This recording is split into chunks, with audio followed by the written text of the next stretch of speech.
Summoners, welcome on back, and here we go again for the last time, starting up on qualifier number 4. Number 4, we've made it. Yeah, dude, we've made it. I'm proud of you. I'm proud of you. We've come so far. We've done so much in this world. HatPerson here with me as always is Mr. Nick Allen, Ops Manager, League of Legends here for the IPL. Yeah, someone helping kick us off. Yeah, someone made a mistake letting me cast. I'm here, and we're gonna have a really good time. Let me tell you. So we got I snuck in. Yeah. We're good. Yeah. So qualifier number 4. This is the last online qualifier for both the EU and NA. Gonna be starting things off with EU this morning. The Copenhagen Wolves versus Reddit Nerds. Wolves versus Nerds. Wolves the versus most nerds. epic of It's duels. the battle of time. Yeah. It is. Yes, it is. So we'll talk about the Wolves for a little bit, because we see some familiar names here. We got TheTess, and we also got Godbro. Both of them former WinFact members. Yeah, they're. I've heard about these guys from managers and players in the EU that are like, these guys are really good. They're winning scrims all over the place against a lot of top teams. I was told that they have been beating SK a lot and that they've been beating Curse EU a lot. So I don't know if those are accurate statements, but if they are, then who is this team and what are they capable of? They've been lying to us this entire time, trying to boost their reputation. Yeah, exactly. But we'll see how they perform. And then we also got Reddit Nerds. So Reddit has made their faces known in the NA qualifiers. What's Reddit? I'm unfamiliar. I don't know. It's this magical thing. I hear that's on the internet. It's the front page of the internet. It's the front page of the internet, and you go there, and it's also a time traveling mechanism, because you go there, and then you skip hours ahead in the future. Amazing. You go there, and then all of a sudden it's 5 hours in the future. Yeah. And you haven't slept. And and you're crying. And you have an awesome beard. Oh yeah. I like this. I like this site more and more than you talk about it. I like this I'm a Reddit. big fan of the This beard. seems like a good concept. But NA, they've had a few showings from Reddit. Last Santa Jarvan being one of them, and a few other teams that in many of our qualifiers have seeked out to help or looking to recruit, and now we got them on the EU side. Yeah, Reddit Nerds. Shout out to Reddit. We love you guys, and we thought we would bring in some Reddit love by showing the first match of our EU qualifier number 4 with a Reddit team. So it's going to be exciting. I'm pretty happy about it. Things have been kind of crazy lately. Yeah. Wouldn't you say? I mean, Meat Playground beat IG last night 2-0. America's pulling last it down hope for North America. Pobelter's Morgana is OP. Yeah, I made a tweet last night too. It was like, well, Meat Playground, America's last hope. They finally pulled through. So now Curse needs another secondary sub. Yeah. For when Meat Playground beats them at IPL5. So nice. We'll see how that goes. And it's happened before. They did beat them in the elites. But we have some business to take care of now. Game number 1, the Copenhagen Wolves versus Reddit Nerds. Wolves on blue side. First man, first pick to help kick off the last qualifier for IPL5. Rengar and Blitzcrank going to be the first 2 out of there. Rengar, we've been seeing a lot of Rengar being played in our EU matches. Not so much in our NA matches, but Rengar with that massive cooldown reduction, I just don't think people are totally sure how to handle him yet. So I completely understand the Rengar ban. Of course, Blitzcrank just is obnoxious to play against. And then Zyra and Jace, 2 strong champions, especially Jace. Jace right now is being played, if as far as IG is concerned, in every role except jungle. Mid, he's going top, he's playing support. I've seen him AD carry a couple times, not well, but he can do it. He could do it. The thing is, he's just such a strong champion overall that you can kind of put him anywhere. I wouldn't be surprised to see him jungle too, because he has the flexibility to do that. Now that you've mentioned it, it was because IG, we are letting them actually go into qualifier number 4. They're back. So now that you said it, they're going to do it. Yeah, I hope so. I'd like to see that. That'd be good. Yeah, and then Karthus ban. Karthus with that global presence. Oh, yeah. Yeah. Always a big threat. Always a big threat, especially in the EU scene. We see him banned out more than any other territory. And Ezreal going to be the last ban. Wow. Banning out one of the members of the Trinity. Yeah, we don't really see a lot of AD bans, just in general overall. But Ezreal ban, Ezreal is the most popular AD carry right now and has a rather high win percentage on solo queues, so not surprising at all to see Ezreal ban there. Damn Pulsefire. Yeah. Friggin' Pulsefire. Bringing him back. Bringing it back. But Shen was the first pick here for Copenhagen Wolves. Shen, of course, such a dominant top lane, such a global presence with that ultimate, and such a threat with that ability to split push. Malphite being considered here by the nerds, and going back a little bit to because these are some very. And you look at these bands, Rengar, Zyra, Karthus. What's ranked? There's a lot of like recent. This is a lot of like recent champs. Mm-hmm. A good half of them, and we've talked a little bit about Jason top lane. We talked a little bit about Rengar in the top lane, but even like Zyra and Karthus together does kind of seem like an odd couple to band together unless you're looking for a specific strategy maybe, because those are both relatively safe champs at a distance. Mm-hmm. You're not leaving a whole lot of like passive ranged farmers. So I'm wondering if Wolves are going to actually, try to passively farm in mid themselves and take out most of the common options. Possibly go for something like a Morgana or a Gragas or an Orianna. Or Orianna, that's really good. Yeah, good observation. Yeah, Karthus especially gets to just sit back and farm all game and doesn't have to leave lane to have a presence, and so that's why Karthus is such a big threat. And Orianna, I mean, it's good to have her. She's insane in team fights. Oh yeah, her poke is really good. She's a very fluid champion in the way that she can kind of chain all of her moves together and just really zone you. So Orianna, a lot of displacement, really strong. It's going to be interesting to see how she goes against Malphite with that strong AoE engage initiation on that ultimate. So it's going to be interesting to see if Orianna can influence that initiation. Also, not to mention that Orianna and Malphite together are a very deadly combo. So not only is she a great mid champ, but I think the Wolves are picking her up here just to make sure the nerds cannot get at her. Yeah. I just realized what I said. Never mind. Never mind. Moving right along. Corki also being picked up. Yeah. So, the Trinity has been completed. So Graves and Corki both picked up. Ezreal banned. And we've talked about this at length over the past week or so. Yeah. Just these are like the three main ADs now. Right, yeah. And I mean, they just got nerfed. Well, Ezreal apparently got nerfed. I feel like his Q, the reduction on mana cost on his Q is actually kind of a big buff in that he can kind of almost out-regen it. But yeah, those are the big champions, the big AD champions. They continue to get played. They have the mobility from Graves' dash and Corki's W. You can get in and out. So that's really good. They just do a lot of damage late game. So it's understandable why they're so popular. Hopefully Riot can bring up some of the other AD champions to a level that we see the Holy Trinity at right now. Because you have a lot of champs really right there on the cusp. We've been seeing a lot of Sivir play. Yeah, that's true. We've on occasion you'll see the MF, and then you get the guys that have completely fallen off the map. Like Vayne's completely fallen off. Draven's not even present anymore, despite how cocky he may be. A little bit of Caitlyn play here and there, but yeah, it's Urgot. Where are you, Urgot? Yeah, Urgot just vanished off the face of the earth. He was like one of the top picks for a long time. He is this must ban nearly every time. Then he had those series of up and down, and it was weird. And then Pulsefire came out, and then ruined everything. Yeah. And you're so bitter. I don't understand why. Why? It's I still haven't. I refuse to buy it. That's the thing. It's just like I don't. You don't like cool skins. That's fine. You prefer the soccer jersey. I do. Striker Ezreal, being OG. Being OG. Yeah, but this is interesting stuff coming out of Wolves here. They're kind of hanging on to Nunu. Of course, Nunu really strong. The flexibility to go jungle or support makes Nunu one of the stronger champions in the game right now. And Sona, again, these are like the two best supports right now, in my opinion. Nunu and Sona. So to take both of those is going to leave the Reddit nerds in an interesting situation. Like, do they really want to use Alistar as a support and go against that strong poke of Sona, or are they going to want to keep Alistar in that jungle where, I mean, honestly, he excels. Yeah, he excels there. But the thing is, there's so few support options left. Like the only one I can imagine taking, if Alistar is going to jungle, I think like a Taric would be good here, and I can't really think of any other. Well, I mean, we're seeing more else. Janna nowadays. I don't really like Janna very much, but Taric and Graves, a really threatening combo, so I would not be surprised to see that. It's also interesting to see how far off Soraka has fallen. She was one of the top picks for a while. Then the early aggression started to take over the meta, and so you really need champions that can really do damage, or at least have interesting displacement.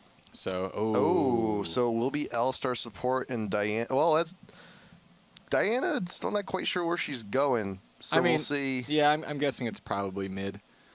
Could be. Malphite. jungle. Malphite jungle. So Morgana what is mid. happening? Diana top. Diana top. Morgana mid. Diana top. It looks like. Okay. I mean, Diana's a really strong champion, can kind of go wherever. It's interesting that we're seeing Diana played and we're seeing Jace, Zyra, and Rengar banned. So like the 4 most recent champions have been extremely strong. So I mean, constant bans from them and constant play. So it's really interesting. I mean, actually, it's not interesting at all. I mean, this is pretty. I mean, we probably could have called this that one of these champions was going to get played. Well, if you're saying it's not interesting, we could always have a York in here. We could always make it as boring as possible. Why you got to bring that up, man? Because it's worth. It's too early. It's too early in North America. It's too early to be picking York. It's just too early in the morning. We haven't even had lunch yet. Yeah. It's not even dusk. We all go back to sleep. You know. So now with the last few switches going back and forth, masteries are set. So this is where everyone's going to be. Yeah. Let's see if we can get a little bit more of a insight here. Yeah, we were seeing a lot of switching between Morgana and Diana there. So I think there was some interesting mind games being played as to where those champions were going to go. Wow, Diana actually going 921. So going to be a very it says mid. It says mid right there in the mastery page. So, I don't know. But that's very tanky to be in the mid to not be looking for so much damage. So despite the mastery page, tanky Diana may actually be on top, unless I'm half expecting the Morgana mastery page to be named like jungle. No. Okay. So 2109, that's more of a mid page there. Yeah. You also got so you got this pretty standard.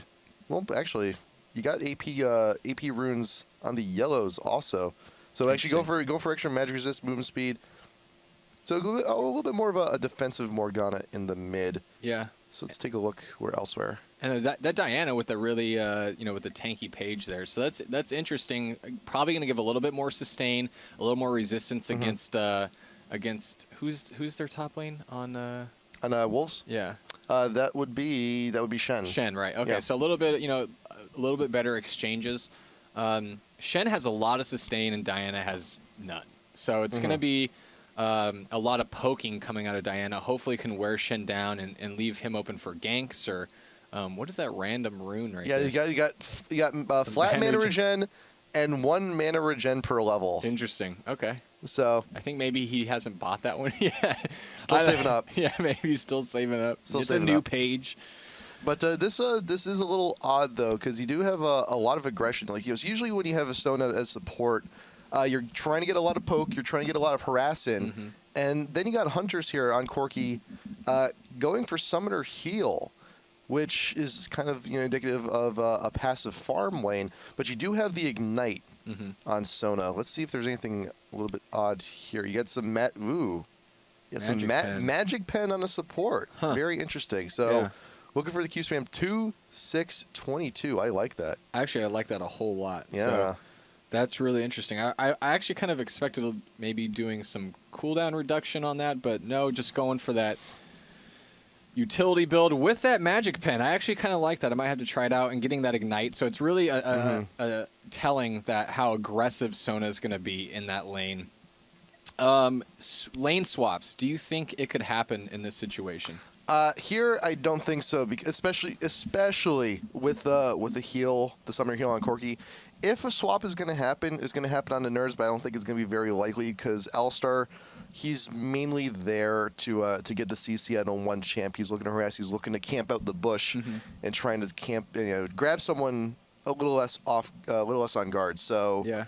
I doubt it. I mean, doubt it. I could see it. Shen is a lot better in a 2v1 than Diana. So, I mean, they could force that. I'm not sure if these, the EU scene doesn't see a whole lot of lane swapping right now. So, I would be a little bit surprised. But with the way that the metagame is going, I always have to consider what a 2v1 would look like. Yeah. And Shen, of course, considerably better at a 2v1 than Diana. Diana is just going to get pushed really hard out of lane, doesn't have the sustain.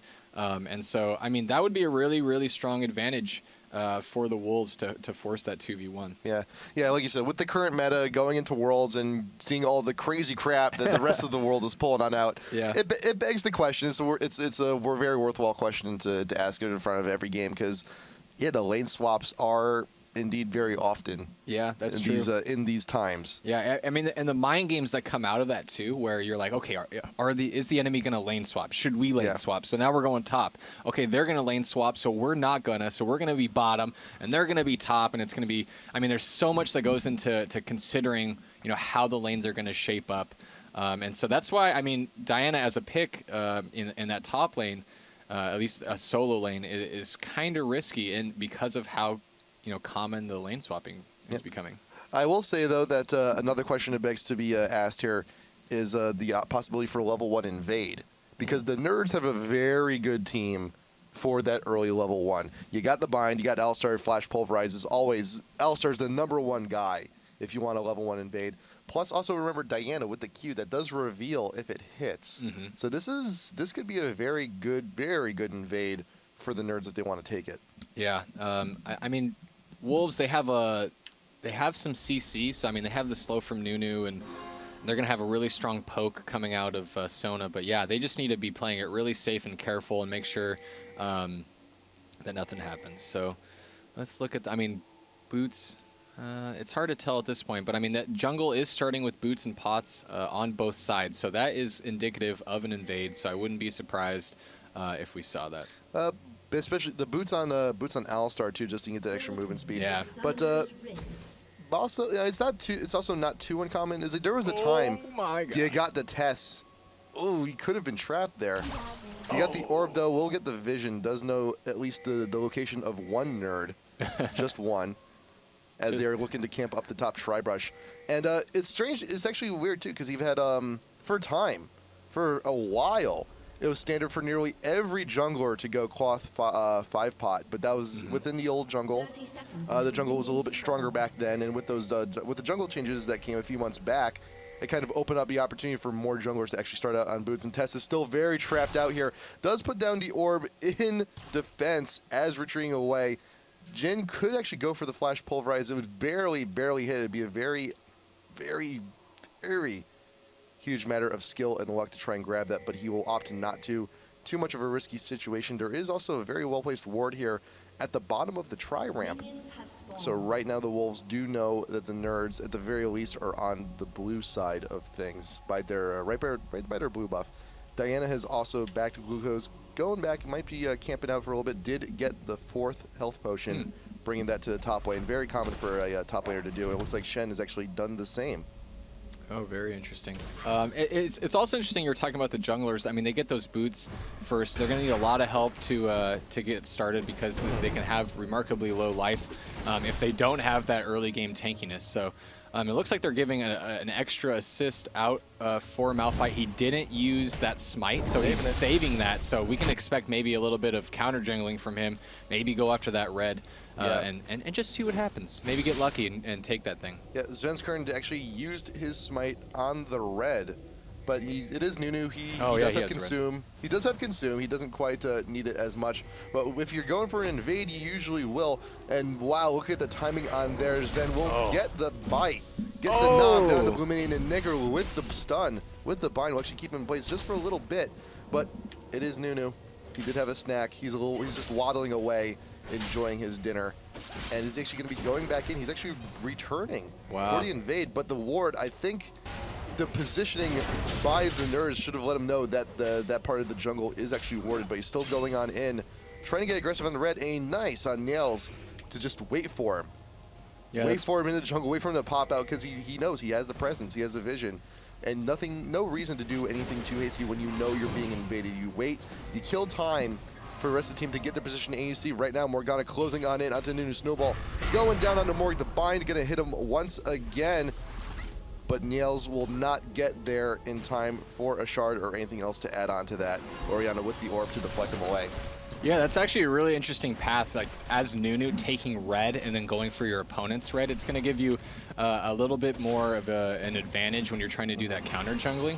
But, I mean, it did put him a little bit behind. He had to go all the way back over to his blue. However, Nunu clears pretty dang quick with that consume and with that smite. So he was in good shape. His smite was back up, was able to take his blue really quick, and now he's going back to counter jungle. And this is why Nunu is so strong right now with that ability to counter jungle, snowball, and consume your opponents, like especially that blue wraith that goes down so quick. Yeah, and not to mention TheTess, when Orianna throws down the orb, you do have vision. Yeah. And TheTess is in a position right now where you can just right there and just take it in front of Morgana.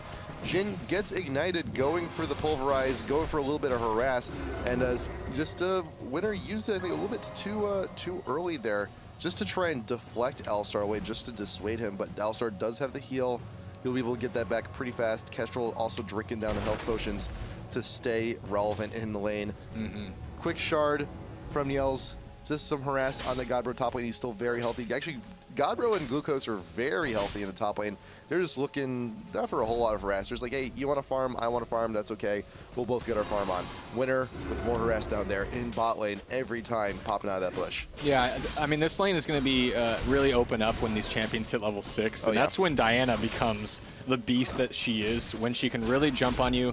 Of course, she can use that ultimate twice. So it does a lot of damage, and it's a lot of gap close. So really good on Diana. And then in the bot lane, it's actually kind of a difficult matchup because if Alistar and Graves get behind, Sona can literally just poke you down the entire time. Her Q early game is borderline overpowered. It's really, really strong with the Q, and then you follow it up with that power chord auto attack, and you just do a ridiculous amount of damage. So if Graves and Alistar aren't careful, they'll get caught out. They're going to actually need some help from jungle before they can really take advantage of that lane. Yeah, but Niels, he's been dissuaded and he's been distracted a little bit because you've got a Nunu all up in his business for most parts of the beginning of the game. And it shows. It's reflected in the levels. You do have a slight level XP advantage for Sven on the Wolves. And you did also have Malphite just decide to go back. He needed to shop. He needed to... Well, actually, no, he didn't go back yet. He's still waiting. He's still sitting on a little bit of gold. Actually, coming on mid, the bind from Morgana will completely miss the test, but Sven's right there in the bush. Snowball down onto the Malphite test in pursuit. Relatively low on mana, though. Will not be able to connect a whole lot. And while in retreat, sees the second ward placed there by Sven, and he's trying to get the raise. But the threat of the Nunu with the consume, just to take it out straight from under him, is always a huge threat. Yeah, that's why Nunu is so annoying to play against, because that snowball, you as a melee champion, which I mean every jungler is for the most part. Yeah. You really, you're trying to chase, you're trying to close the gap, but you probably don't do enough damage to kill Nunu, and he's just gonna kite you, and that that sucks. And and then when you're finally annoyed enough to walk away, that's when he takes your entire jungle. And I mean, we'll see with that consume, he can take the big golem really quick and just get out. He can take the blue wraith and just get out. And then when you chase him, just snowball. And then when you think you finally have him, he's level 6, and he'll ultimate you and ruin your entire day. You got enough gold on there on Malphite to go back. Grabs the Philo Stone for himself, so he's going to be starting up on those GP10s. Nunu did not start the GP10 route. He actually went for the Move 5 boots.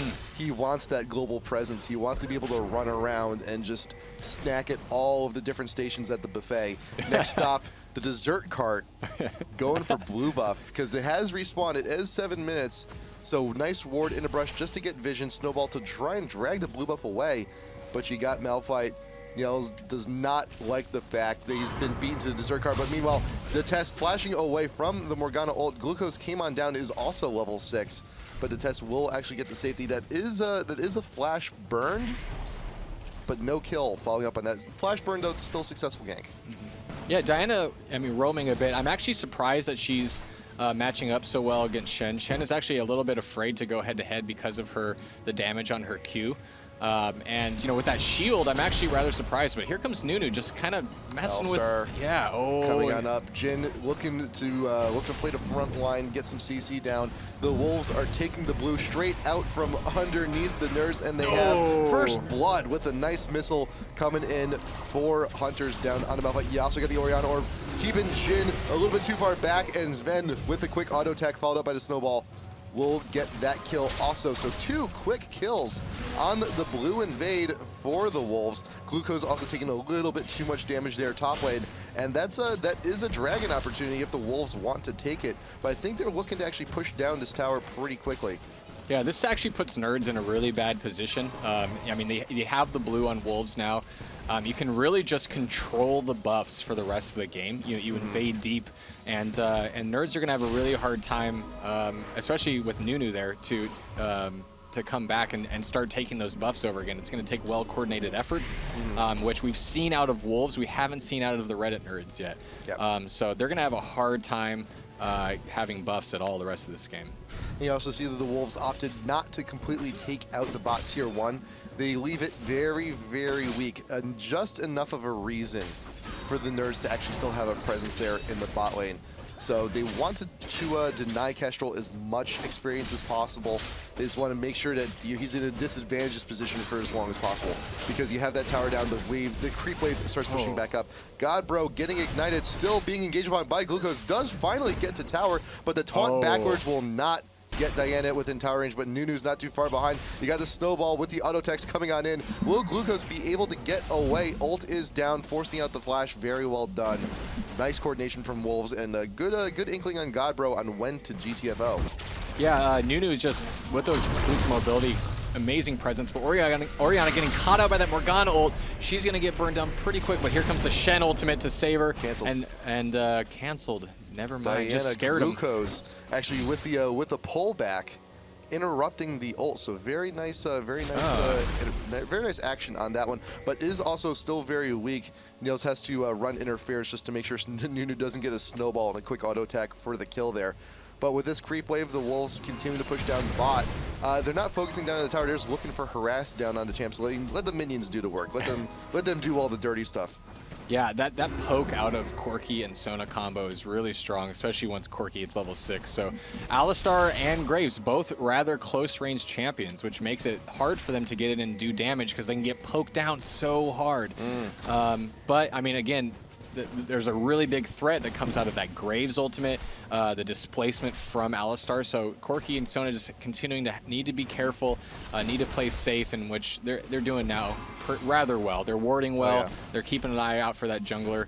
And yeah, I mean, that Malphite ultimate is going to be a serious issue if he can get down there. So make sure they have good map awareness, and they can continue to, you know, wreck this lane down here. So you got the taunt coming in from Godbro down to Gliukoze. Saw the damage he was capable of earlier, but there's a whole lot of minions there doing a lot of harass on behalf of the Nerds. And also a nice position, just as a note as to where the Wolves are in this bot lane. Whenever you can get a ward onto this tri-brush, if you're on blue side, that means your lane is doing pretty damn well. Yeah, absolutely. And I have to come forward and say I was really wrong about this Diana Shen lane. Diana is actually really pushing Shen around.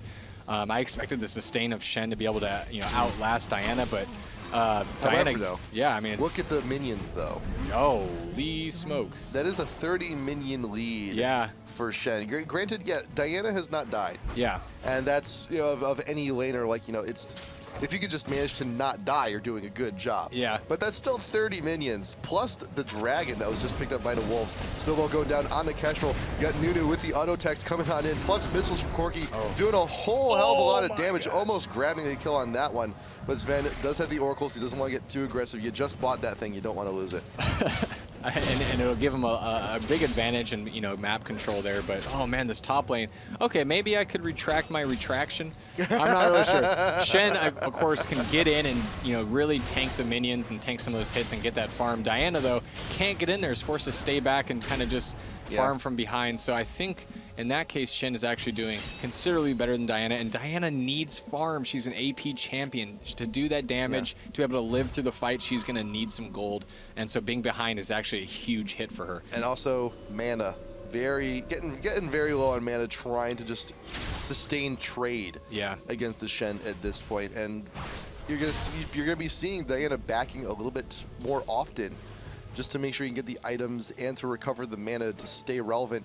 And you also see the lucky pick being built, recognizing that Shen, he's starting up on those GP10s, which he's already had in creeps. This is going to make him more ahead. You need to do something. You need to itemize to make sure he doesn't spiral completely out of control. And Shen's also not too far. Actually, he could go back and get his wit's end at any point, making his damage output that much more ridiculous. And he gets a little bit more tanky with that also.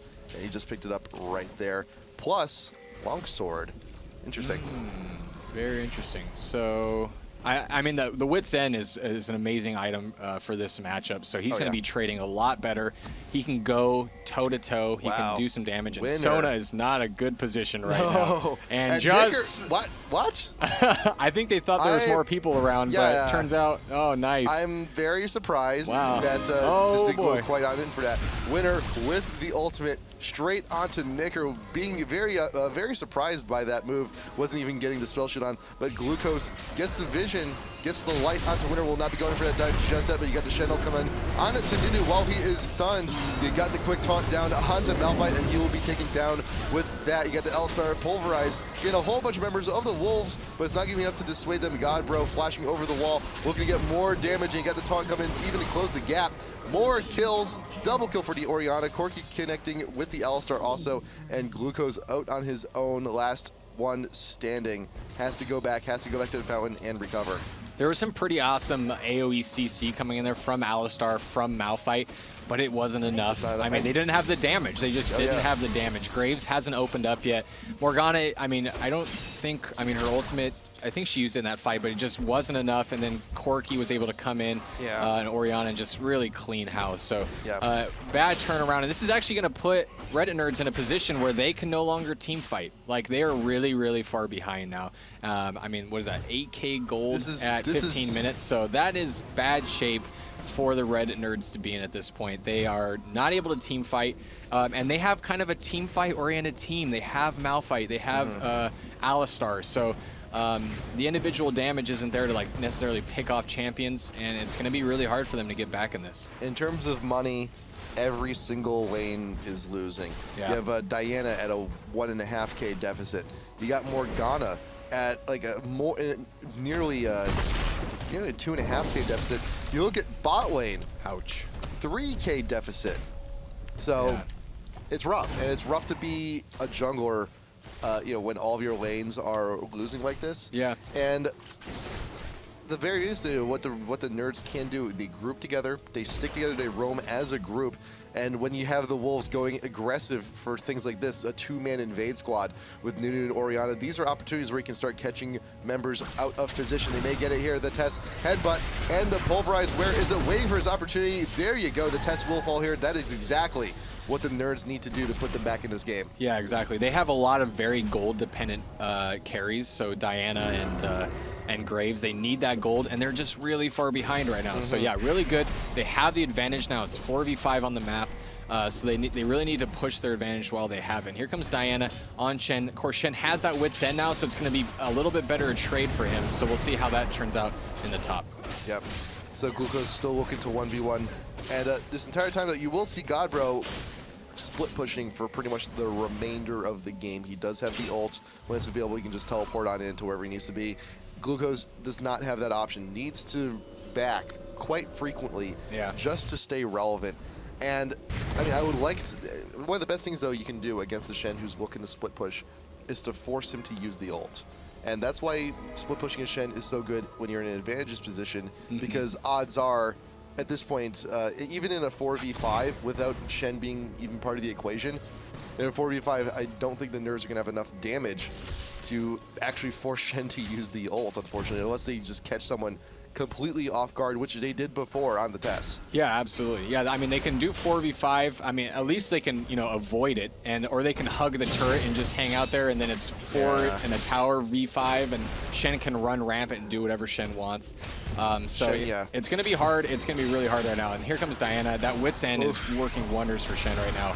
Snowball down onto Malphite right before the Morgana shield actually hops up on there. Sona ult getting a little bit of something, keeping Alistar behind, but meanwhile Orianna does get a kill on to Malphite. Nunu getting the credit for the Alistar kill, so there's another quick 3 correction for the Wolves. Godbro taking it to Gliukoze there in the top lane. And at this point, it's nearly a 10K lead. It's 9K lead here for the Wolves. They're taking this one, they're running with it. very quickly, this game is slipping out of the Nerds' hands. Yeah, they have a lot of, Wolves have a lot of champions who can take advantage of a lead, specifically Shen and Orianna, who can really just absolutely dominate team fights, or in Shen's case, split push until you get so frustrated that you give up because you can't take it. And Shen is just doing exactly what he needs to do. 1-0-4, decent, I mean, over 50 farm ahead of Diana. So he's going to be so tanky at this point. Diana's going to be so far behind, especially with this dragon. That Diana is, I mean, we say relevance a lot, is becoming irrelevant in this game. She's just not going to do the damage. And the thing is, she's a close-range hero when she's trying to use her ultimate, when she's jumping on champions. So with that, I mean, she's going to get burned down so quick. It's similar to how Fizz operates. I mean, unless he has a lead, he gets burned down so quick that he doesn't actually do anything in team fights. Right. So that is the risk. Yeah. That is the risk. And as you're seeing here, the longer this game goes on, the gold lead just gets further and further apart. You give Corki another kill or two, and he'll have essentially doubled up over on Graves. Shen, if he stays to himself top lane, he may also end up doubling up Diana if he doesn't kill her outright first. Taunt coming straight on into the jungle. Winner actually flashing over the wall, looking to get slows onto Gliukoze to make sure Diana does not get away from that one. Does flash, trying to clear distance to get the speed buff from Orianna. More than enough time for Godbro to get the taunt off and to finally get another kill on to Diana. With all this presence, the Wolves are looking to push her into mid lane. No need for Shen to split push here. The damage is as such where the Wolves can just poke around and push the Nerds back into their own base. Corki, he is grabbing their own friendly red buff and will be rejoining with the team shortly. And he's still got a good 15 seconds before Diana rejoins the fight. You do have Winner stand by with an Oracles of his own and ult up. All the ults up for the Wolves. They can get whatever engagement they want. All the ults are up, also up for the Nerds, but as we mentioned before, the damage is not there yet. Yeah, I mean, the level advantage is actually a really important aspect of this. I'm trying to look at the levels here, but yeah, it's going to be hard text. for small tiny text on that UI, but it's going to be really hard for the Reddit nerds to get back in. However, they are doing what they kind of need to do. They need to play safe. They need to ward. So they have a good idea where the Wolves are. And they need to let them just have this because I don't think there's any stopping them at this point. That's the thing. This would have been a good last-ditch effort to contend. Yeah. You know, whenever you have a team like this going for a relatively early Baron, that's a very good contention point to just try and take them out while the Baron is also at the same time taking them out. But there is no ward coverage. The Nerds have been too distracted just trying to defend and trying to focus on the kills. But there you go. Corki with the kill onto the Baron. We'll see the Baron buff go on top of Godbro, and now the Nerds know. So that's what they've been doing this entire time. Godbro with a very well-timed taunt through the small golem camp, and meeting up with the rest of Team Hunters is there to keep all of the Nerds in check and everyone going back to town, going back to the fountain, recovering. And then this should be the final push coming in from the Wolves in just a moment. They could very well take the game before the buff ends. That's absolutely true. And Wolves, I mean, they're getting caught out, but they have the mobility and the CC to make it so you can't chase them.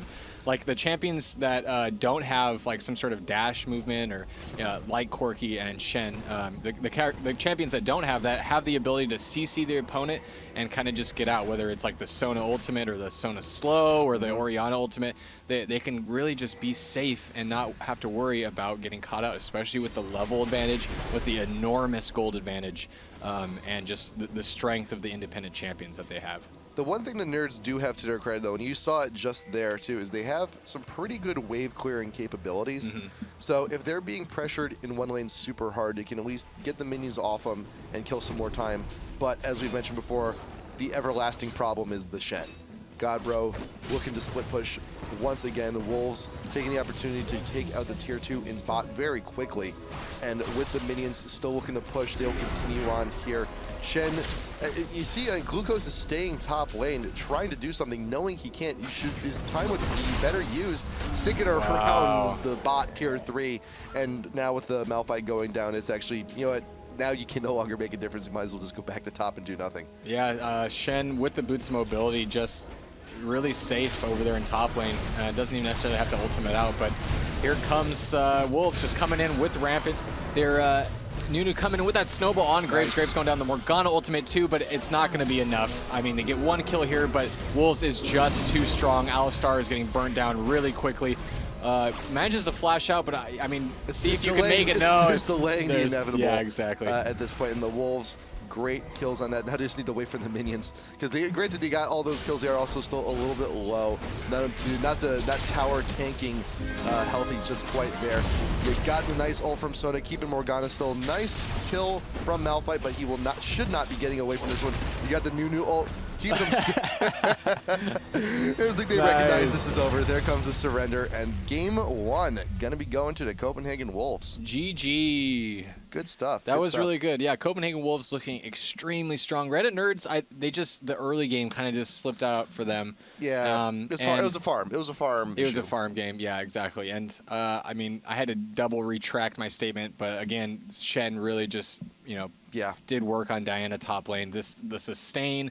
The ability to just get in there and actually farm well is something that Diana can't do against Shen. If she gets in, she's going to be taking a lot of damage. So she's forced to just sit back and use that Q to farm and kind of poke, and it didn't work effectively, and she really just got pushed out of lane. But yeah, the bot lane. So you got the harass coming in from Sona and Corki.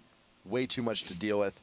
And then things just spiraled completely out of control from there. Look at the farm on Orianna in comparison to Morgana. That is quite nuts. It is without Athenes.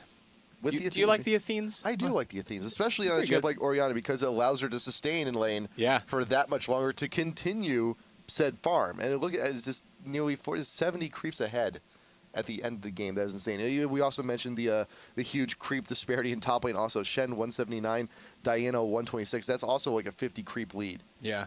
Just the farming was just superior. Yeah, absolutely. Orianna 236 farm at the end of the game. Yeah. A heavy roaming game at that. It was. So I mean, 236 farm at 23 minutes. That's pretty good in general, Period, overall. So I mean, the fact that she was roaming that much just goes to show how much better Wolves were at farming over the Reddit nerds. 10 creeps a minute going down the highway. It's pretty good. Pretty good. Yeah, I like it's not it. too bad. Yeah. So we're going to be coming back, though. It's not over yet. The Nerds still have a chance. Game number 2. Copenhagen Wolves. Red Nerds going to be coming back up in just a moment. IPL5 qualifier number 4. This is the last online qualifier. Kicking it off today. Mr. Nick Allen here with me, and we will be back in just a few moments.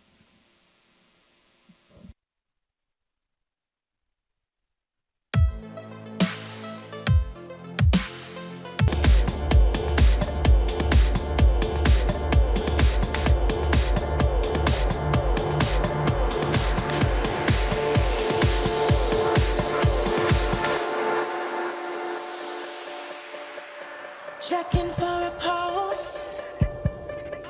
I'm breathing deeply. Think I'm zoning out. I can't see clearly. Hope that nothing's lost. Doctor, tell me I'm stable. I feel my vitals about to drop. Please tell me you'll save me. Hey, Hey, we're here. we're back. I wasn't ready. Wait, is it, I'm good. You're ready? I'm ready now. Ready. I guess I have to be. Game number 2, Copenhagen Wolves and Reddit Nerds in just a second. IPL5 qualifier number 4, EU and NA also both starting today. These are the last online qualifiers for IPL5. And if you're interested, come to the live show. Remember, IGN.com/IPL5. Tickets, hotel rooms, it's all available now. Prices are as cheap as they're going to be. No special crazy coupons or deals. No Groupon for it? No Groupon. no jumping. No jumping into a pool for horchata to try and get tickets. Is that something? Can you do that? You know, watch Workaholics. No. I mean, Such a good I've only show. seen the first season, so it is a good show. It is a good show, and with that, game number 2 now up, waiting in your champ select. Yeah. The Nerds gonna be on first ban, first pick here, and Shenban. Calling it. Shen ban would be ideal. Yeah.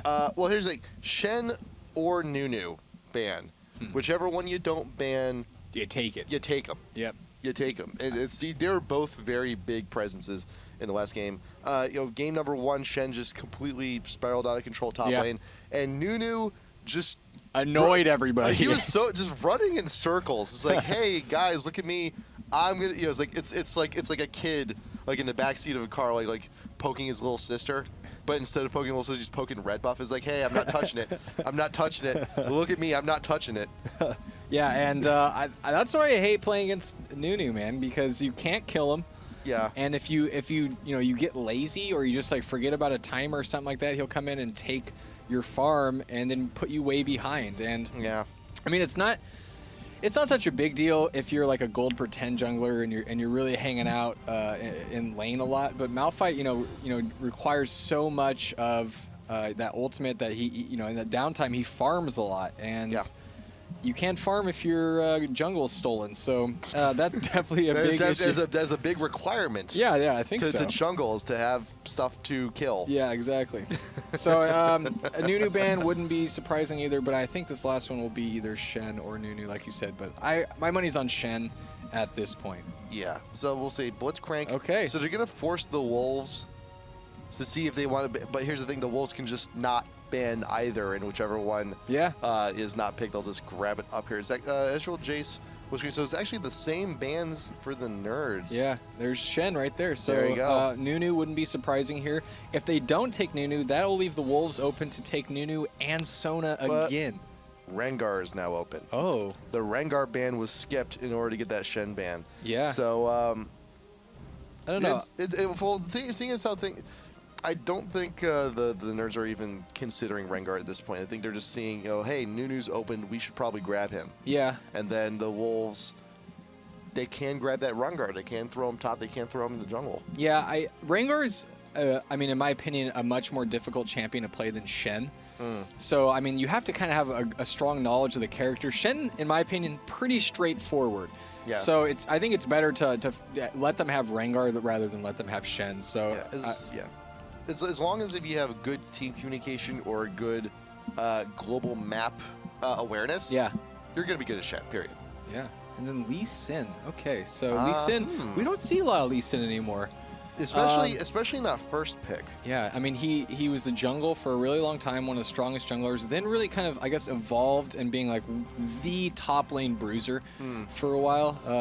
Voyboy really put him on the map at, I believe it was Kiev, so that was a significant time ago. But since then we haven't since he's fallen off. He's not played a whole lot. Diamond Proc still plays him a good amount, but he's still very strong and has that mobility, can get in and out of fights, and can trade really well. So I wouldn't be surprised to see him in top lane. But of course he is an amazing jungler too. I think nerds, their concern is that they want a little bit more of someone who can clear a little bit faster. Lee Sin does provide that just in case the Wolves do pick up Nunu once again. Yeah. But that's the thing is with Lee Sin is that if you fall behind, you fall behind. Yeah. Big time. Much more than a Malphite would fall behind, because a Malphite at the very least he doesn't require a whole lot of items. Yeah. Lee Sin, he really depends on farm and early kills and assists to get the items he needs to make sure that he has that presence going on into the late game. But there will be the Corki and Sona stolen away from the Wolves, and the nerds will actually take him for a ride this time. So Nunu, I'm guessing we'd see a Nunu here. Lee Sin, suffers from similar problems that the rest of the junglers have. He can close the gap on Nunu, but once he's there, he can do a little bit of damage, and then eventually Nunu will kind of run away with that Blood Boil and that snowball. So it'll be interesting. But in a time where we see it's kind of polarized in the way junglers are played, whether it's heavy ganking or the gold pretend jungling. Lee Sin kind of falls into that. He still uses he's in the middle of that, and so he doesn't do as well. But here's Nunu. Not surprised at all. That's it. Here's Nunu. Yeah. Ladies and gentlemen, Nunu. There he is. Yeah. That's it. There he is, and he's just gonna look at you, smile at you. So there's also the Leona pickup as well. So it's going to be a very aggressive bot lane to contend with for the Wolves. Once again, Nunu, his presence in the jungle was amazing for the Wolves game number 1. So now it's just a matter of what the nerds are going to do. They still have their AP top, and they still need their AP mid, and still not quite sure what's going to be happening with Lee Sin, whether he's going top or whether he's going into jungle. So Orianna going to be there once again. They could. The nerds could try for the Morgana once again, but Anivia is also a pretty damn good choice. Anivia is a really strong champion. picking her last in that position, is good, and it's going to be interesting to see how she does against Orianna. Orianna's ultimate can do a little bit of work on Anivia, but that wall and the range from Anivia is always scary. So I think it's going to come down to it's really risky because of the ability for Nunu to invade and steal that blue buff, and Anivia is so reliant on that blue buff in the mid game. So if Nunu can do a good job of invading, controlling the space, he can get in there, steal that blue buff, and then put Anivia way behind. So I think that is going to be one of the main goals of Nunu this game. And then we saw Malphite being picked up as well. So Malphite ultimate into Nunu ultimate with Leona in there with all that damage, and the AoE on Wolves is scary at this point. Yeah, Nerds had Malphite last time, but now that the Wolves have them in combo, lots of wombo combo potentials here for the Wolves. But you do have very good, strong top lane here for the Nerds. Anivia in the mid, always a wonder to see played, because that's a real testament on how good your AP mid is on your team. How well can they play Anivia? Yeah. Because it's a lot of skill shot oriented stuff, a lot of displacement stuff, and also a lot of very good mana management also, because that ult can eat up quite a bit. Yeah, absolutely. And she's really good, but I mean, if you're not all that strong with her, she can actually work against you a lot with that wall. You can really just block off your own team and force things that you didn't necessarily want to happen. Yeah. But players like Froggen, who are masters at using that wall, really can turn an entire game around into their favor. And Anivia also really popular for slowing the pace of the game down and just really stalling the game so you can get to the late game phase. And Reddit Nerds, they have some really strong late game champions. Aurelia's pretty strong late game. Corki, really strong late game. And Anivia, late game, is pretty beast too. Yeah. But here is the one issue, though, that I see with the Nerds team, is they had a little bit of a problem game number one, defending the invade and defending against the steal on their own blue. And Anivia is a very mana-hungry mid. Same thing with Orianna. So, and there's the Nunu. The Nunu to contest with again. So I can expect the Wolves to be very aggressive in the counter jungling once again. Try and just muscle out the buff control. And I also wouldn't be too surprised to see Sven actually all up in the Nerds jungle again at level 2, running in circles around Lee Sin. Yeah, absolutely. Yeah, they're going to have a hard time there, definitely. And I think, actually, I like the Wolves bot lane again. Leona is just a really strong champion, and Sona relies so much on that poke, that early game poke, that if she's not careful, she can get caught out, and Leona's early game damage is one that actually surpasses Sona's damage. And so if Sona's not careful, the Graves-Leona combo can burst down champions extremely fast. And Sona, one of the issues is you don't have an escape. I mean, you rely on that flash and the slow from that E power cord. But other than that, you're in a lot of trouble, which is why Blitzcrank is also considered a counter for Sona in a lot of ways because of her lack of mobility. So the same reason, Leona can get in there and do a lot of damage, and it can be scary down there. Looking for a little bit extra GP10s on the support here for the Wolves. We also got Godbro this time. He's going to be running the Malphite, so he's looking. Just as the rune page says, top sustain.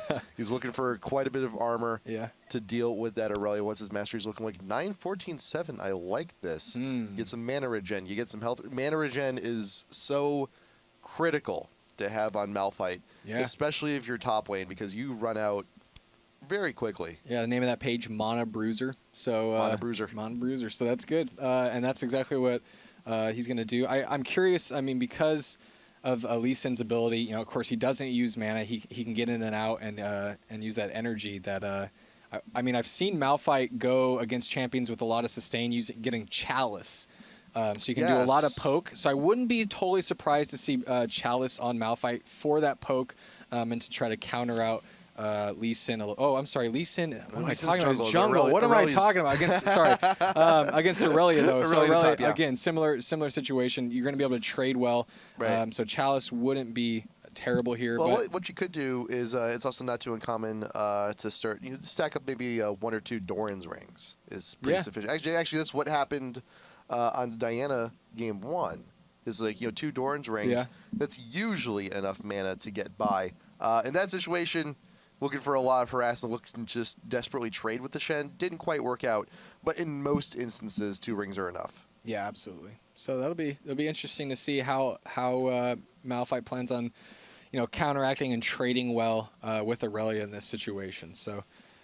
Man, Nunu's such an annoying champion to play against, though. So it feels like you're making your transition of like no fun Yorick is now turning into no fun Nunu. Yeah, absolutely. I mean, I play a lot of jungle, and I think you do too. Yeah. And so the champions that really annoy me, I tend to ban out, like a Mumu and Nunu are 2 of those champions that really annoy me as a jungler because of their individual strengths. But I mean, Wolves really utilized that strength last game with Nunu and hung out in the opponent's jungle a lot. Yeah. And I think we'll end up seeing similar things in this game.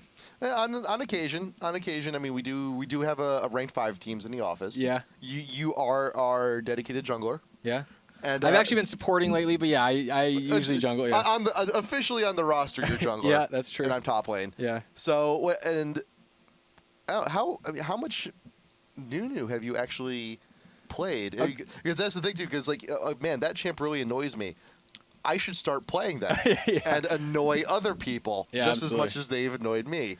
Well, I mean, with any counter jungling champion, you have to have a lot of team coordination, which solo queue isn't famous for its team coordination. No, it is not. So not a whole lot of practice. But yeah, I mean, the thing is about Nunu is, whenever you get comfortable, he ends up coming in and taking everything, or he ends up, catching you out, out of place. So it's.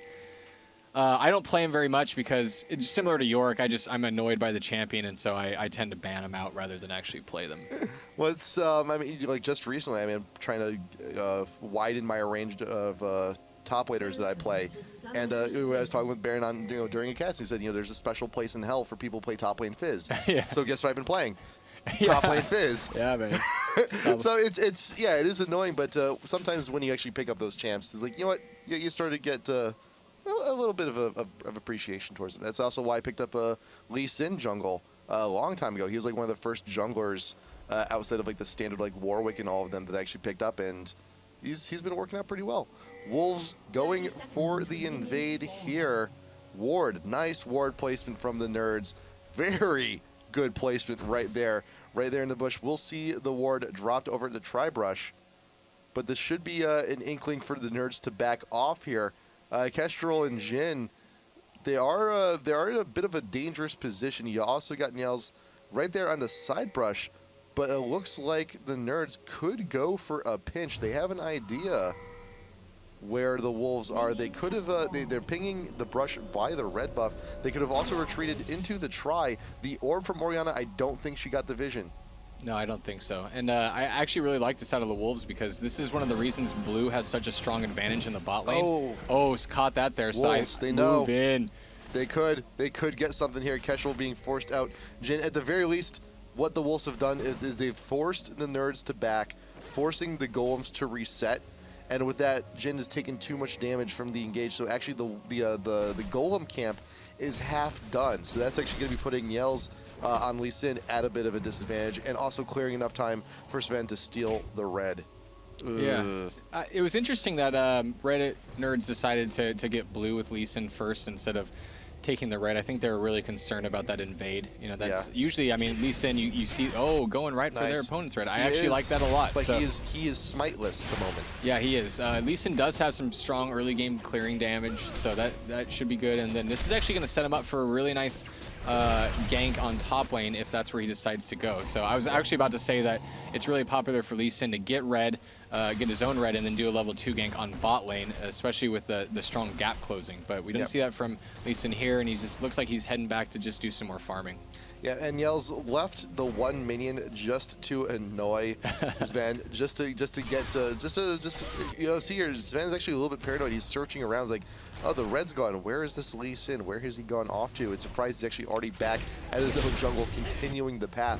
The only disadvantage to leaving the one minion behind in those camps is that yes, you're gonna delay when that camp is gonna respawn, but you're not gonna know. Yeah. You sacrifice your timer to put the enemy jungler behind. Yeah, what that really tells me is that Lee Sin is going to be looking at doing a lot more ganking than counter jungling, even though I mean, comes in, puts it in Nunu's face like, hey man, I can counter jungle I can- too. I'm here too. I can do some things. So I mean, going in and taking that, so pretty good. Gliukoze pushing down Godbro here in the top lane. A little bit slightly more into the Nerds' favor this time around. Aurelia actually nearly doubling up on it to Godbro very early on. Bot lane though, Kestrel's doing pretty well. Hunter's doing very well for him. And bot right there, right behind the bot tower. Kestrel does get caught out with the sword from Leona. Quick stun, not gonna be do a whole lot. And Niels setting up here in the bot lane. As there are 2 wards left here on Winter. If he gets a little bit too far out, Niels could go for the engage. Quick on in. Pull right on in. Winter a little bit too far out. Did not know the Lee Sin was there in the bush. Could be a quick kill. First blood. Nice. Going to Kestrel there in the bot lane. Nice setup from Lee Sin. Bet you didn't think he was going to be there. Yeah, the beautiful thing there, of course, giving Corki the kill, so he has that advantage over Graves. You don't want to give Graves an advantage because you know, with his passive, he can actually get pretty tanky in the early game and can kind of will trade really hard. You know, in his favor. So having a lead over over Graves as Corki is going to give Corki, you know, a lot more options in the lane, and is going to allow him to farm a little bit better too. Not to mention gold, about 500 up at this point. Yeah, Gliukoze with the surge over to the Nunu just to clear a little bit more distance and then flash on back to the tower.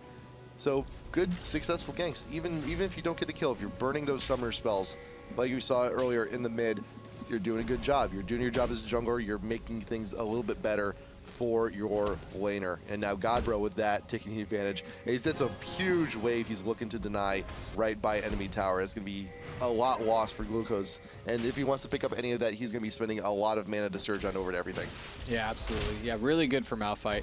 And in the mid lane, we're seeing the problem that Anivia has with that mana consumption. Yeah. I mean, she's low. Oriana's like almost full. She's empty. So the ball is in Oriana's court, so to speak. Basically, SUV hybrid. Yeah. That's pretty Is pretty that much, what it is? That's pretty much what Okay. it is. Nicker hasn't gotten the credit card yet Yeah, to go absolutely. to the gas station to pick things up quite yet. And there's still going to be another good minute and a half until the blue actually pops back up there for the Nerds. So now it's just a matter of, you know, can you keep it controlled this time? And seeing as Sven is actually making his way down near the bottom side of the map, it seems that the Nerds will have a safer time to pick up the blue this time around. Yeah, absolutely. I'm curious to see if we're going to see Wolves get into position to try to deny the blue for Anivia. That would actually put Oriana really, really far ahead. We'll see how that goes. It's going to be... Sven making his way on down through to try brush the minion wave. We'll see if there's a little bit of time for the Nerds to get back, but Soda being chunked out huge. Not even with a whole lot of assistance, but you still get the snowball, you still get the assist. Valkyrie out from Corki, Urf letting out a shout as he does. And the Wolves picking up a quick kill there in the bot. Nunu going the long way around through the tri-brush. Yeah, absolutely. And Leona getting the kill there, so not as good as it could have been. But still, a kill nonetheless, and it's going to put bot lane in a better position to just push Corki out and get some good, easy farm. Oh, and Malphite just taking a bunch of damage from Aurelia. Just ate the entire ultimate. Yeah, I mean, and Malphite really just needs to hang on until we can get out of this laning phase, because Aurelia is just going to really kind of push him around. Aurelia's Ignite is still up, may just be enough. Flash out from Godbro, but the damage is too much. The Ignite looks to get the kill, and a flash wasted from Godbro, and an Ignite. He actually used both, did not get the kill. Ultimate Flash and Ignite all used in a row right there, Yikes. so that's very unfortunate. I mean, one little inch further and Aurelia would have been under tower, and this would be a completely different top lane, but no, Aurelia got it. Looked like the last tick on that Ignite, and so Aurelia is going to be in a good position to shove Malphite out of the lane now. Sven going on in for the Wraith Steel. He's got that warded. He's pretty solid. Nicker there with the blue buff. He secured that for himself. Wall down onto TheTess, followed up by the ultimate for a little bit extra damage. The Flash Frost will force out the flash from TheTess. Very well done. And nice presence from Niels staying there in the mid lane. But look at Nunu though, snacking on that red. And he realizes he's got the ward still up by the Wraiths. Niels knows something is up, but pings are going down. He's like, hey, Nunu, he's coming down your way. Once again, snowball down onto Jhin. Sven also tanking the turret in the meantime. A little bit too much damage on that one. but Niels cannot close the gap quick enough. He just cannot move down there in time. Because look at them, look at them move 5 boots on the Nunu. He's a very speedy Yeti. Yeah, that was actually really good on Wolves. Good map awareness to know that Lee Sin was going to be coming down. It looks like he probably just tracked that ward a little bit and gave him vision into knowing to go back. So if I was in that position, I probably would have dove Sona and died. And so I mean, to be completely honest, so good on them to go back. Anivia has blue now. So they weren't able to take that away from her. And with that, Anivia is going to be able to farm extremely well and just really poke at Orianna. Niels is looking for an attempted gank here on the top. He does have smite off. He can smite a minion, pop 6, and then get the dragon kick. Look for some fancy footwork there, but he's looking for the slow. Wants a straight up damage on the Godbro. This will be more than enough. Gliukoze with the damage, getting that kill once again top lane. Yeah, Aurelia looks like was taking just enough minion damage, so she had less life. Oh, and Sona gets caught out. The flash is out. Kestrel looking to follow up, looking to get some revenge, finding that engaged Jhin.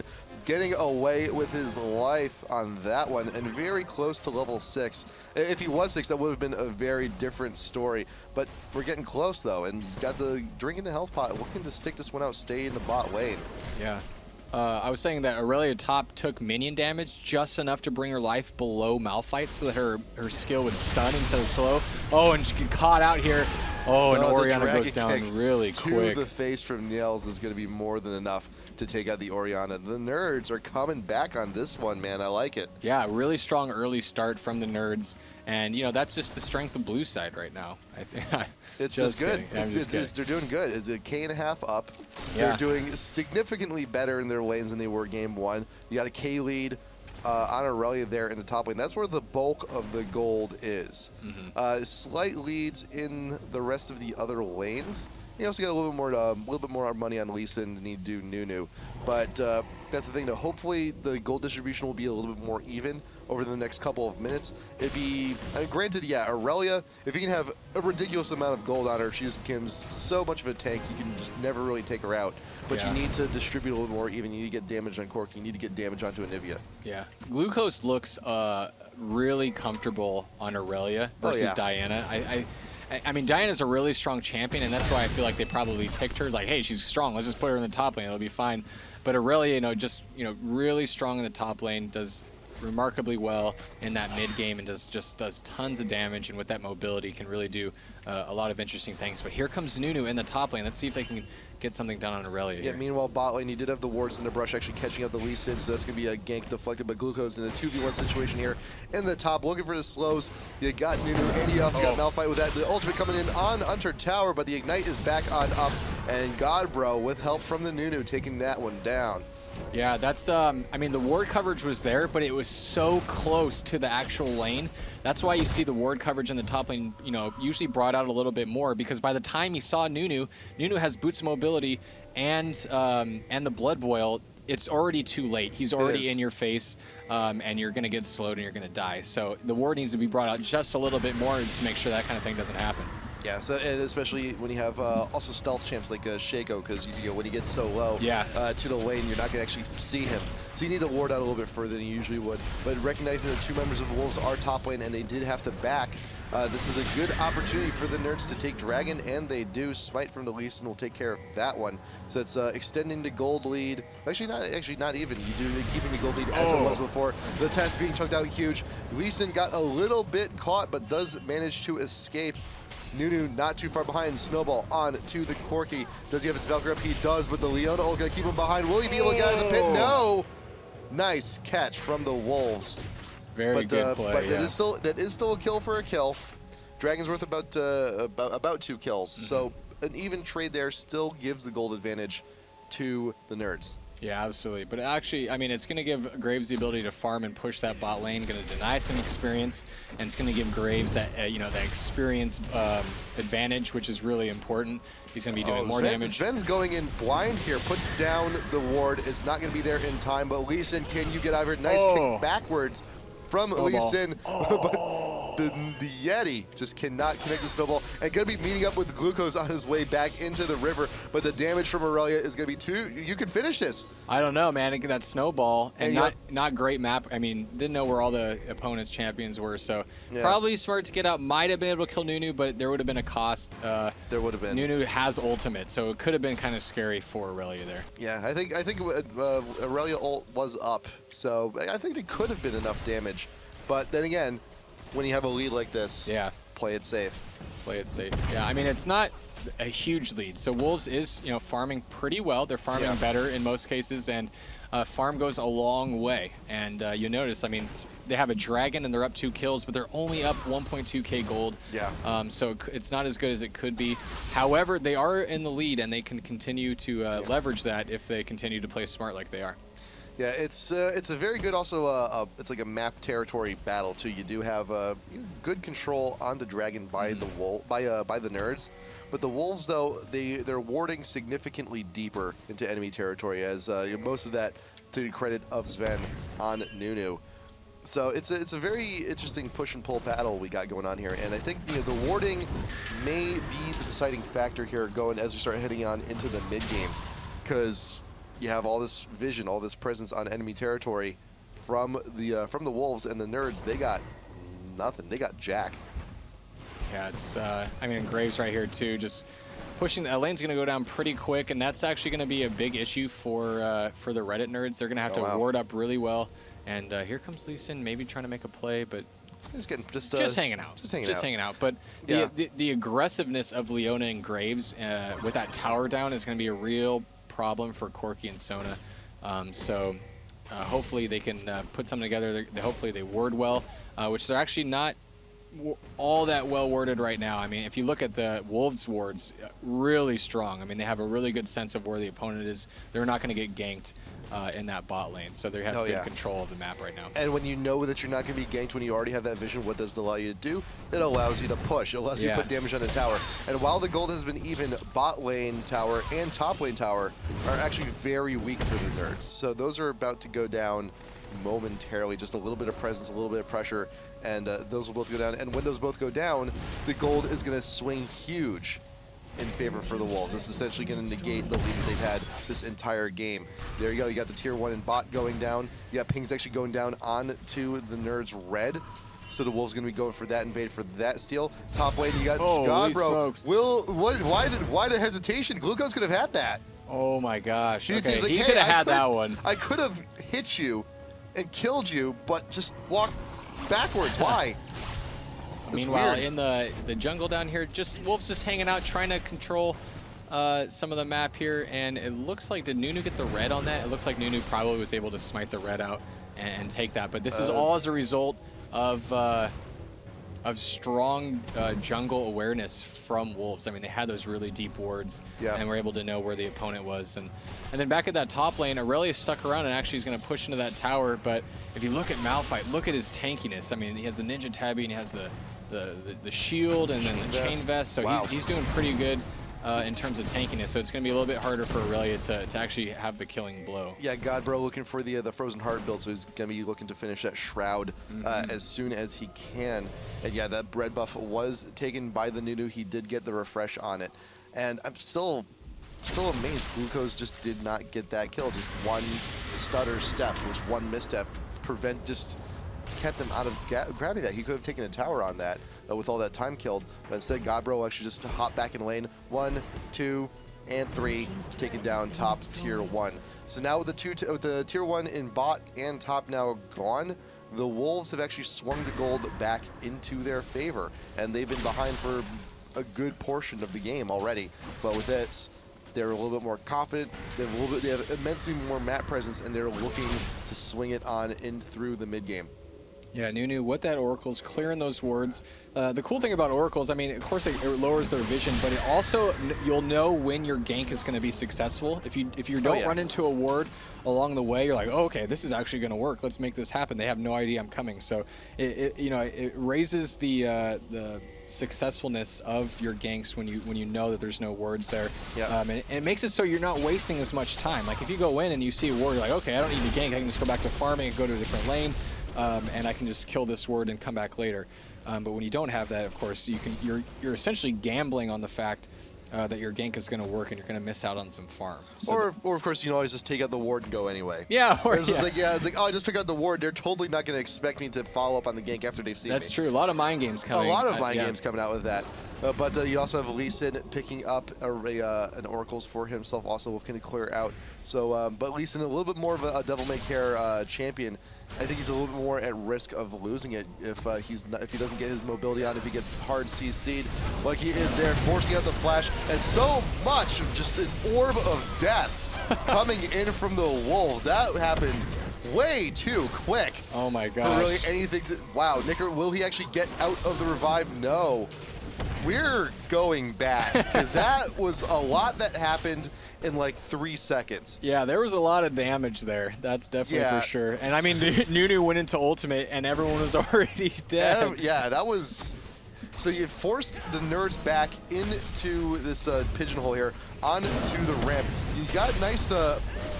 Oh my gosh. Even in half speed, just the Orianna ult. There's just so much damage to contend with. Nice notion on Lee Sin to actually flash out knowing, winter is coming. But still, though, everyone is just left behind, and it doesn't matter how well farmed your Aurelia is. When you get caught in a rough situation like that, where it's just free damage for the enemy team, there's not much to do. Yeah, that was a lot of AoE coming out of Wolves there. I mean, with Graves ultimate, Malphite ultimate, Orianna ultimate, Leona ultimate, and then Nunu ultimate. So there's just, that was all.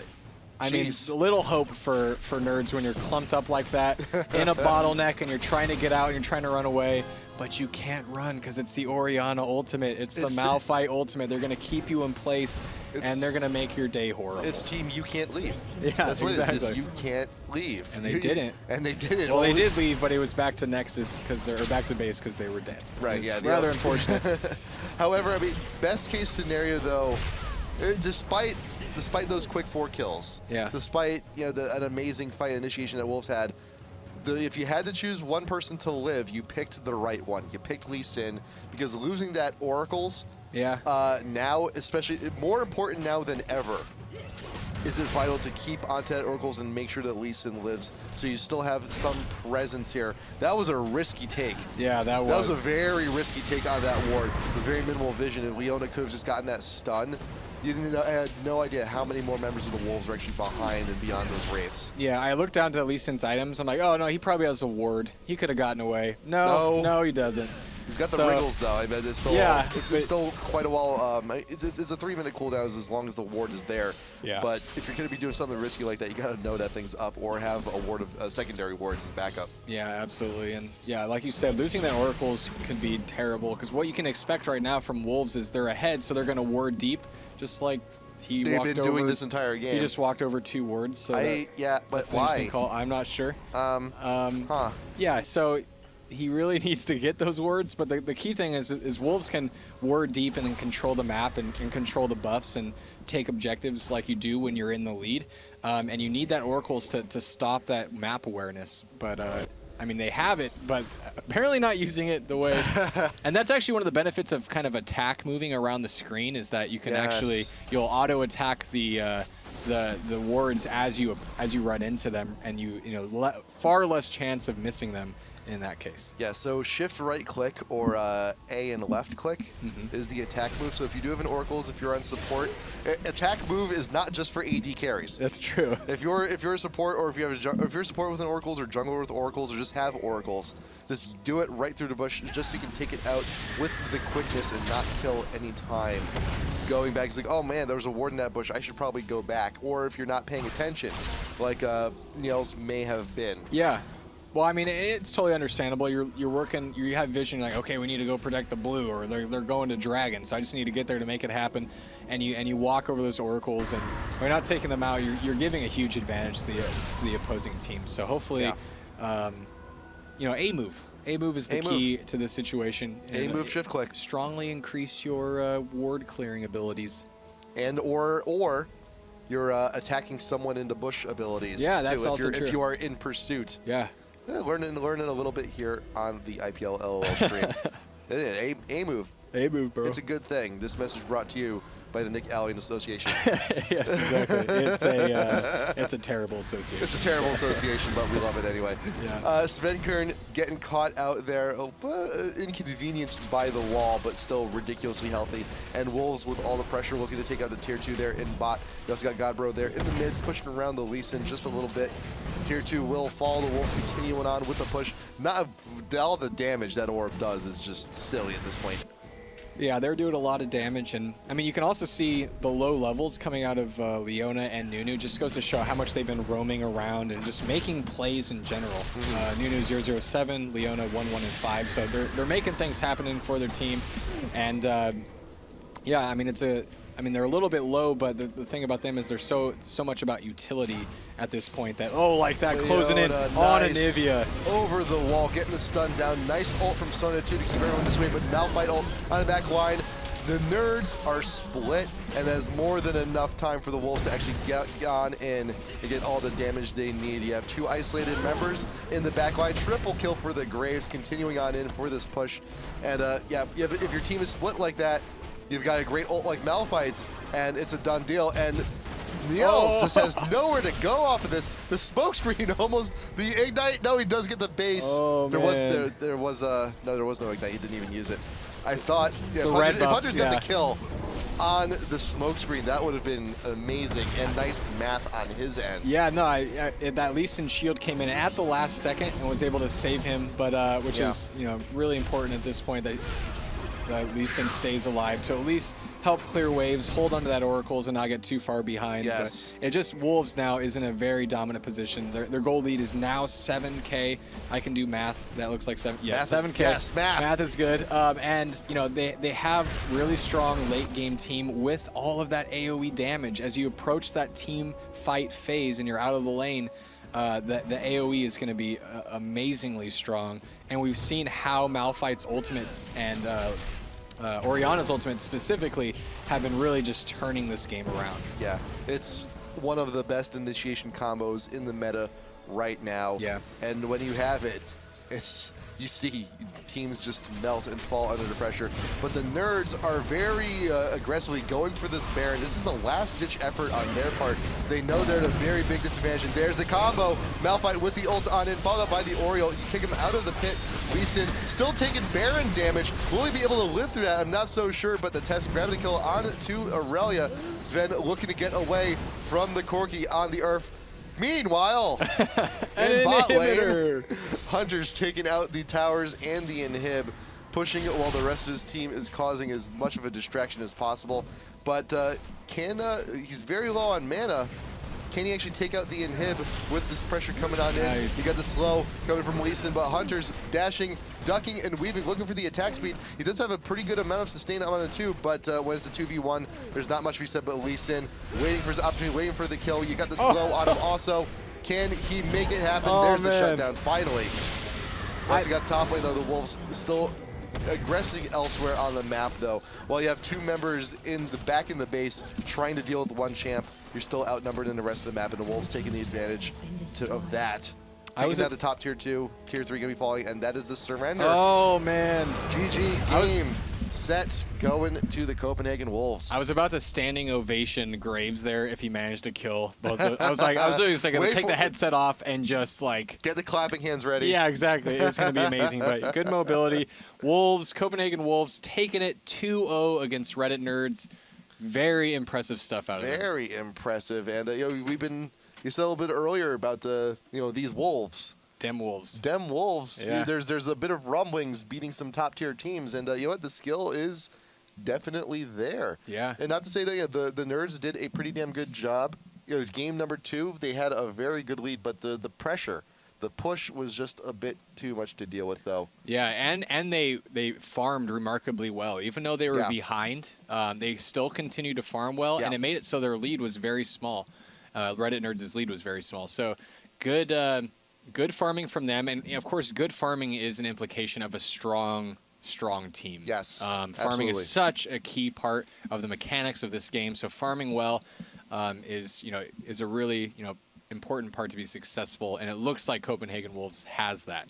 So with that, the Wolves, who's going to be their next opponent? They're going up next in round 16 against Eclipsia. Yeah, Eclipsia did really well in our last tournament. They beat Curse EU. They did. Of course, Curse EU isn't looking the strongest right now. I know I think they might have some things happen to them. I'm not totally sure. But yeah, they took them out 2-0. So Eclipsia is strong, but Copenhagen Wolves also quite strong. By the way, we still have a lot of other very top-tier teams remaining. Signing up for the last qualifier against All Authority, ACER EU. You got the Eclipse, as we mentioned before. Meet Your Makers now in here. Alternate in here. FNATIC is back. SK is back. We'll see if they make it to round of 4, then forfeit. And then NA side Too soon, bro. Too soon. And then you also got the NA side looking very strong. What do we got for NA tonight? We have the last stand of Jarvan. Oh, yeah. Yes. All right. Last stand of Jarvan. Reddit team for the EU and Reddit team for the NA. Yeah, last stand of Jarvan is one of our in-house favorite teams. They, I mean, they don't win, really, but they continue to get better, and we like supporting them. They're really awesome. And they're going to be playing against Team Normal Stars. I have no idea who that is.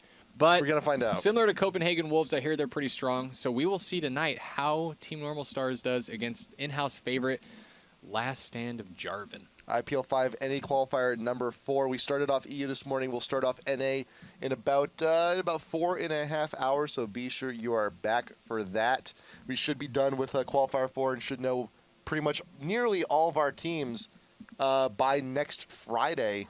So the list is starting to the list is starting to complete. We're going to be knowing very soon the entire roster. And of course, last qualifier, we had Elo Blade and Meat Playground joining us. They're going to be at the live show also. And again, IGN.com/IPL5 if you want to go to the big show. Get your tickets now. They're the cheapest now that they're ever going to be. See you guys in a few hours for NA. Later. See ya.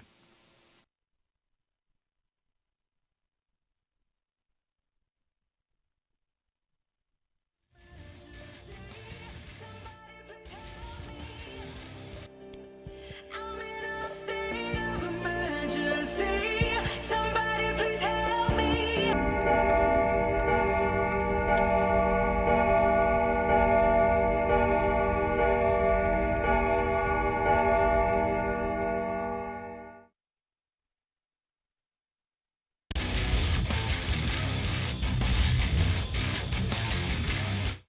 Hey, Summoners, how are you doing? IPL5 qualifiers continue.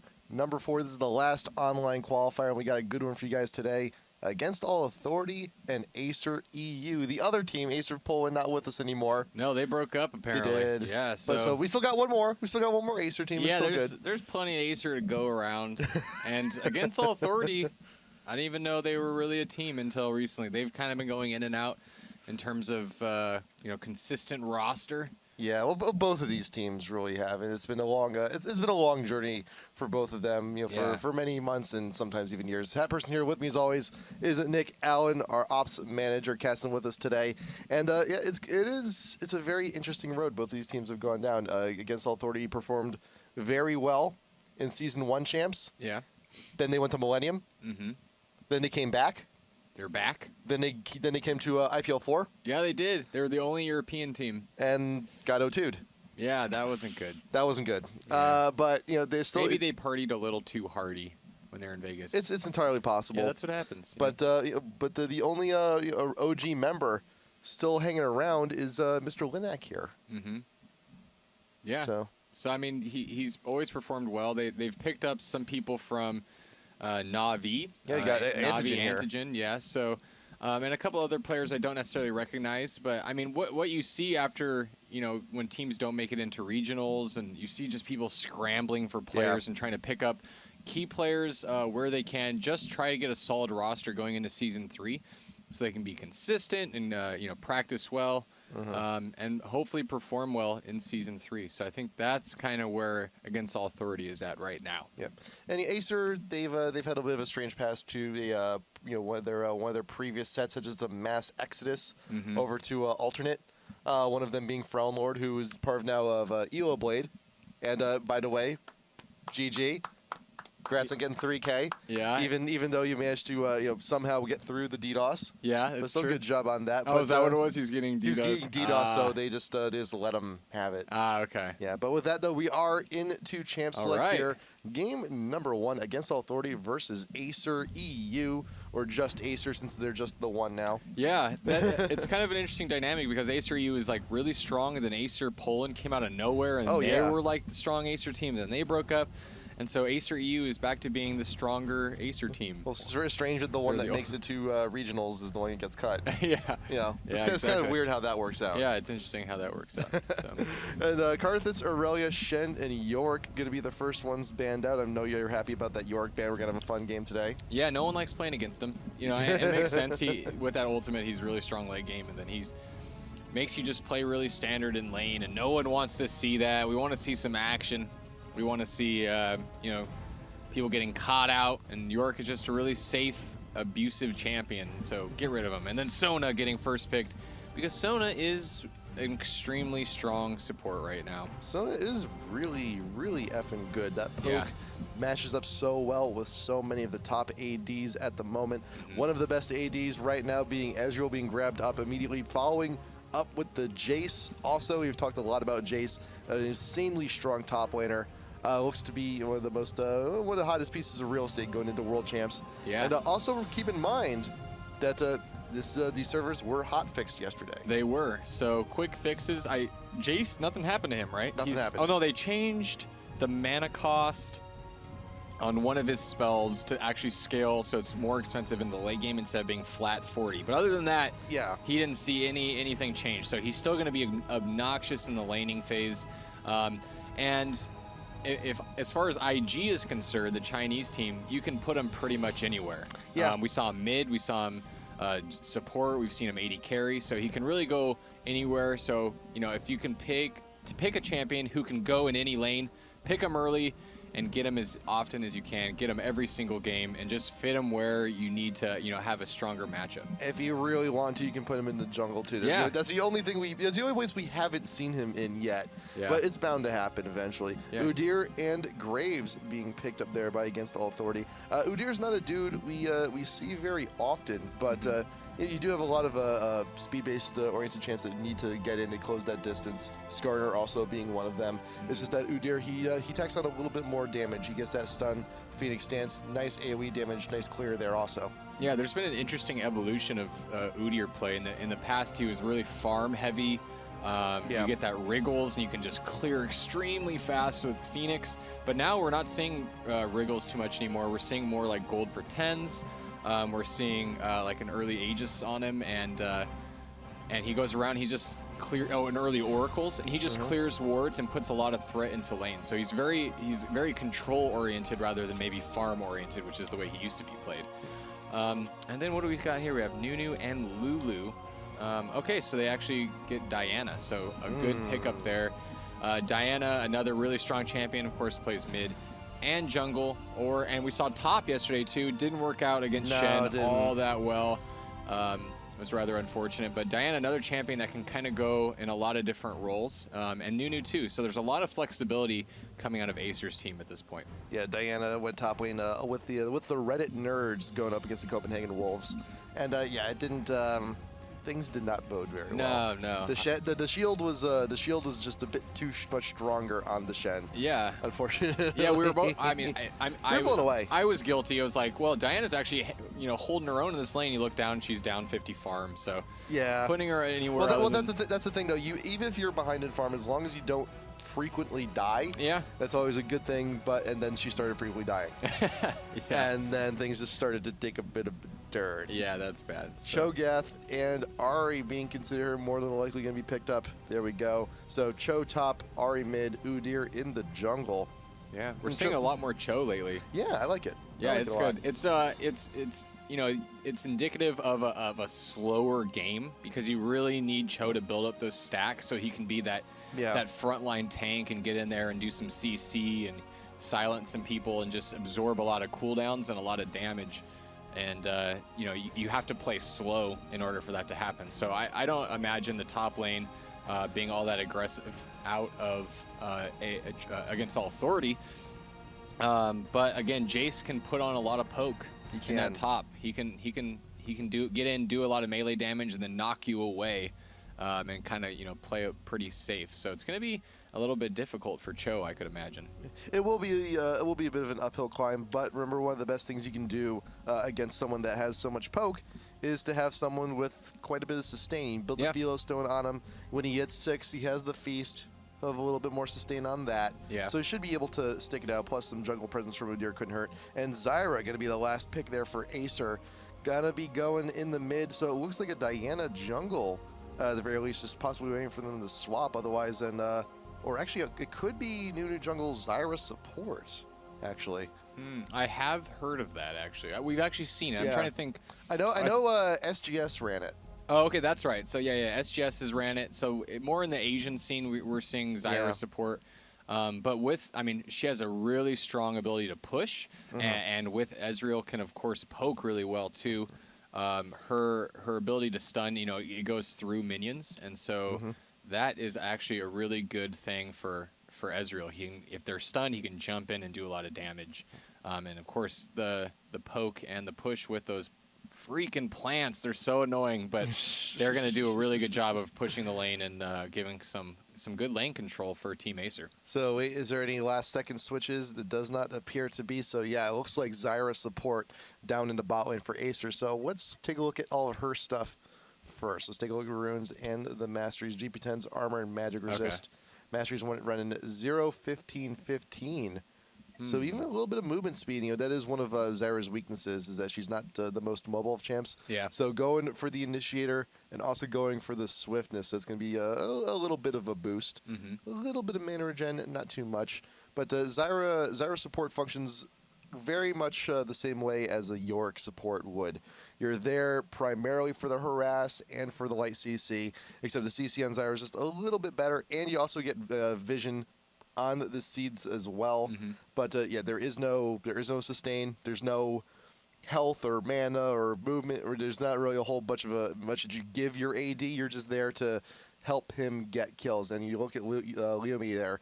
You got the Ignite. They're looking for kills in the bot lane. Yeah, absolutely. And I actually really like that Zyra pick next to the short range of Graves. That's like the one downfall of Graves in that laning phase, is he has to get in pretty close to land those last hits and to land those Qs on the buckshot. And so if he gets a little bit too close, Zyra can do a ton of damage early game with those seeds. So you can actually place those in the bush and set up kind of a trap where you zone them well into these seeds and then just do a ton of damage. So it's going to be really difficult for Graves to get in and actually get those last hits because of Zyra's presence. So I actually really like that pick. You got a little bit of attack speed, a little bit of tank on the Cho'Gath. He just wants to make sure those spikes come out frequent and often and hurtful as much as they can. We got a quick look on Althor there. That's standard stuff for Ari. Let's also take a look at Diana, and then we'll take a look at Jace next before we go into the loading screen. So Diana, some AP, some health, can be very tanky. That late game health, okay. Yeah, it's not too bad. 21-9-0, nothing all too odd there. And let's take a look at Schabs. What's he running on Jace there? What's he going to be doing in the top lane? Standard physical damage. You got some armor. You got some resist. 19-11. And it's strange. We're seeing a lot more people actually, instead of full out going to 21 on the offense tree, just cutting it short at 19. Just so the defense tree is a little bit more resilient. You see a lot of more people going for like the extra minion resistance, and also some of the just flat damage resistance also. And that's a big telltale sign. It's like you're not going for kills, you're going for rest, you're just going for poke. Yeah. It's and the top lane is so much about trading. So just not being afraid of getting in there with trading, taking less damage than your opponent, and a little bit of resistance, so you can be more aggressive against those minions. You can get in there. You don't have to be so afraid. Of course, they can still hurt a lot, but they can be a little bit more aggressive. And I think that's one of the key things for Jace is doing the damage, following them up, getting all of your combos off, and then hitting them away.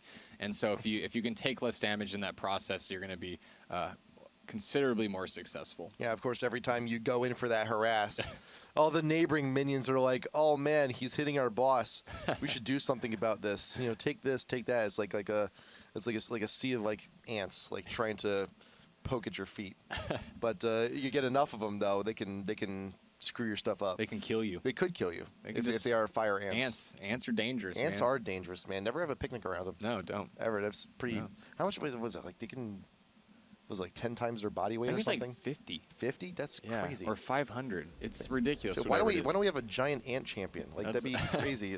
Well, Cho'Gath kind of fits that role. Yeah, the I new guess. champion looks kind of insect-like. Yeah, that's right. Like, I Yeah. can't. Was the friggin' K's name? I can't pronounce it. I'm not. Six. Yeah, not totally sure about it, but he looks really cool. He I like the does. whole Alien versus Predator thing going on. Get some Rengar action. Yeah, It's always I'm really good. excited. It's always a good thing. So when we get into games like this, I'm such a jungle person that I like to look at the jungles, and I think Udyr is going to have a really hard time against Nunu because of the ability of Nunu to kite Udyr all over the map. And Udyr actually has a pretty quick clear speed, but the thing about Nunu is, with that consume and smite, he can steal things really quickly as well. So Udyr might have some real issues against Nunu. So I don't think we're going to see a lot of counter jungling out of Udyr. Instead, I think he's going to go mostly control, just clear the wards, control the map, and just put pressure on the lanes, and maybe not seeing a whole lot of ganks. That's kind of how we're seeing Udyr played now, and I kind of expect that in this game too. Lyumi right there on the ramp to the blue buff does retreat after seeing some of the members of Against All Authority try and make their way on in for the invade. But in the meanwhile, you have all the remaining members of ACER going on in and actually camping out the blue brush. You got the ward down there on the head of the brush, waiting for Udyr to come on in. They want vision on him first before they re-engage. Attempt for a kill, attempt for a steal. Not to mention you also have a nicely placed ward, as we saw earlier, right in front of the Wraith camp. And Nunu can just walk on in, snack on it, and get out of there. Or even smite it over the wall if he's in a bit of a dangerous spot. Linak is making his way on up. He's rightfully apprehensive. Does get the vision down on the CitizenWayne right out in front of Adrenaline with the pull, the hooks, the vines keeping him still. Acer looking to get the blue. You got the rupture coming in from Cho. Can this steal happen? You got the gate out in front, and there's the steal from Amazing.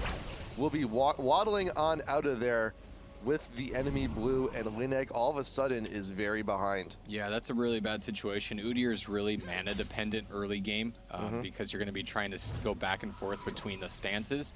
And you really need that early turtle stance so you're not taking a whole lot of damage from creeps. So he's missing out on two things that are going to help him be successful in the jungle. And so he's going to be pretty far behind. And it's going to be really a big issue as he can't put any pressure onto the lanes now. He will, at the very least, try to grab his red. He's going to get very low. Mana is lacking, health is lacking. He may actually have to back early if he was, once he runs out of potions. They're already down to his last one. Lyumi taking a bit too much damage from Antogyn there, gets very low. And that's the thing too, is that Adrenaline helping out with that invade earlier is the support is only now entering lane 3 minutes into the game. So this entire time, Lyumi's just been fighting off against the world here in 2v1. Yeah, he's really behind on farm this early. I mean, it's 3 to 15, so it just shows the presence of Against All Authority in the lane early. That's it's actually a really dangerous thing, and that's why that can really lead into a really hard snowball in the bot lane. Like they could really leverage that. They're going to have the level advantage over Zyra, and Zyra's going to need some levels to put on the right harass. So I completely expect Graves and Sona to be really aggressive in this early game. And while AAA is doing very well in bot, we can't say the same for them top lane.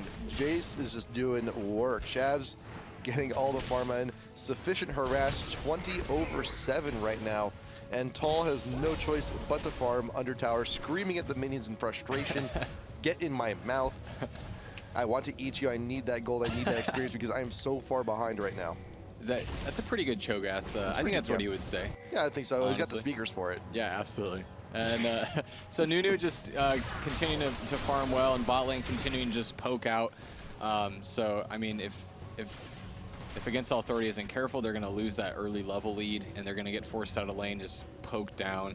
And it's interesting, Sona is kind of queen of poke in that bot lane, but I mean, now we're seeing Zyra, and Zyra has something to say about that, getting in, landing those stuns, or binds rather, and just doing a lot of work. Schabs getting caught out. The Udyr came on around and Schabs has no option but to run down the long way for a retreat, and CitizenWayne is looking to reunite with him, trying to keep Altor busy so he doesn't grab the kill onto Jace. Here comes Amazing with the snowball, keeping Udyr slowed just a little bit, but CitizenWayne still looking to kite damage in retreat. The charm going down onto Diana. You got shots from behind, going down to Jace. CitizenWayne getting very low. Has he used his flash hit? No, he hasn't.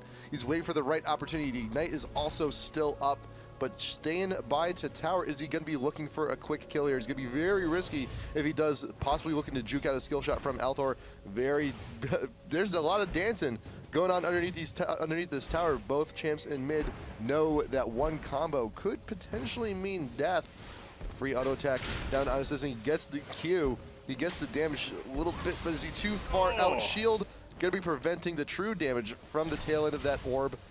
It's a very risky dance here in mid. Yeah, absolutely. And Ari, it seems like Ari's just kind of toying with CitizenWayne, just to be like, hey, I'm not gonna let you farm. You know, you go up for that last hit. I'm gonna, you know, I'm gonna charm get you. I'm gonna get you. I'm gonna get you. Yeah, exactly. So it's mostly just threats and just putting some pressure on the lane. Meanwhile, Nunu coming in to see if he can land that snowball. He is really fast with that blood boil. Gets a snowball off and the flash out of the way. Very well done, very well timed by Nunu, but CitizenWayne cannot catch up. He cannot connect with the rest of it because he is out of mana. Linak finding out Amazing is actually, he's going the long way out just to retreat from this, looking to juke someone out of the bush. But here comes the teleport from Jace, back from base. He does have some mana. Nice kill. First blood going down to Diana, on to the Ari being caught out in their own jungle. Nice coordination from Acer. Yeah, really nice. You know, Nunu knows that Udyr is quite a bit behind now. Oh, and CitizenWayne going really aggressive on Udyr, but Udyr is gonna not make it out. Okay. No, Amazing, tanking that turret like a boss, getting very low, and just look the health on Acer. They know exactly when to engage and when to get out of there. Their management on their health and knowledge on engagements is very, very well organized here. Yeah. You saw it. I was expecting CitizenWayne to back straight out, but he had the game plan all set. He's like, Nunu, you're not too far behind. Jace, you still have the teleport in case of emergency. There is still a kill here, and by staying in the lane, by being the bait, managed to convince convinced Altor to stick around a little bit longer than possibly should have. Yeah, absolutely. And getting that kill onto Udyr is gonna have such an impact on the mid game. Now Udyr is even more out of this game. Level 3 right now, getting the blue buffs. Oh my gosh. So 3 to 5. And the thing is, Nunu is such a strong counter jungler.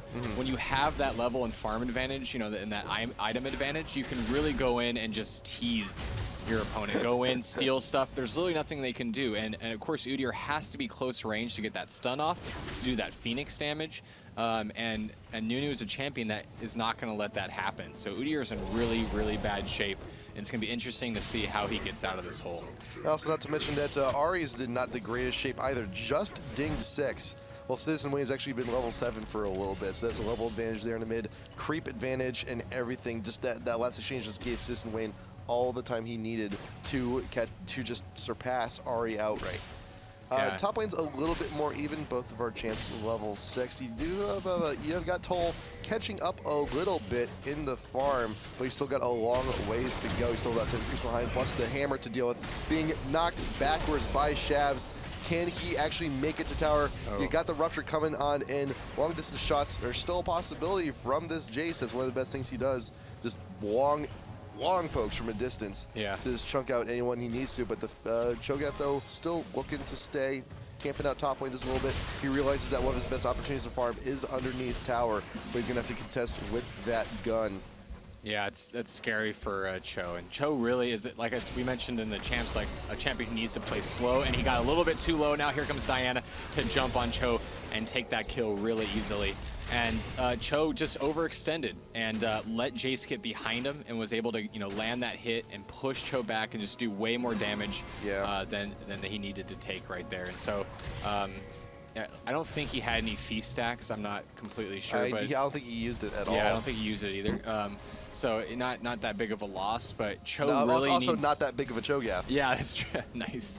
well said. But yeah, he needs to play it slow and not be overly aggressive. And the problem is, if he's trying to last hit, I mean, he can pretty easily push the lane, which is not what he wants to do. His abilities, 10 for that lane pushing. Acer is well aware that Linak is out there in that bot brush, so they will not get aggressive for the time being until they see him leave, which he now does. Wait for the lane to push on up. Antogyn, he can just have this wave. That's fine. You don't want to lose. You don't want to die at this point when you're so far ahead. Yeah, absolutely.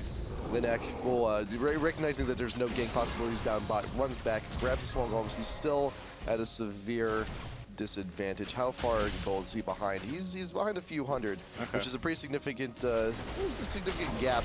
But top lane is behind by a much wider gap, and Tull may actually just die once again. Amazing looking for the assist on this one this time. Snowball going down, Rupture from Tull, just to dissuade Acer from continuing the chase, and he's locked out. He's locked out of farming at this point. Yeah, he's doing pretty well. He's only down 18 right now. Yeah.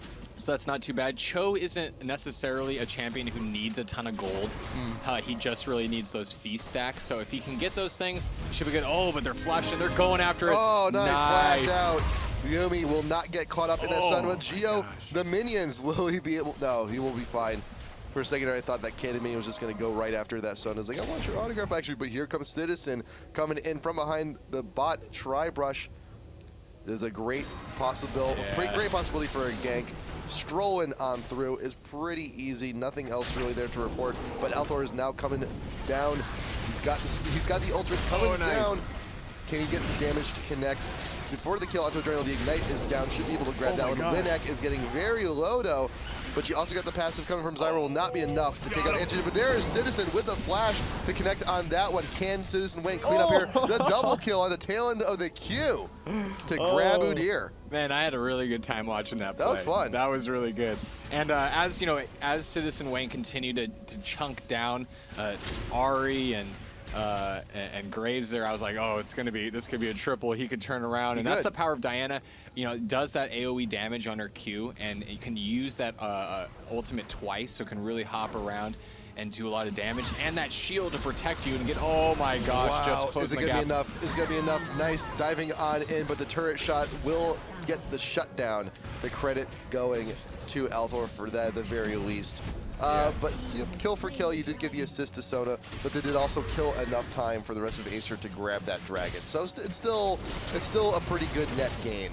It's just that CitizenWayne can no longer go for that flawless victory that he's been going for. Yeah, it's pretty good. It's a pretty good trade because now they're both going to be coming back, Ahri and Diana, to mid lane, both with full life, both with full mana, and Diana's way ahead. 6-1. So actually, Ahri's in a pretty bad position after losing and dying there. You know, just increasing the 2K. gap.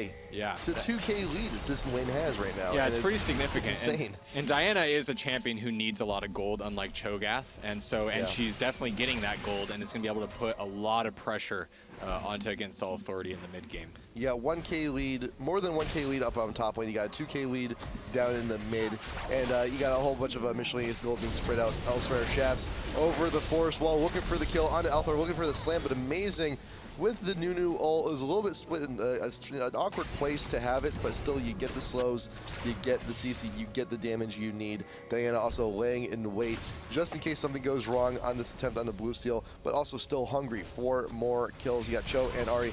Ahri throwing the charm backwards, looking to keep amazing still, but that's not going to be enough, and Acer should be stealing this blue pretty convincingly. Yeah, Acer's significantly ahead, and a lot of this is as a result of the control of Nunu. Nunu has a lead, and Udyr is basically irrelevant in this game right now, just too far behind. Not tanky enough to make a big difference. He's trying to get position. Yeah, he's trying to make plays happen, but I mean, Acer's pretty dang far ahead, and that gets hard. And you know what happens when you gank a losing lane? There's always that possibility that you're going to die too. Yeah. Right there, as he immediately runs away as Jace is teleporting in, and he's going to be met by amazing end Citizen down in the river, and he's regretting his decision to try and get aggressive, and will fall very quickly to the Nunu. Yeah, that's exactly what you said. That is the risk you run, and that's the thing though, is that most of these lanes are at a severe disadvantage for against all authority. So And it's a rough situation to be in that Linak, and when you're not quite sure which lane to gank because every lane is doing poorly. Yeah, exactly. That's the worst feeling as a jungler. But Diana just going in, Wow. doesn't even care about the tower, just taking it and just poking down with that Q. So that's pretty crazy. But yeah, when you're way behind as a jungler and you're losing the lane and you go and you try to make a play like that where you're kind of in the opponent's territory, sitting back and looking for that tower dive.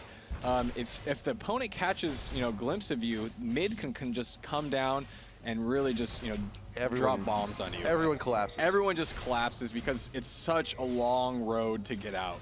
And even with bear stance, it's not enough. And especially if you're playing on blue side, because that is one of the hardest things to get out of is that tri-brush down on bot over on the purple side or red side, depending on your vision.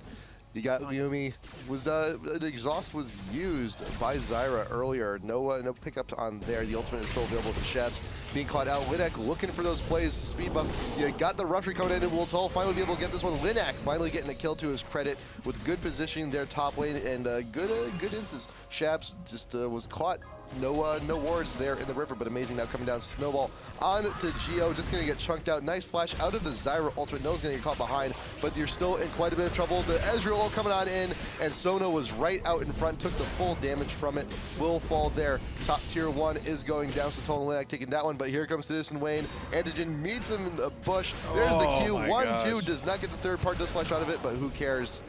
You still have another dash available with the Ignite. CitizenWayne secures that kill. 7-1-2 right now. Yeah, Huge. CitizenWayne definitely earning his keep.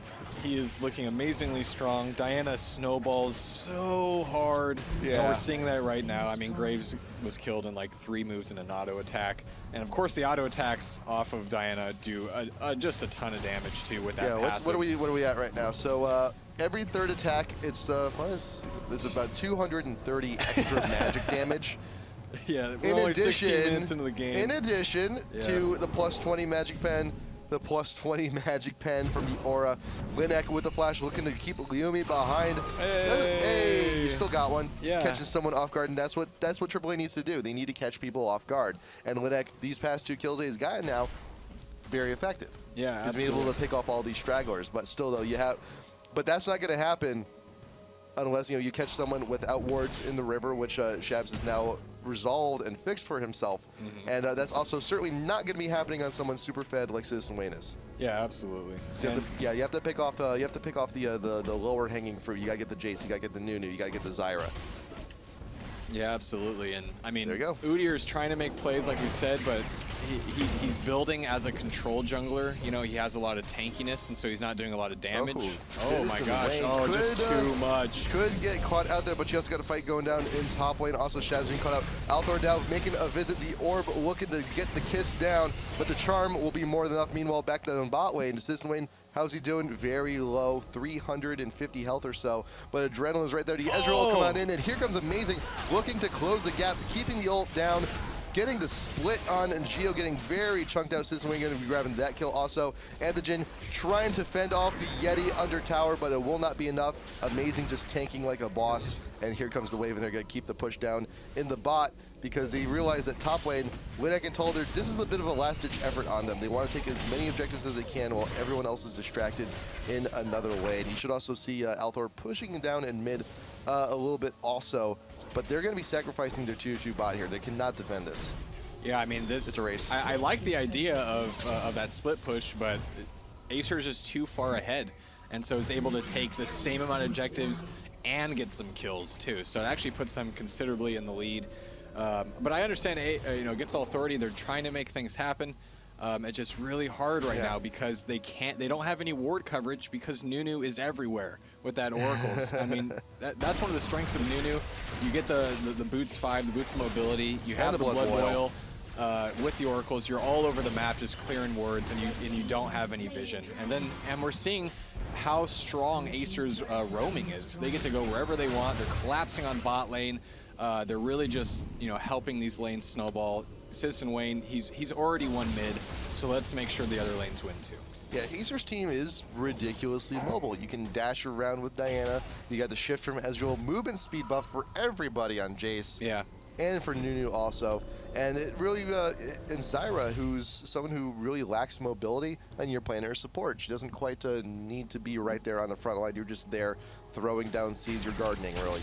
It's like you're just, well, everyone's off fighting. You're out there in the front yard in the garden. You got your little shovel. You got your gardening pants on. Yeah, she's a hobbyist. She's a hobbyist. Yes, absolutely. Yeah, she's just hanging out, you know, just passing the time. Yeah, and it's really good. You're right. The range on her ultimate and the AOE there is just massive. So she really can just kind of sit back and actually I'm noticing Cho's getting pretty huge. So he's doing what he needs to do. Is that full stacks? He is at full stacks. Oh, is he? Okay, so he's right where he needs to be. You know, that's pretty early. Only past that one death. Just don't die, but past that one death, he hasn't died anymore, so that's awesome. He has decent farm. He's getting into his item. He has 2 gold per 10, so he's definitely still in this game, and he's going to be a tanky beast. And now Diana has to be really concerned if she wants to actually dive in. You're at risk of being ulted. Yeah, and this is this is the thing playing up against Cho Sizzling out in front. Sona ult to keep the Diana still, and there you go, Anthony grabbing that one. That teleport coming from Jace just a tad bit too late. Now he's in a bit of danger. Adrenaline caught out in front. The Charm will not be getting the tail end of that, but Schabs is exhausted, hiding underneath the tier 1 tower. The feast going down, and as he flash out once more from Amazing back into the Wraith camp. And it looks like against all authority, all they need to do is fend off the Ezreal, and they should be able to take down this tier 1 in mid and continue the push. But Lyumi, that is a lot of damage in that Ezreal. He's got quite a bit of farm on him, but a flash backwards, looking to pick something up, looking for the charm, not going to grab it. They push him away, but there's enough time cleared to take out the tier 1 there in mid. Yeah, the really good team fighting out of Against All Authority, staying together, and they were pushing in a position where they knew that ACER was split up, and Ezreal, you're just not in the right place, dude. Soda, can you grab that? Yes, Geo with the kill to pick up on everyone. Flashes out, but does not escape the hammer. Althor out in front. If you can get another charm, that would be ideal. Nice, gets it onto Amazing. He throws down the ult in desperation, but will not be doing a whole hell of a lot. The plants behind from Zyra, still looking for damage, but that was... I wish I knew what was going through Lyumi's mind. He's like, I'm just going to sit here, I'm going to flash out. Holy crap, I need to flash out. The shifts on shift to flash. Very good escape route. But Geo right there in front, just because your support doesn't mean you can't get your positioning right and pick up those kills, especially on Soda. Just Q, auto tech, got that kill. Yeah, that was really good play, good knowledge. I mean, it cost her life, but it's good taking out the 80 carry in exchange for the support, so that's a really good trade for them. But ACER just not playing the team game that they need to play. They need to get a good initiation, and they don't necessarily have that. I mean, really, Zyra's ultimate can really help. Nunu can go in ultimate too, but they're not very coordinated right now. They're kind of trickling in, and Against All 30 is having no problem cleaning up. Well, also keep in mind that nearly all of the gold lead that has been gathered up by ACER, the vast majority of it is all on CitizenWayne. He's 8-2-2. The rest of the team, in comparison, actually not doing so hot. And you saw earlier in that fight, they chunked out CitizenWayne huge. They forced him out of there. He's not with the team, so that gives AAA with that front lane for the frontline tank of Cho to just push around ACER, and you saw them do exactly that. Yeah, you're absolutely right, man. Like if Diana can't dive in because she's going to get burned down really quickly, all she really has is her Q. She relies so much on that close range damage. If she's only her Q, then ACER just needs to sit back and poke. But with people like Cho'Gath who can go in and kind of initiate really hard, it's going to make it really hard for ACER to just sit back and do the poke game that they need to do right now. Citizen might be caught out there, just dives straight on in, looking for the CC, looking for the AoE damage, and CitizenWayne does have a Zonier's Hourglass, will be looking to escape some of the damage, but not for a long. Antogyn grabbing the kill on that Ezreal, also picking up the kill on to Arya. Amazing caught out in the back, and Geo is looking to retreat. Toll recognizing he does not want to lose those stacks. Linak out in front, trying to take all the damage, being the turtle he is, but Toll, can he get the rupture? Any more damage? No. Schabs looking for the poke from a distance, and ACER squeaking that one out, splitting Geo away from the rest of the team, and Ezreal may be able to shift on over and grab that stray kill if he wants to. No, he's going to stay with the rest of the team in mid, look to pressure down the tower, and maybe even still get a kill down onto that show. You still have this poke. There's a lot of poke from the 3 remaining members of ACER. You just need the minion wave to support it. Rupture coming on in, will not be grabbing the Ezreal free damage also coming in from Zyra, looking to just clear the waves, but everyone has respawned at this point, and Acer cannot push down this tier 2 anymore. That was some pretty brilliant initiation from Diana in that team fight, going in, blowing all of her cooldowns, and then Zonya, and then coming out and still be able to do some damage. So that's exactly what they needed to happen, and it helps actually Diana, who's basically carrying Acer right now, Pretty much. single-handedly, to do what she needed to do. And against Authority, pretty clumped up. Didn't have the best initiation, weren't able to focus who they needed to. Graves went down really quick. And that's actually one of the benefits of Diana, getting back there and taking out the AD carry and allowing your AD carry to just do work. And we saw that, and it was really successful for Team Acer. And you're also starting to see the magic resist is being stacked here. You got Udyr on the wit's end. You got the Abyssal also on Ahri. Cho's looking to tank up a little bit also. Is that a Youmuu's in progress on Ezreal? It's a Brutalizer in the Iris Blade. Yeah, that's... Why? Youmuu's on Ezreal. I don't think I've seen that. Why? Well, Brutalizer early on a lot of ADs, the cooldown reduction is huge. The armor pen is huge, but it's not ideal. Usually, when you see that doesn't usually get completed until like super late game. I would expect Ezreal more to go for that training. Althor recognizing an advantage and a man advantage here. Jason's now with the rest of the team, dives on in to try and check out CitizenWayne, but here comes Schabs from behind. Amnesiq's very low. Citizen with the hourglass. Will he be able to get out of there? He's got the shield. Can Geo chunk him out? Yes. Antogyn with the pickup. Linak and Tull still in the bush, looking to keep Acer away. Rupture going down onto Adrenaline is left behind. Charm keeping her on the ramp. Double kill for Antogyn. Very well done. And Acer just caught off guard in a 4v5. Jace wasn't there. He joined the fight too late, and against All Authority, grabbing that fight and a potential Baron attempt here. They're all moving on up. Yeah, I really like that. Really strong play out of against All Authority. Their team coordination is very strong. They know when to engage, and they saw that it was a 4v5 in that situation. And man, against All Authority, really tanky team as well, with Udyr, with Cho'Gath, and then the passive on Graves make them hard to take down. Amazing. He knows something's up, but the rest of the team's going to get there a little bit too. You got Jace getting the kill onto the Ahri was a little bit low, but Ahri also managed to kill him. I got to take a look at that again, because that was a very interesting shot. I just want to take a look at that to see exactly what happened. Althor actually left the pit. Was going on in. It was just a double haymaker. You got some assistance coming from Antogyn, but it just was not enough to save the nine-tailed lady.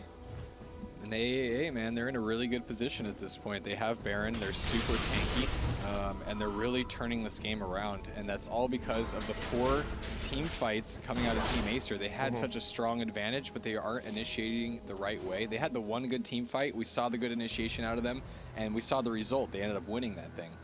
But everything else, it's just they've been 4v5 or out of position or split up, or there's been something that's been holding Acer back, and it's been enough to bring against All Authority back into this game. Yeah. One Fed champ does not make a team and does not necessarily make a win. Yeah, absolutely. And you see, I know a lot of you out there have been playing ranked, and out there they've been solo queuing and recognizing it's like, hey, you gotta play, you gotta carry the team on your back. Yeah. And but there are instances when that does become a little bit rough, because the one disadvantage of looking to carry your entire team is that you have all the gold front loaded on you, and the rest of your team is considerably weaker for it. And now you just see against All Authority looking to carry on this in the team fights, you'll see that the gold distribution is a lot more even on them. Granted, you have a little bit more onto Graves, but he's the AD carry. He can definitely use that to check out more damage. But you look on the side here of Acer, there's so much, it's a huge disparity with CitizenWayne and the rest of the team. Oh yeah, CitizenWayne's farm is also quite amazing. Over Ahri, 118 to 229, so extremely significant gold differential out of the AP modes. Yeah, got the Baron buff on against All Authority, looking to pressure down this tier 2 in the mid, while the rest of the lanes are looking to catch up. The push in both the top and bot are actually in the favor for Acer, but that will not be a story for long. Charm go down onto Schabs. Jace looking to run away. You also got the plays from Zyra looking to deflect everyone. A lot of free harass going into Lyumi. looking to front load some damage on with the True Shot Barrage, but it's still split runs to the team. Amazing out in front with the Nunu ult for no real apparent reason. Zyra with the ultimate. Everyone just scatters and backs off. So many ultimates are down for Acer right now. You got Ari now looking to dash on in. And if you really want, you still got Sona ult, you still got Graves ult. This is a great opportunity for Against All Authority to just stay here and camp it out. You've forced out so many ults already. There are none left for Acer that will make a difference. Sona ult coming on in. CitizenWayne out in front. Will be chunked out before he can use the Hourglass. Very well done. Lyumi an amazing split away from his team. Exhaust down onto the Ezreal. Linak still leading the charge. Amazing is now split from everybody else. And Against All Authority taking out that tier 2. Very well coordinated and nice forcing out of the ults earlier. Yeah, man. Cho'Gath, extremely tanky and he's so big. He just sits in the front and just takes all that damage. You saw Ezreal blow his ultimate to just hit Cho'Gath. I mean, that's not a good use of mana. But meanwhile, Acer getting caught out on the back line. The vines from Adrenaline. Zyra catching him out. Nunu with the snowball. Antogyn is out in back, is taking free harass from the rest of the team, but the slows will wear off. He will rejoin the rest of his team. But there is a Shirelia's pop. Can he get one more snowball? No, Nunu cannot close the gap. He cannot get there just yet. Yeah, Nunu was getting a little bit too far He's out hungry. there. He's hungry, he's really hungry, but he could have, and so is Cho'Gath. So is Cho'Gath. Cho'Gath could have made some damage happen there if Nunu got too far out. Yeah. So 14 to 17, and despite all this pressure that Against All Authority has been putting on, they are still at they're still at a 3.5k gold disadvantage, but that is very misleading, like we said before, because most of the gold is on CitizenWayne, and Against All Authority is doing a very good job in forcing Diana out of these fights. Yeah, absolutely. I'm actually really surprised. I mean, that Against All Authority is doing so well with Udyr being as far behind as he was in that early game. But we look now, he's 2-4-6, Nunu 1-2-11. I mean, it's really close in terms of gold. I mean, yeah, what is that? Less than 1,800, especially with such a poor early game out of Udyr. So, and Acer getting really aggressive. Just going to go in and take this dragon really quick, sneak it in. Yeah, recognizing that all of AAA is back. This is Wayne out in front. Will actually get caught. Huge damage coming on in. The Zodia's popped a little bit earlier than expected, but you do have Schabs looking to split Antogyn from away from the rest of the team. Altar in pursuit does grab the kill. Oh. You got Adrenaline caught out in front. Will also be following Ezreal ult. Everyone splits off. Perfect. Everyone is a goalpost. Letting the Ezreal ult just go right down the middle. Amazing flashing on out of the charm. And once again, everyone from Acer is in full retreat. CitizenWayne got caught out once again. And that's what happens. The rest of your team just goes down with you. Yeah, absolutely. I think there's a bit of overconfidence coming out of Acer. I mean, they are really, really strong and they can do tons of burst damage. So they're just kind of roaming around, and they got that dragon. They're like, hey, we're positive, this is good, things are going our way. And then they face check a bush and everything turns around on them and puts Against All Authority in a good position. Are they going for dragon that's not there? Is that what's happening? I was like, oh, so that's why Acer was in that bush. They just finished it. Well, that just makes things a little bit more clear. Now we know why. Yeah, absolutely. But now that everyone's respawned, Acer, they have the Shirelia's pop from Nunu, looking for a snowball, looking for aggression. Geo pops Shirelia's in response just to get out of the way. Lyumi and amazing. Acer's still playing aggressive when they need to be playing a little bit more defensive kill time and trying. Because Baron should be coming back up in a few minutes, about 2-3 minutes, and that should be the next fight, which they should be looking to try and completely take over. Yeah. Because splitting up, we see what it does to Acer. They just lose 2-3 members, and then AAA just leaves. They get out of there, and every time they lose those small fights, it's giving more and more gold back to AAA. It's keeping them in this game. Yeah, I'm actually concerned. I don't think Acer can team fight at all at this point. I mean, even if they get the good engage, they're all just a little bit too squishy. I mean, to be completely honest, they don't have the tankiness aside from Nunu, so they can get burned down really quick, and their abilities, aren't the best AoE abilities. I mean, you have those ultimates, but once those are gone, you're kind of left, you're in trouble, actually. Meanwhile, Ari and Graves and Cho and Sona, I mean, they have some really good AoE damage, and so it's going to be pretty difficult for Acer in the team fight phase. They need to catch people out, but they really haven't. They're the ones that they're are getting caught out. Yeah. Look at Ezreal and Nunu right here. They're just so far away from everyone else. Going straight up the middle. AAA has just split the jungle in half. This is your side. That's my side. And it's a very bad spot. You got the vision down onto Amazing, and AAA looking to chunk out the Nunu big time. You got Lyumi caught out in the back, but here comes CitizenWayne. A little bit late to the party, but can he get what he needs? Geo does get caught out by the Ezreal ult, but the Soda ult will happen.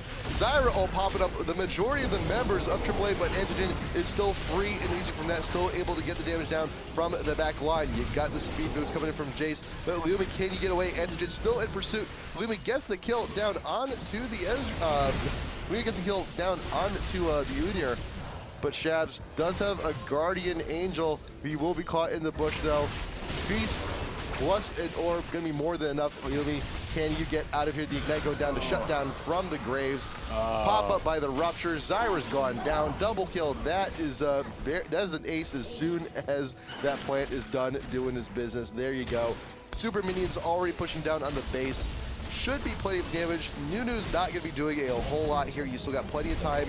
You got to get 20 seconds until CitizenWayne comes back up, but the Nexus should be gone by then. Yeah, Graves is going to be able to just power through and take this. And holy smokes, against all authority, coming back from being down like 8k gold, I think, at one point. It was significant. And the team fights, man. The team fighting was just superior, and he had Cho. You had that great frontline tank, and that is the danger of having one person ridiculously fed on your team, one person looking to carry the entire game. If you get caught, you're done. Yeah. You're done. Yeah, and Cho'Gath really did what he needed to do in that game. He played slow, and I mean, he did. You don't need a lot of gold on Cho, and he didn't farm amazingly. He just died once in lane off that tower dive. And then he's just slowly built up those stacks into a point where he was just too tanky to take out. Yeah. And the presence of Cho'Gath in the front line is unmatched. And so really good coming out of Toll 136. I'm still confused why Lyumi went and rushed for that for the Yomus. That's not a very common item you see on many ADs.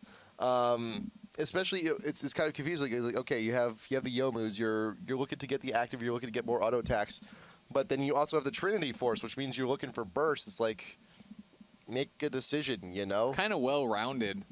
It's well, that's I guess. I mean, but that's not exactly what you want. That's not what you needed. You needed more. Like, just if you can get huge burst damage out. Yeah. That would have been a huge boon for a lot of these team fights. But as you saw later on, ACER, when you start losing those team fights, what you need is more consistent damage to stick in the fight a little bit longer. Because, you know, with when you build burst on Ezreal, that's it. You have your massive burst damage, and then you have a huge drop off until your cooldowns come back up, and that allows anyone who's trying to get the hunt down onto you, it lets them aggress a little bit more. Yeah, absolutely. It does. Yeah. So we'll see what happens game number 2. Yeah, great game out of Against All Authority, coming back from being down. A little bit of a throw. Maybe a little bit of a throw. A little bit. I mean, Diana is just so squishy that if she gets fed, she still has to get in and can get burned down really quick, especially with, all that stun that's coming out of Against All Authority, the knock-up from Cho, the charm from Ahri, the stun from Bear Stance on Udyr. They really have a good CC team, and Diana really wasn't able to do what she needed to do. And usually when you see a Zhonya's on AP carry, it's the kill time. Like Morgana, it's there. You want to be safe while your ultimate is finishing. You'll see Zhonya's a lot on Vladimir to kill times. Like, okay, I need a second. I need a few more seconds on my cooldowns just for my pool to come back up. And then you also have, like you would see on Diana's, I just need a little bit more time. I just need a target for my ultimate just so I can dash and hopefully get out of there. Yeah. But just swarm, and everyone just swarmed on in. Yeah. Everyone, and that's the thing too. Like same thing with the Guardian Angel. If you revive in the middle of the enemy team, you're still not getting out. Yeah. Happens. It's rough, man. It's game 2 Against All Authority and ACER EU coming up in just a little bit. IPL5 Qualifier number 4, the last online. We will see you guys back in just a second.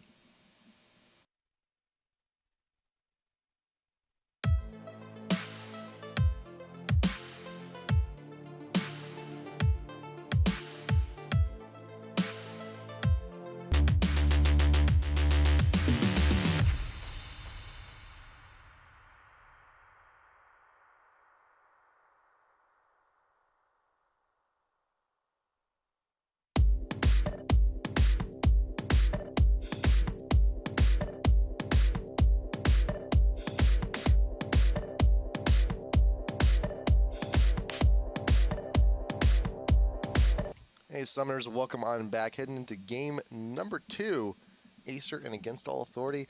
ACER did pretty well. Oh, well, CitizenWayne did very well. Yeah, CitizenWayne was pretty much carrying it. He was, well, for a time, and For a short period in history, CitizenWayne was winning that game. and then he got caught And then he decided to face check a bush, and that's how you lose games, man. a few times. Yeah, if only he had a ward there. If only. If only. If only he would have taken your advice and just bought millions of wards, and that's it. And he would have done pretty well. It was good coordination to begin with for Acer, but Yeah. that's what happens when you front load so much gold onto only one of the champs. The rest of the team falls behind. Yeah. And sometimes good teamwork, even though being put very far behind, can still get you there. But with that, going into game number 2. Acer this time going to be on blue side, first ban, first pick, staying consistent with that first Shen ban, and AAA staying with the first Karthus ban also. Maya, Nunu being taken out immediately. Yeah, Nunu, of course, an annoying champion, as I say from time to time. As So- always. Yeah, I have my champions I don't like to play against or play, and Nunu's one of them. And yeah, really annoying. I mean, was able to do a lot of harass in the opponent's jungle, and when you have a melee jungler, which they all are, then you can just get kited pretty easy. So that's really the strength of Nunu. Play safe, can go and be safe in the opponent's jungle. So get rid of him. He's annoying, and let's move on. York also being banned out here. Alistar being left open so far. Alistar, Aurelia, and Aurelia have been left open here. Greg is going to be the last ban coming in for AAA. So that's Aurelia not usually a first pick, but Alistar is definitely first pick worthy here. For the first game, AAA did opt for the Sona first pick, but alas, she is banned. Jace could also be a big pickup here. If they really want to try for the Diana again, they can go for it here. But yeah, there you go. The Jace should be fit. There you go. First pick. First pick Jace. Yeah, I mean, we're seeing that a lot. Jace, again, flexible and really good. And he did pretty well in that last game. I mean, he did what he needed to do.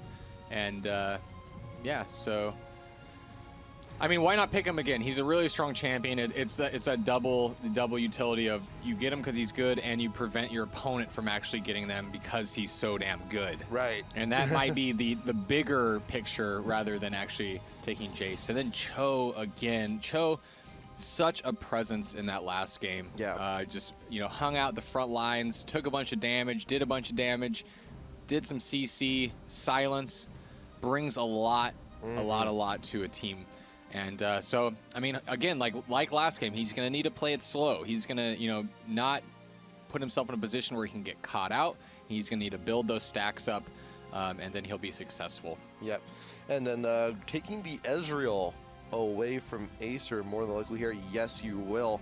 And we saw Cho. He did fall behind pretty quick in game number 1, but as the game decided to go on, he did keep the deficit steady at the very least. Yeah. He was able to stick around. He got those stacks. He's able to be that frontline tank. Yeah. And hopefully we'll see a difference in the play, or even a difference in some of the runes also, possibly even go for even more tank heading out into game, or even a little bit more jungle presence coming on in top lane, giving Jace a visit, giving him a hard time. Or you may even see the lane swap. It could happen. I hope so. I like lane swaps. They make for exciting games. Fast towers taken down, crazy ganks, 4-on-2s, all this stuff. I want to see that. $2 beers. $2 beers. Everyone going crazy. Buttered popcorn. Cotton candy. We got onto food. Candy apple. We got onto food. Damn it. Damn it. Yeah, we're back. We're Full back circle. onto food. Yeah. I love food. But anyway, Lee Sin, also a cool pick. Don't see a whole lot of Lee Sin anymore. Yeah. Really helps with getting to that back line and putting down some hurt on the AD carry. Of course, you can just dive right on the AD carry, kick him out. He's no longer in the team fight for 1 or 2 seconds. That 1 or 2 seconds can make the difference in the game. Or against a team that has a lot of movement speed. They're hunting for that initiation. I love playing Lee Sin against Skarner because you'll see him pop the Shirelias, try and get to the middle of the team fight, and boot to the head. Yeah, that's it. Yeah, it's absolutely It's right. just straight on backwards, and it works wonderfully. Yeah. And Janna also does the same thing too. Janna right out in front, Monsoon can keep off all of that hard initiation that Acer is looking to put down. There still is an AP that needs to be picked for AAA, but we'll see that in just a moment because we got the last 2 picks coming from Acer. They still need a support, and they still need an AP also. Yeah, I mean, Diana did really well last game. I mean, if the other people on the team would have done equally as well, it would have been just an absolute stomp. Yeah. But so I think we could see another roaming champion out of mid. We'll see how that goes. But yeah, Diana did really well for CitizenWayne. But again, the problem was she took all the gold. Mm-hmm. She was the most fed, and Diana has to get into the team fight to do damage and can get burned down really quick. Going for it again. Going for it again. I like it. So Diana and possibly Lulu here. So gonna roll the dice once more on Diana mid and see this time if it doesn't work out a little bit better here. Lulu down bot is also quite aggressive, looking for that poke. So Acer, they're going for definitely a little bit more of a poke-oriented strategy here. Jace is on the back line with the hammer just in case. So, but that's the thing. That's the problem is that you already have great dispersal already on AAA with the Janna. So I'd like to see something maybe with you can go for some like counter initiation. You could go for like a Morgana here. Let's see, what else can you go for? Trying to think. Rise? Yeah, I'll be honest, I was thinking Rise in my head. I know, I'll just take credit for it. Why not? Why not? But I mean, Rise is a good pick, can really kind of lock down Diana and do a lot of burst damage. And in a lot of ways, Rise is the antithesis of Diana because Diana is really strong in the early and mid game and gets a little bit weaker in the late game as she needs to get in, and she's not the tankiest of champions. However, Rise, super tanky AP carry. Super sustained damage, so he's bursty, but it goes on forever. So Rise really is. I really like that pick. It makes her a really interesting late game team. Cho late game champion. Lee Sin does pretty good in the late game, but we're gonna expect to see some really cool stuff out of Rise in the end. Just hopefully CitizenWayne doesn't get too out of hand and can hold that lead. Yeah. And what's the Rise pick too in the mid? It's a real telltale sign for AAA that they're looking to be a reactionary team. Mm-hmm. They're waiting for Acer to just come on in, try for initiation, and then they'll get ruptured, or they'll get prismed, or they'll get kicked in the head, and that'll be AAA's time to actually go on in. And you also notice Cho, he went for the exhaust last time. He's going for the teleport now. So now, if Jace TP's out of top lane, he can actually now pursue. Yeah. That's scary. That's a scary thought. That's a scary Imagine thought. a giant Cho'Gath just teleporting right in front of you. If we walk out of the casting booth and he's like right there, I'm going to poop my pants. Yeah, I'm gonna do something. I don't know. You're gonna run. Something's gonna happen. But and I love this page. I love this page on Rise. Mana and Magic Pen. That's it. That's it. I like it. That's all he needs because it does mean initially. He's going for significantly more damage. Yeah. But it's going to be a lot more sustained in lane. And let's take a look at the masteries too. 9, 9, 12. Ah, okay. Go for the Magic Pen. You got some health. There's your tank. I like it. Not going for the meditation, actually going for the movement speed and go for some spell vamp too. Okay. Interesting. Yeah, actually, interesting pages. I really like it. I really like it out of Rise. It's going to help with trades. It's going to help to stay a little bit more competitive in lane against Diana. Yeah. Diana has better clear than Rise because Rise has to use that ultimate to clear the minions really quickly, and that can always be kind of a risk. Even though it tends to with the ability of Rise to lower his cooldowns by casting spells, it can come back pretty quick. However, Diana, the Q is a lot faster than Rise's ultimate, so it's gonna be able to clear and have a little bit more lane control in the mid game, so it'll be exciting to see. Yep, not a whole lot of change on Cho here. He's going to be a little bit more mobile. Yeah. And I love that. That rune page on Rise is like one of the best things I've seen. That's pretty cool. In a while. It's like I think I kind of run like a very similar thing. Just like, you know what? Hey, he scales off of mana. You know what I need? More mana. Bring all the mana. Bring all the mana on over. Why not? Right. So we'll take a look at Linak here. Also 9, 21, 0. Right there, nothing too huge over there on Leeson, but the movement speed wins. Is that did I see that right? Yeah, movement speed. So a little bit, and Leeson already is super mobile. He's actually going a little bit less on the MR, so he just wants to be a tanky frontliner. Very interesting there. stuff. So it's going to be interesting. It's going to be very interesting. But to be fair, there's quite a bit of physical damage. The big AP damage coming in from CitizenWayne. Amazing. He's there for the CC. He's there for the crowd control and adrenaline. And once you get the glitter lance, it's mainly there for the slow. It's not there for the damage mostly. So it's going to be mostly AD here for Acer. Yeah, but some pretty sick poke from them, definitely. It is pretty sick poke. I mean, it's the good poke team, but Cho'Gath is kind of, he's difficult to go against as a poke team because he can literally just absorb all of your poke, and Give it to me. he's so tanky that he can do that and wait till all your cooldowns are blown, till your mana is low, and then guess what? We're engaging, and now we're collapsing on you, and there's not a whole lot you can do as a poke team. So the Cho against the poke is definitely in against all 30's advantage. And we saw that game 1. We saw them with that Baron push on the mid tier too. Yeah. It's like, hey, you used all of your stuff. Well, I guess we'll just have to walk on in then. Yeah, exactly. That's exactly what happened. Yeah, it was the Ezreal ultimate onto Cho. Only? Only on him. Took very little life. Zyra ult whiffed. Nunu ult somehow used for no apparent reason. It was like, hey guys, look at me. Okay, I'm done. I'm done. Yeah, he's just showing off. He's just showing off. That's all he's doing. Man, that Cho skin is pretty cool too, isn't it? I love the it. missiles. Look at that. He's got them beats. I have a good time. I'm wondering why these actually aren't like beats by Dre, like endorsed. Actually, like look at those things. Those are pretty baller. Those are pretty bar. I will say. So interesting invade coming out up against all 30. I think maybe gonna go look and see if they can do something on blue. I mean, with the Cho also and the Lee Sin. I mean, they provide some really interesting level 1 strategies. Curious what they probably are gonna take on Janna. You don't see a lot of Janna anymore. You don't. You really don't. It's more of like a very aggression-oriented a lot of supports. Adrenaline. Don't go. Janna, Geo, just stay there for a second. There you go. There's the flash and the person down. Onto Adrenaline, followed up by the Rupture. That is a dead loop. Oh. Golf clap. That is golf clap. Golf clap. That's a golf clap. That was really nice. nice. That was very well done. Very well done. Just did very well timed on all of the CC to make sure that Adrenaline had zero chance to flash up over the wall, because the positioning was there. You just needed to just put your mouse over near the wall and just keep on jamming F, but not a single opportunity was there. Yeah. And even if you did, you're not getting away. Just someone just flash on up over and pursue and get that last out attack, and you have been gone. So very well done.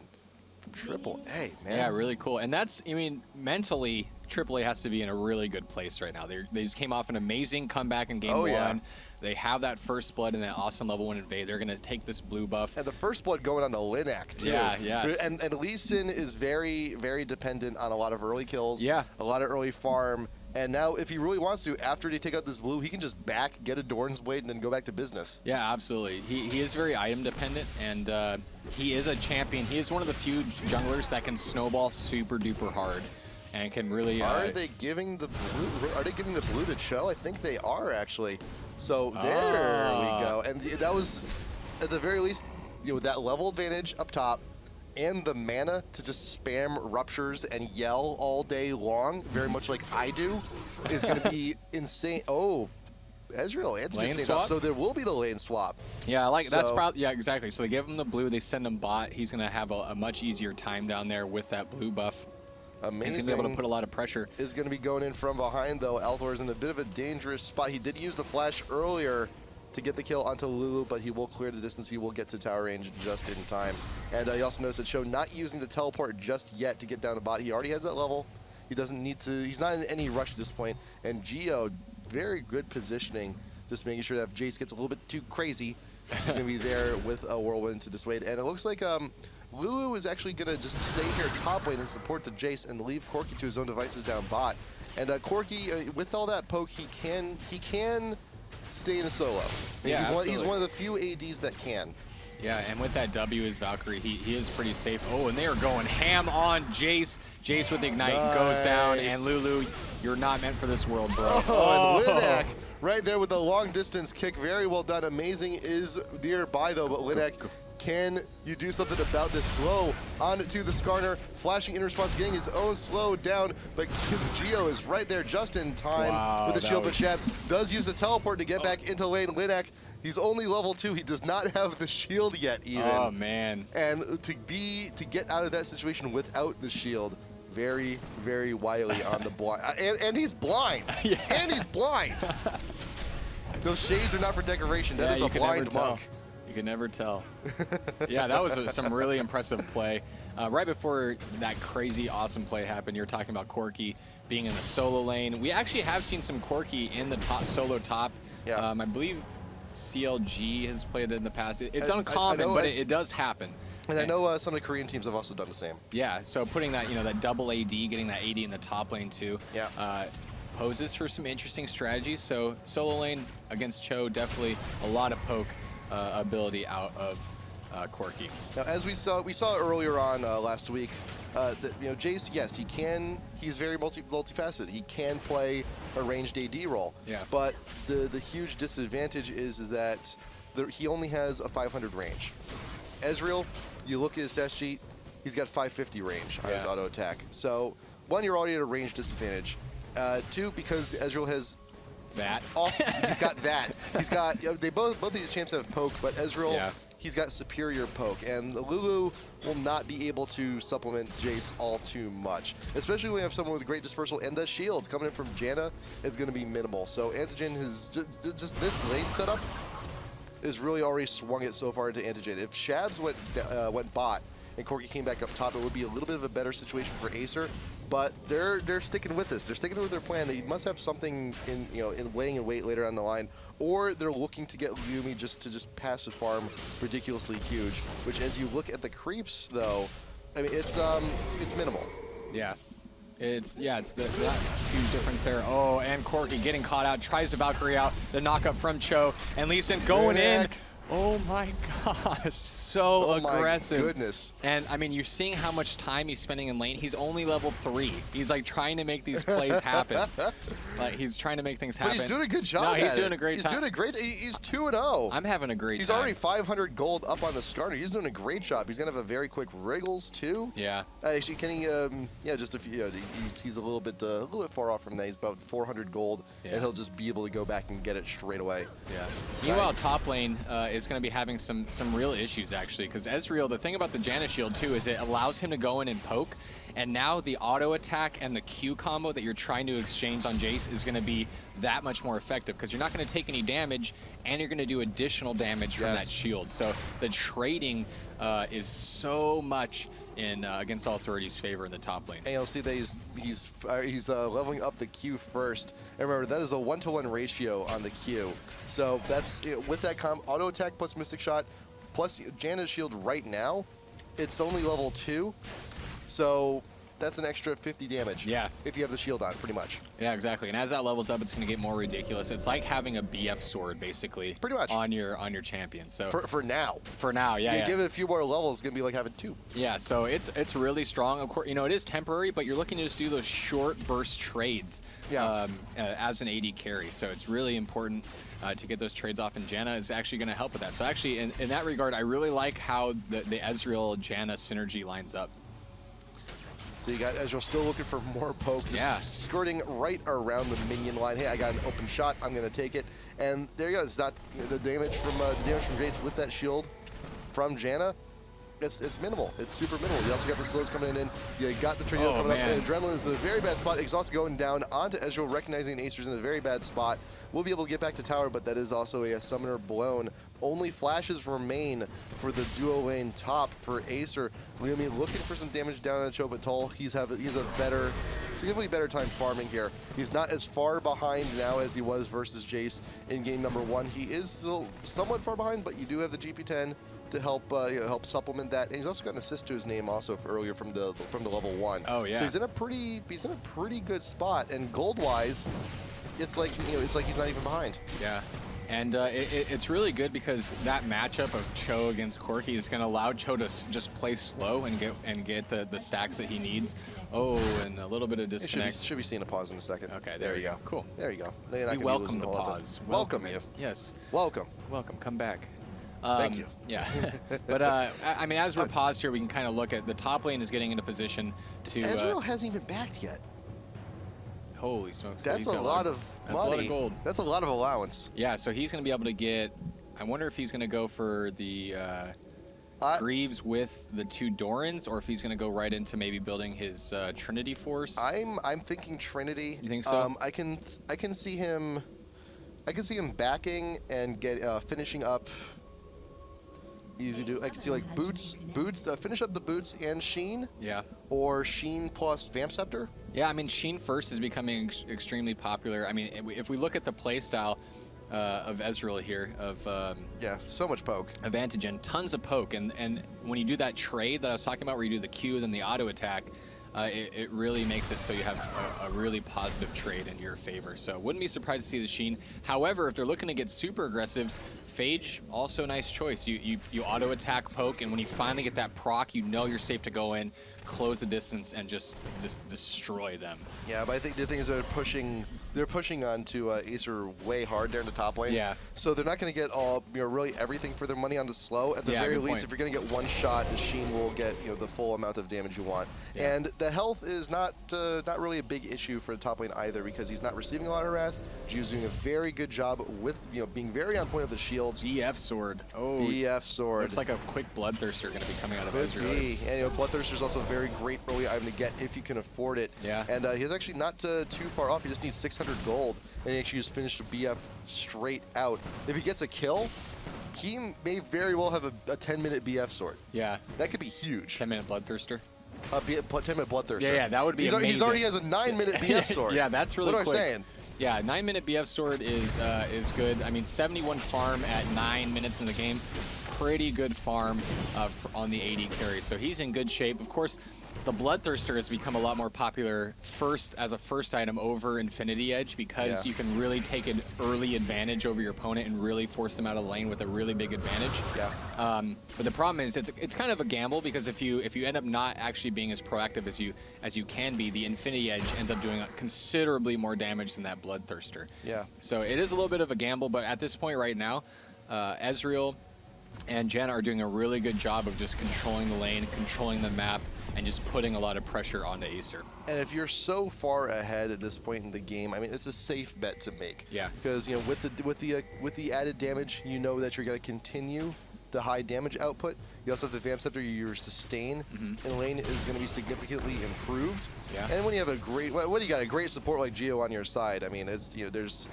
It's a win-win. It's a win-win. Everybody wins on this except for Acer. Yeah, except for Acer's going to go down. It's going to be a little bit unfortunate, but I mean, they're going to get those early stacks on that Bloodthirster, so it's going to be some pretty good damage. Oh, and just a skirmish going on in the mid here with Ryze and Dyna just trading damage. Skarner's coming in. Is he going to be able to get that grab? Amazing with the Q. The Rune Prism keeping him behind. Didn't even use it. But Althor actually just walks right back into the fight. I think he could have cleared the distance. I think he was actually safe in tower, but very, very weak. Yeah. But still, though, does go down in mid. So good gank there from Amazing. Would I go for the long distance kick? Just for some harass down onto Scar. He's actually out damaging him. Grabbed him. Quite a bit. There is the hook down. But Linak should be able to get out of there with a shield. Can you? No, he cannot. Wow. Oh, actually, no, he went exhaust. Leeson went exhaust. He has no flash available. Oh, very interesting. Okay. I mean, that was a couple really good things. First off, Skarner knew that he didn't have to blow his ultimate to take out Ryze. Yeah. And additionally did a little bit of a bait maneuver there to get Lee Sin to try to commit, try to do a lot of damage to Skarner, get him to back. So, and then he faked a little bit, grabbed him, brought him into tower range, and there was CitizenWayne to be there to do that additional damage from Diana. So really good play out of Amazing on Skarner. Yeah, but unfortunately, those 2 kills, Althor and Linak both dying in the mid, that has brought Acer back into this game. They're now only about 1K behind. It was a significantly better situation for AAA before that. And it really, Linak just got way too aggressive. He got too big for his own britches, convinced that he can get that Skarner kill. And that's a very rough attempt in any context, even if he had flash over the exhaust. But it's his attempt. He made it. But bot lane is very vulnerable. You got the silence going down on Lyumi, making sure that he cannot Valkyrie either. There comes the slow, the Q in response to the disruption coming in also. But Corki will flash either, get the safety, flash blown, successful gank. Yeah, definitely. And Corki, gonna have to be really careful. And now with that increased cooldown on that Valkyrie, we'll see. Okay, I'm sorry. I thought Lee Sin was kind of sticking around to try it for another gank. But I mean, again, you have to be really careful in the back of your mind. You have it's not a 20-second cooldown anymore. It's 26 seconds. That's 6 additional seconds is just you being at risk in lane. And then it looks like a little bit of a dragon fight coming up.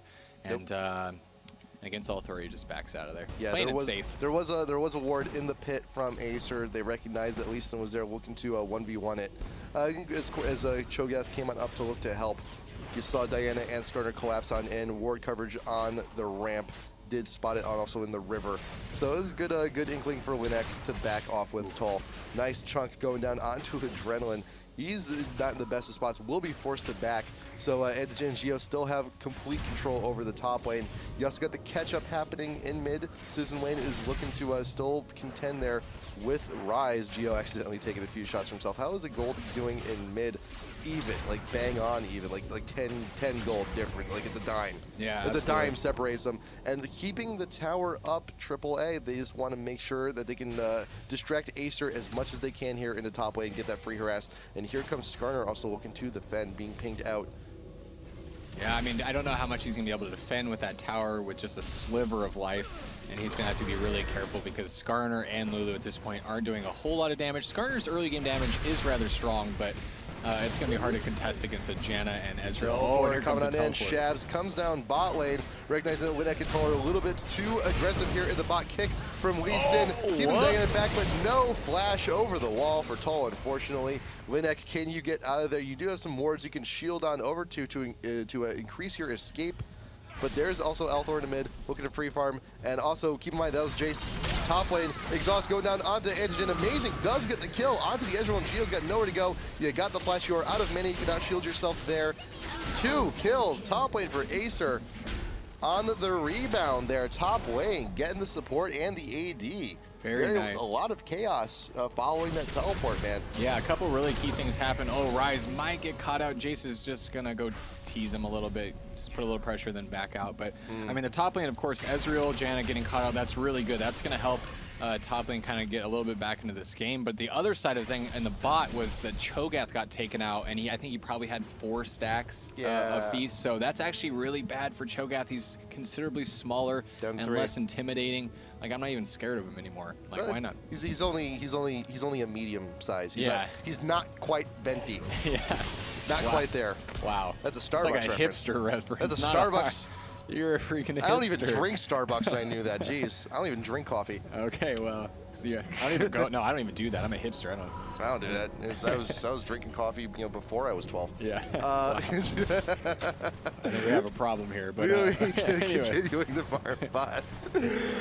And kills all around for Acer, and now amazing, he's back in this, man. 4-0, surpassed gold by Lee Sin amazingly, and that is the problem now. Yeah. Linak has spent so much of his time looking to be a ganker, looking to have that lane presence, and now he's 1,000 gold behind. Yeah, He he's did a behind. Great start, fantastic start, but a huge drop off, and Acer has completely picked up on it. Yeah, I mean, he was really late with that Wriggles, opting to actually get the Heart of Gold before completing the Wriggles. So, I mean, that was kind of indicative of that he was going to be doing a lot more ganking, with those gold per 10s rather than actually going heavy farm. But now he's behind, so now, and he gets caught out in the damage from Diana and the grab from Skarner, and he's able to actually just jump on out of there. So he was taking a lot of damage. Pretty close call for Linak at this point, but yeah, going back to farming as what he needs to do because he is behind. The dragon is actually still up. The last engage, he was not actually taken out. So you got 3 members of Acer meandering on down. We'll be able to take him out. The area is still warded. Not for long. That's a ping warding bit. Never mind. But there was still a vision from AAA of the ward going down. So they do know Rise leading the charge. Cho also looking for the pinch on in. But the dragon will actually go down. The blue team, you got Skarner right out in front taking care of that dragon. But CitizenWayne out there prismed out, flashes out of the wave coming in. Ezreal coming on in. Nice kill on the CitizenWayne. Adrenaline caught out in front of Wild Growth down onto himself, but does die to the Rise. Linak looking for damage to get the whirlwind coming on in, but Lyumi flashes on over the wall to safety.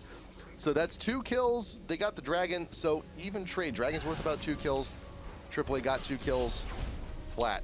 Yeah, it's an even trade, but of course they are dead, and that's going to give some opportunity for the lanes to. Never mind. There you go. You got the top tier one going down, so now that fight is in benefit for AAA. Yeah, absolutely. So again, ACER looking really strong. I mean, they're having some comebacks where they're roaming well, and they're getting a little kills here and there. But when AAA comes together, those team fights, they're very successful. Yes. And that was the reason that they won the first game, is the really successful team fight. So if they continue to do well and continue to not get caught out and play well as a team, then this game shouldn't be a problem for them.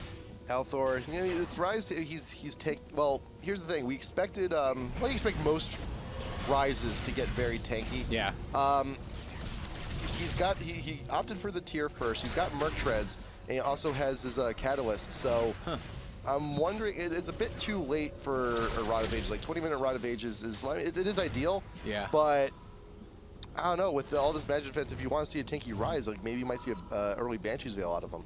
That would be an interesting pick as well. Yeah. I mean, there is a lot of poke, so the Banshee's Veil would make a little bit of sense in that regard. But and after his rework, he scales a little bit better off AP. So Yeah. it does give him the option for the Rod of Ages now. But I think with all the damage coming from CitizenWayne, also got the prevent the pull from Skarner too. The Banshees might actually work out pretty well. yeah, that would be a good call. Yeah, so I'll be interested to see where Rise goes with this. He's doing pretty well. He's farming well, and that's exactly what he needs to do. He's similar, I mean, to Cho. Like you need to play slow and get to the late game, and if you can get to the late game, you're going to be remarkably strong. So it's all about just getting there, and he's so susceptible to ganks because of his lack of an escape.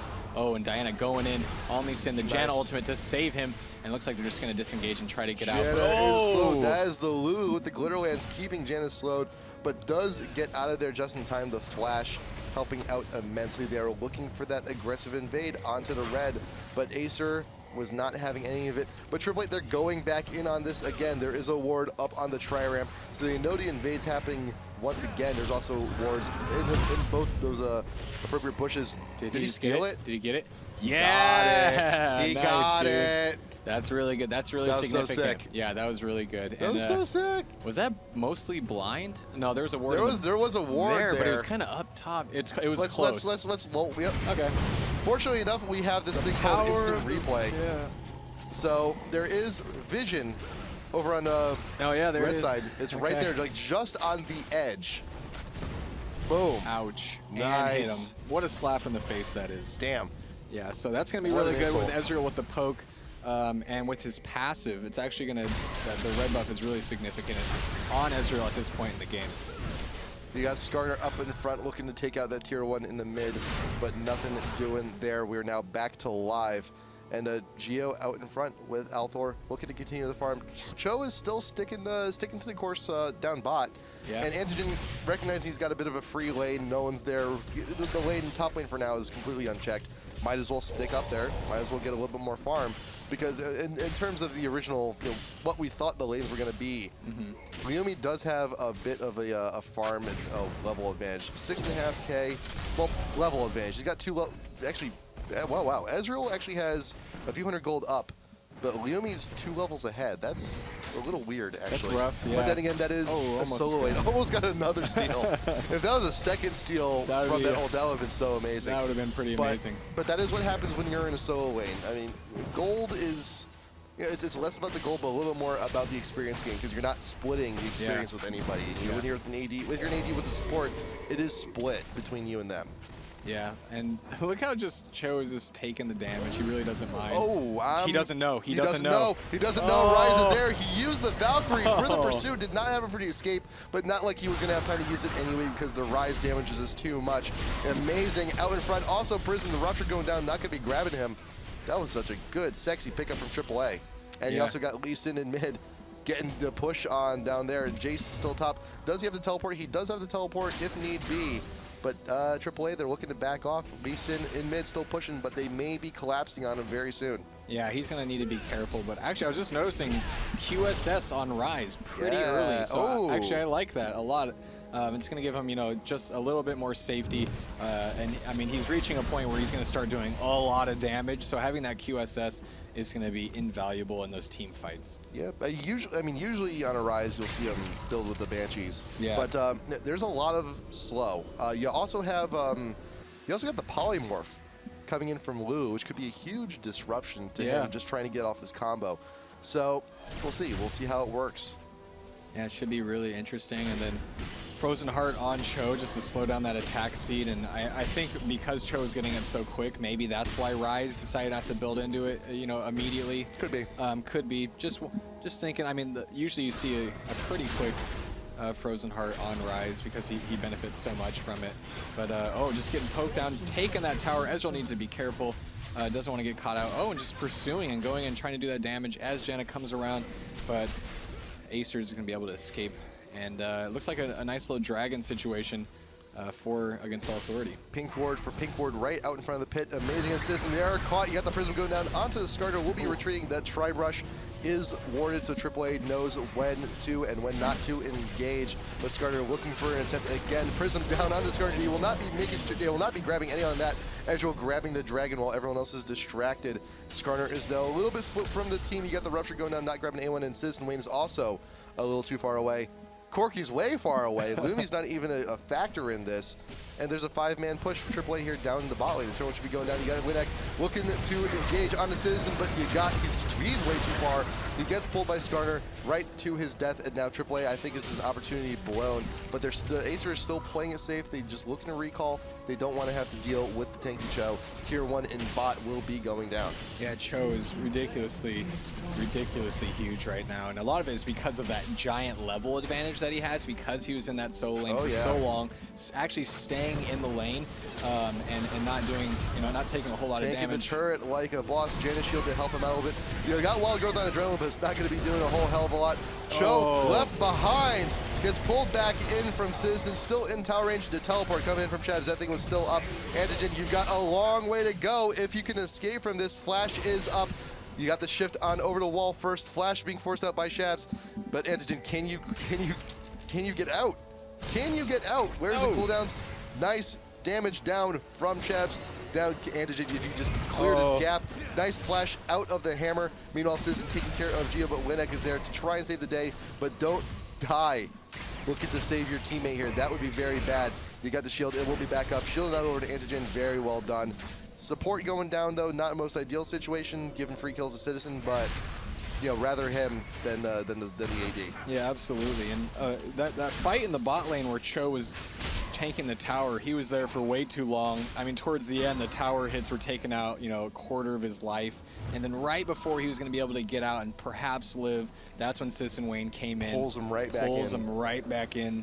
Scarface style, and Nice. and put a stop to that. So Cho'Gath losing some of those stacks, so it's going to be a little bit of a uphill battle for Cho moving out from here. 4 stacks. You can make it. It's nothing too huge. I mean, the feast is on a pretty quick cooldown. Yeah, that's true. So it's not the biggest of worries, but it is still time wasted. It is still time delayed. But AAA, series of events have retaken the gold lead, 3K up now over Acer. And now we're starting to hit in the mid game. Baron is definitely a possibility. Got pink wards, plenty of wards here from Acer to make sure that if AAA goes for it, they know about it. But you still got Cho. You still have many of the champs still sticking to their lanes and grabbing the farm whenever they can. Lee Sin, Guardian Angel, the next big item is this Wriggles Heart of Gold GA. Why not? I like it. Yeah, he's out in front of a lot of these fights. He's being focused down quite often. Oh, Geo face checking the bush. There's a Scorpion in there, but there's no one with damage. You could not get the pull. Never. That's the worst thing too. I mean, Janna, you're barefoot walking into a bush with a Scorpion. Like, go to the hospital, please. Yeah. You need shoes, girl. You need shoes. Yeah, I mean, and the Janna disengage luckily is strong enough where they couldn't really pursue, and Ezreal was there to give a little bit of a threat. But yeah, I mean, we've seen how face checking has been influencing these games, so they really need to be careful and put some wards down, man. Just play it safe.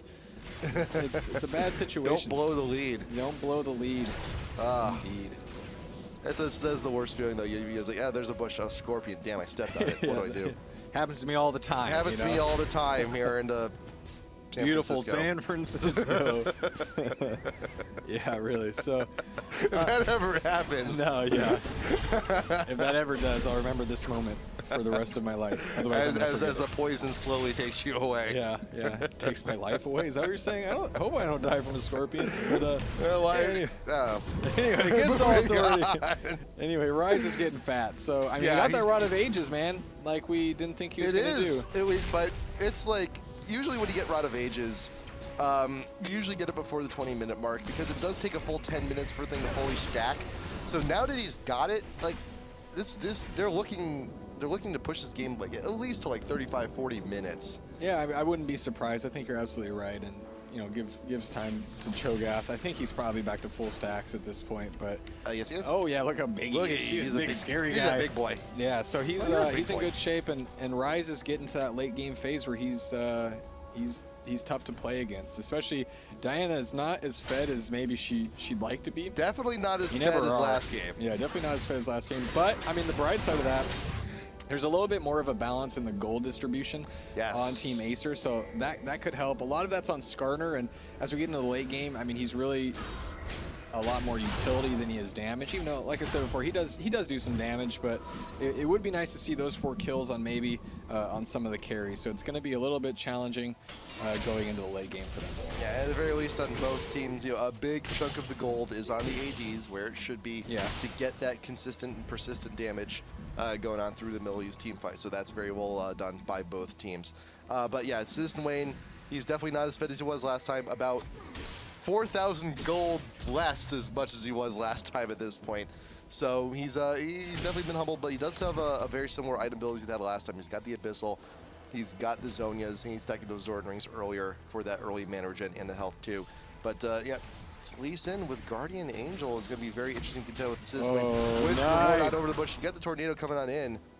You also have Very a little bit of nice vision. map. Very- Citizen, I'm proud of you, man. Coming in and There you putting go. some wards down, not face checking job. bushes. That's exactly No what. Rupture going down though. Amazing was caught sleeping. Will he be chunked out huge here before he gets the pull he wants? He's pulling. Doesn't matter. Antogyn will still be safe. Citizen out in the back line. The Hourglass Leeson just waiting for his opportunity, and CitizenWayne will be chunked out huge. Meanwhile, Toll is 3v1ing the rest of the team. Kill in time. Rupture down onto Lulu. Still in pursuit. Schabs goes down. Lulu goes down. Lyumi on Corki is the last one remaining. Double kill for the Ezreal. He may make it Oh, a got triple the here. slow. They're still looking to go on into the base. Summoner heal finally being used, but Rupture keeping behind, and that is the ace for free. Oh my gosh. Very well done by Against All Authority. And now this tier 2 in mid's going to go down. The tier 3 is probably going to go down. They could even get the inhibitor off of this, and the Baron is up. That could be the next opportunity for them.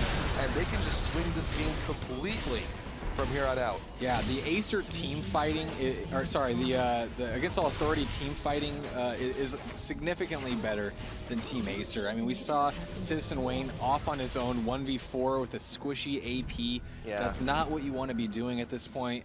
So, I mean, there was 2 separate battles going on. It was 4v1.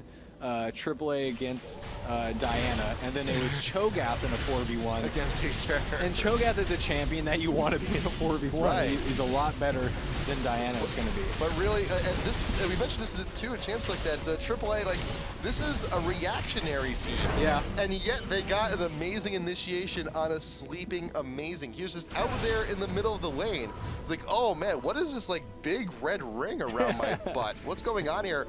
Poof, goes And up I'm into dead. the air and gets chunked out immediately. Yeah, and Very well Skarner done. tried to get in and try to do some suppression.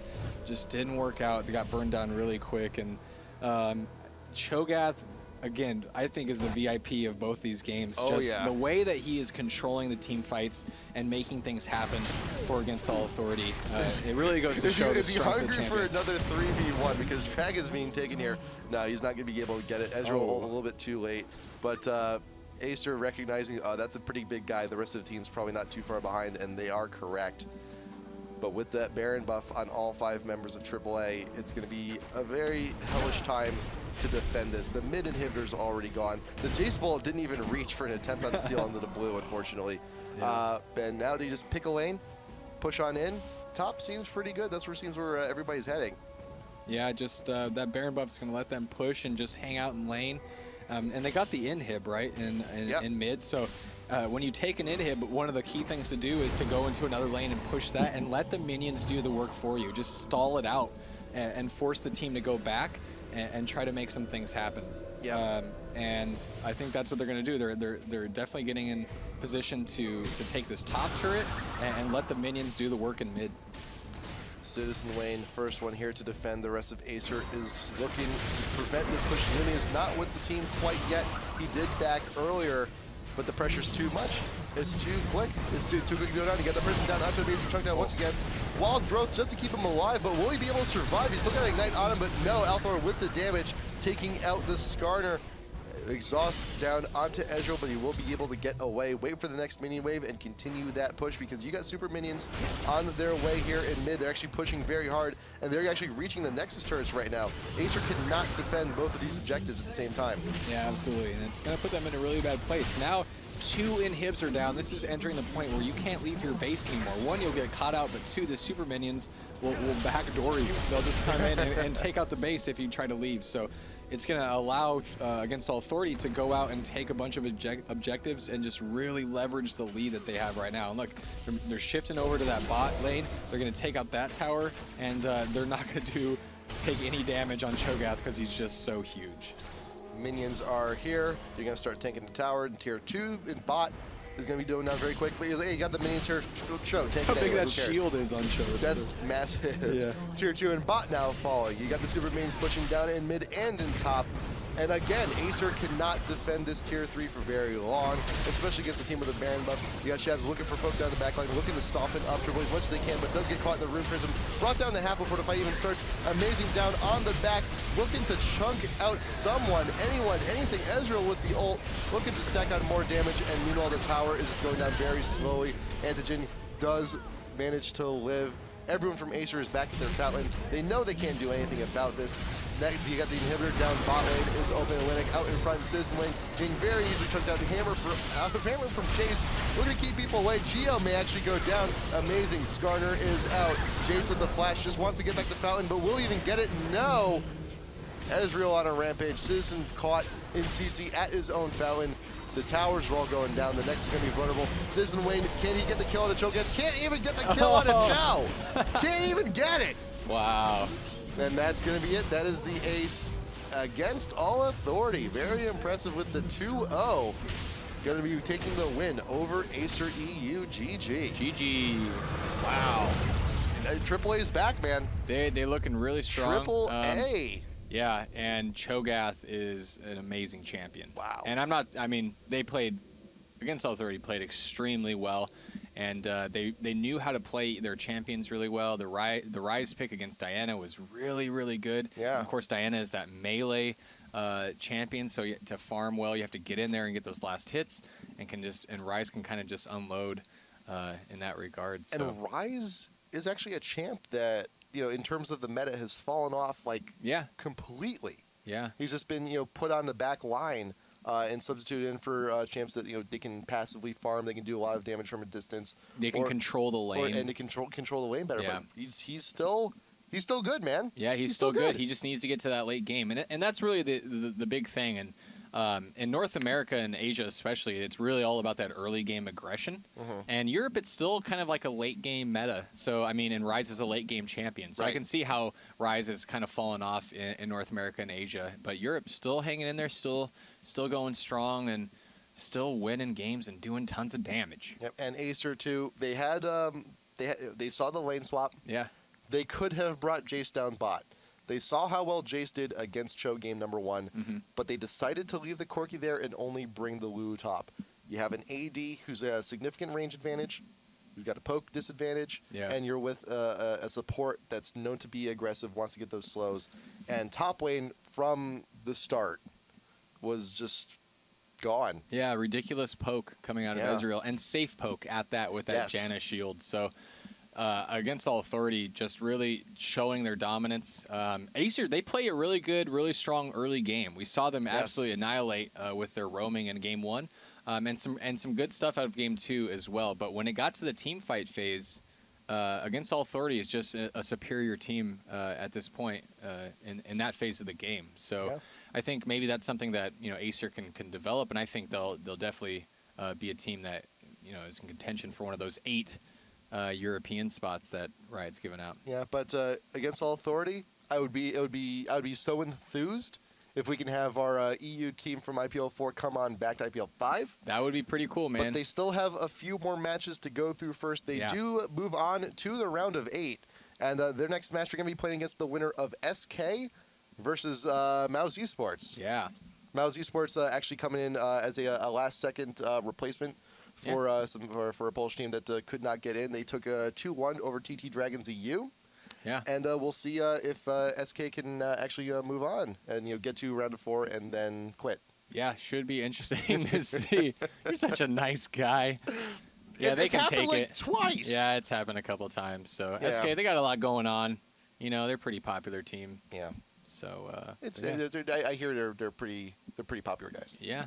So we'll see this is the last qualifier for Europe. So we'll see who's coming to IPL5. Speaking of which, you should come to IPL5. Yes. Tickets are on sale right now. IGN.com/IPL5. Get your tickets now. They're the cheapest that they're ever going to be. We say this every single time. Why have you not done it yet? So, I know we did some promos in the past, but this time this is no coupons. No coupons, unfortunately. No last second, get your butts out here. Like this is, ticket prices are only going to only going to go up. Yeah, they're going to go up, and it's League of Legends. It's IPL. It's Vegas. It's StarCraft if you're into that. There's StarCraft. There's gambling. There's booze. There's booze. There's. It's Vegas. There's it's booze. Vegas. It's Vegas. You can drink on the street. It's crazy. If you're of legal age, of course. Which is 21 in the United States. Yes. Just I don't want any of your European guys coming over and be like, hey, it's 18 in our country. Like what? And then we're like, sorry, man, you can't drink. So yeah, be 21 in Vegas. You'll have a little bit more of a good time. But regardless, even if you're not 21, the event is going to be amazing. So get your tickets now. Check that out. We'll be there. We'll be hanging out. Yeah. Come say hi.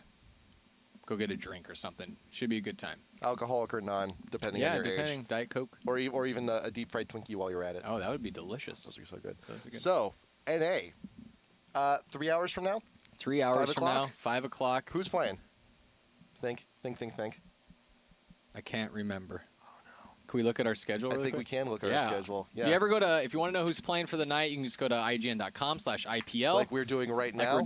We're going to check this out. So Pulse Esports and Hot Pocket Survivors. So Pulse Esports was formerly Pickleberry, which is this team of solo queue players that have gotten sponsored. So you get sponsored, you got to be pretty good. That's hopefully. Cross your fingers. So. Against Hot Pocket Survivors. I don't know a lot about Hot Pocket Survivors other than they have one of the coolest names.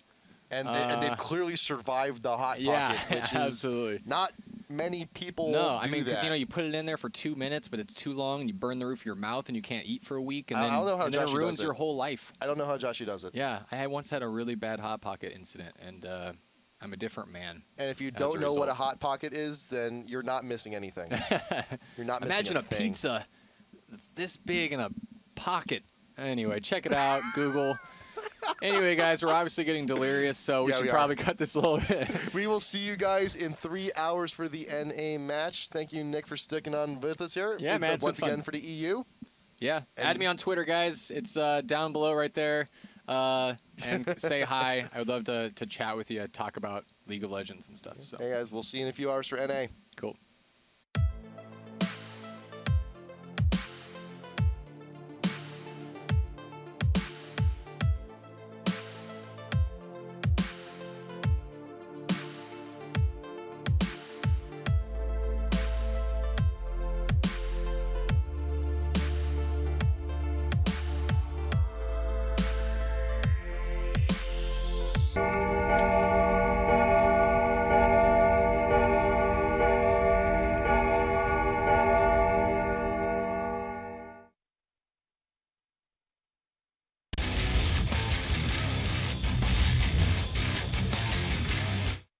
Hey, Summoners, good to see you once again. IPL5 qualifiers for the EU, number 4, the last online qualifier. And we're going through most of round of 32 and round of 16 this week. HatPerson here with me, as always, is the RedBaron. Alt-Tab Gaming versus FUREUR this morning. Yeah, definitely exciting. I haven't heard of either of these teams, but they are all very highly rated players, 2,400, 2,600, and whatnot for the EU scene. And Arcagod is on one of these teams. I don't Yes, know which one he's on yet. Is He's he on FUREUR. He's on FUREUR. Okay. So Arcagod is on FUREUR, so I at least recognize that name, but we'll be able to take a look at some of these players, see what kind of strategies they're bringing in. This is only round of 16, I believe. This is one of the last round of 32 matches we gotta get through, and the winner of this match going on to round of 16 will be playing WinFact. Yeah, also, that's the former Mega Shock. That's definitely going to be a cool match. In fact, they are looking very strong right now, and we've seen them in the past. There are a lot of really cool matches left. If I'm looking down the line, there's just constant action and fun. So we'll be able to check out these teams. Yeah, and whoever does win, I mean, WinFact, they're not going to be a pushover here. While they're still under the Mega Shock banner, they got second in one of the previous qualifiers, losing to M5. Their second seed for the last qualifier, first seed actually going to FNATIC. So it's gonna be rough for whoever wins this match, but you got to win this one first. And like you said before, we do have some familiar names here. Arcagod previously on Cypher. I was looking at some of Alt Tab's roster too. I saw Kungan on there, former TCM. Oh, cool! Very and cool. then I think I also saw as a sub Reckles, who was also a sub for Black back at the MLG arena. So. Yeah, I mean, that's definitely cool. It'll be fun to check out those guys. But AJ, it's been a couple of days since I've been, in this EU cast. It's been a couple days. I'm looking forward to it. This is going to be exciting. Have you? Did you get a chance to see the new champion, Kha'Zix? I saw a picture. He's basically, his skill set is if you morphed Teemo and Rammus and Misfortune all together. That's his skill set. Except ugly. not at all. It's kind of ugly. Not at all. He's actually pretty cool. So a lot of people are talking about the Rengar Alien versus Predator thing that's going on. That's a nice little synergy. I like that. which is cool. His ultimate is very similar to Rengar's. They it goes in Viz and it's, that heat seeking kind of thing.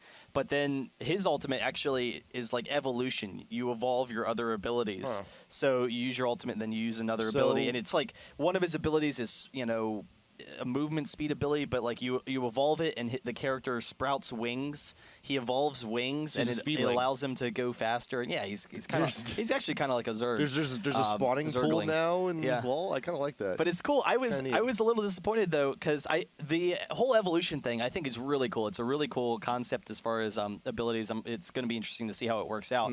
But I wanted his ultimate to be that he burrows into an enemy. Like you target an enemy and you disappear. It'll be like Vlad or Fizz, where you remove yourself from the game. But you burrow into an enemy and then you explode from their stomach. You sprout out and do a bunch of damage as you come out. that would be. And so I was imagining if you have a team fight and he's running into the middle of the enemy team. They're like, oh God, focus him down.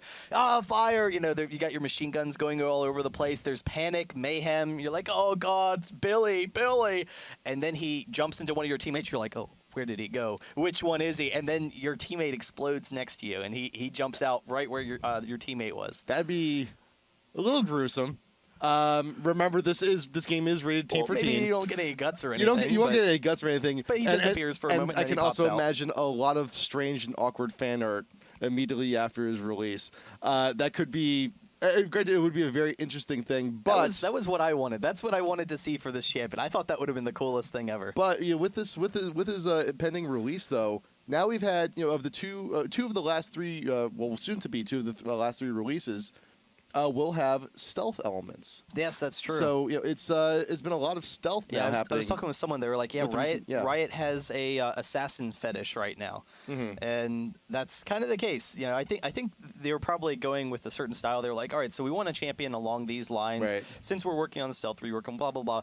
We want something that has that on the hunt feel where you're like, oh, I'm hunting my prey and I'm gonna chase him down and whatnot. And then different design teams or different people were like, oh, I have this champion I'm really excited about, and they're like, oh, I have this champion. They're kind of similar, and they're like, all right, well, we'll throw them both in, and we'll give them this kind of I don't know, the interesting themes between the two of them. But I did see a little bit of discussion too, because not too like a while back we saw now Dominion items now coming into normal. Yeah.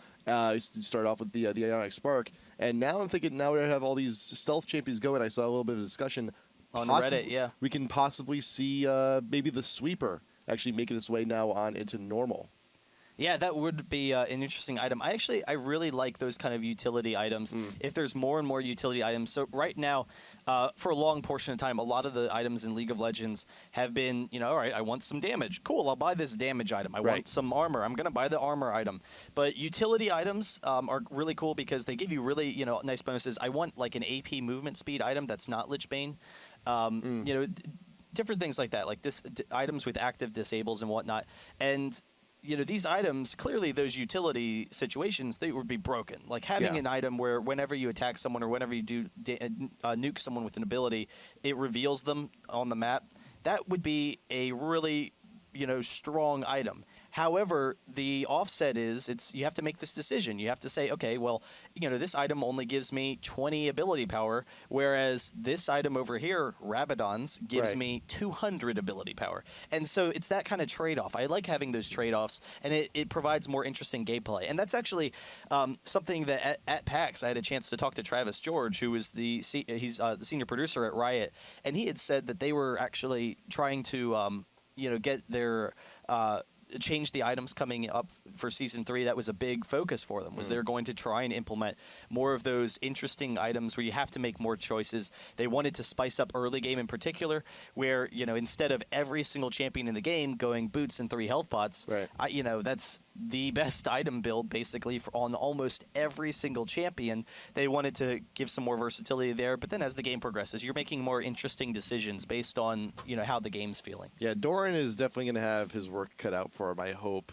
Because I still remember a time when like almost everyone started off with like a Doran side. I was like, forget boots, forget potions. Like everyone, we got to give this Doran guy. We got to support small local businesses here. Support your community. Support our community. Make sure that your he family can still and businesses. make sure he can still make those swords like he used to. Doran is actually a large conglomerate subsidiary.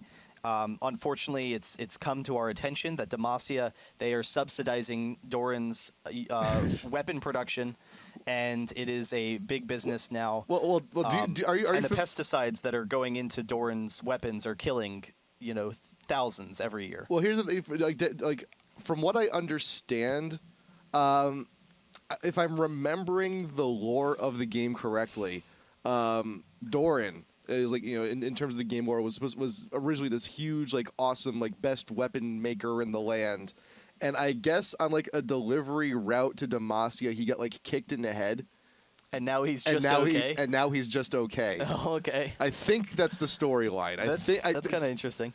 I check on the wiki for me because I'm pretty sure I read that right. It's like I'm this awesome guy, boot to the head, just sword here, take one. I can make millions. Very cool. I like it. That's perfect. I used to be a good swordsman once. Then I took an arrow. Then I took a boot to the head. Oh God.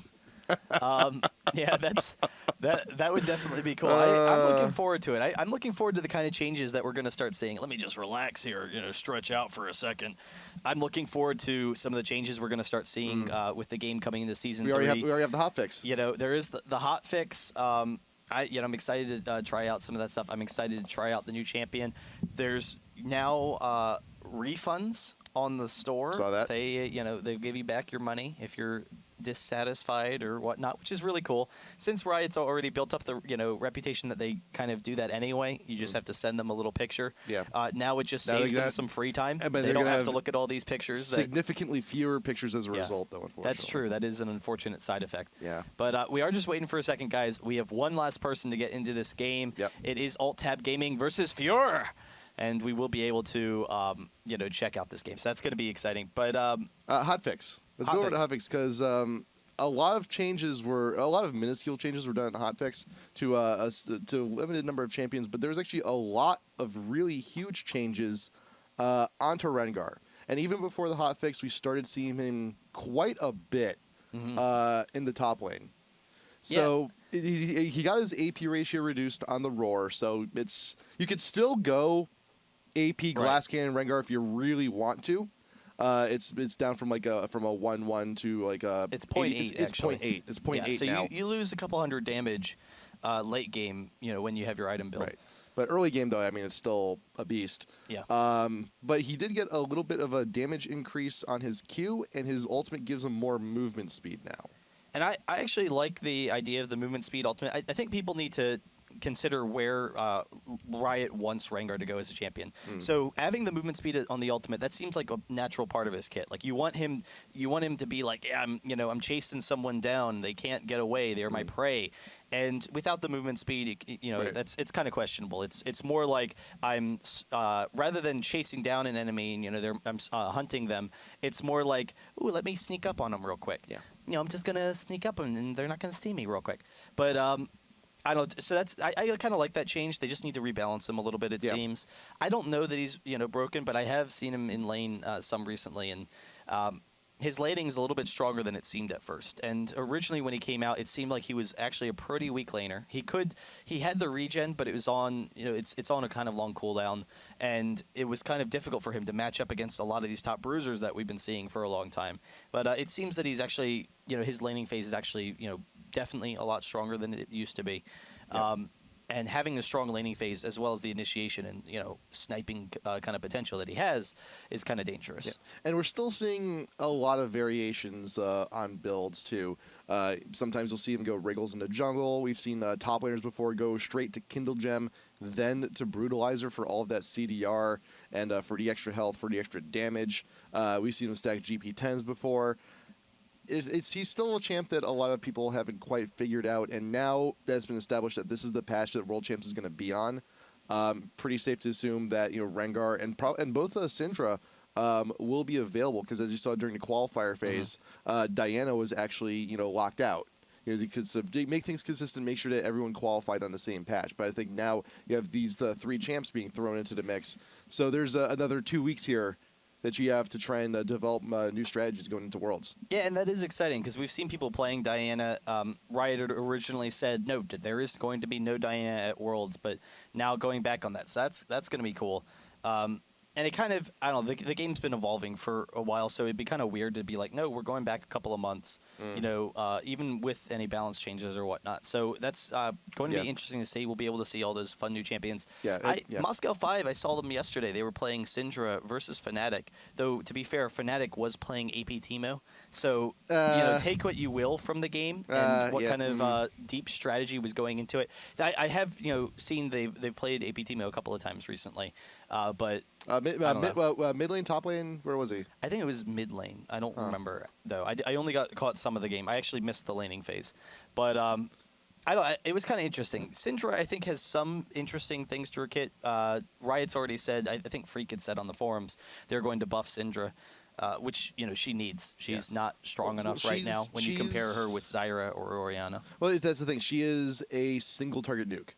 That's really what it is. I mean, if you want to get your AoE, if you want to get the CC, you're required to get all those orbs out. You have to throw the minions, and it takes a lot of setup time to actually get your slow, to get your stun. And sometimes just more efficient as Syndra when you're going into team fights to just Q and immediately ult someone for damage. And then if you're still alive after that, then you can follow with CC. It's kind of weird because mostly you go into team fights like CC first, then damage. I do really like for her. I do really like her QE combo. I think her QE combo is a lot of fun to use. Right.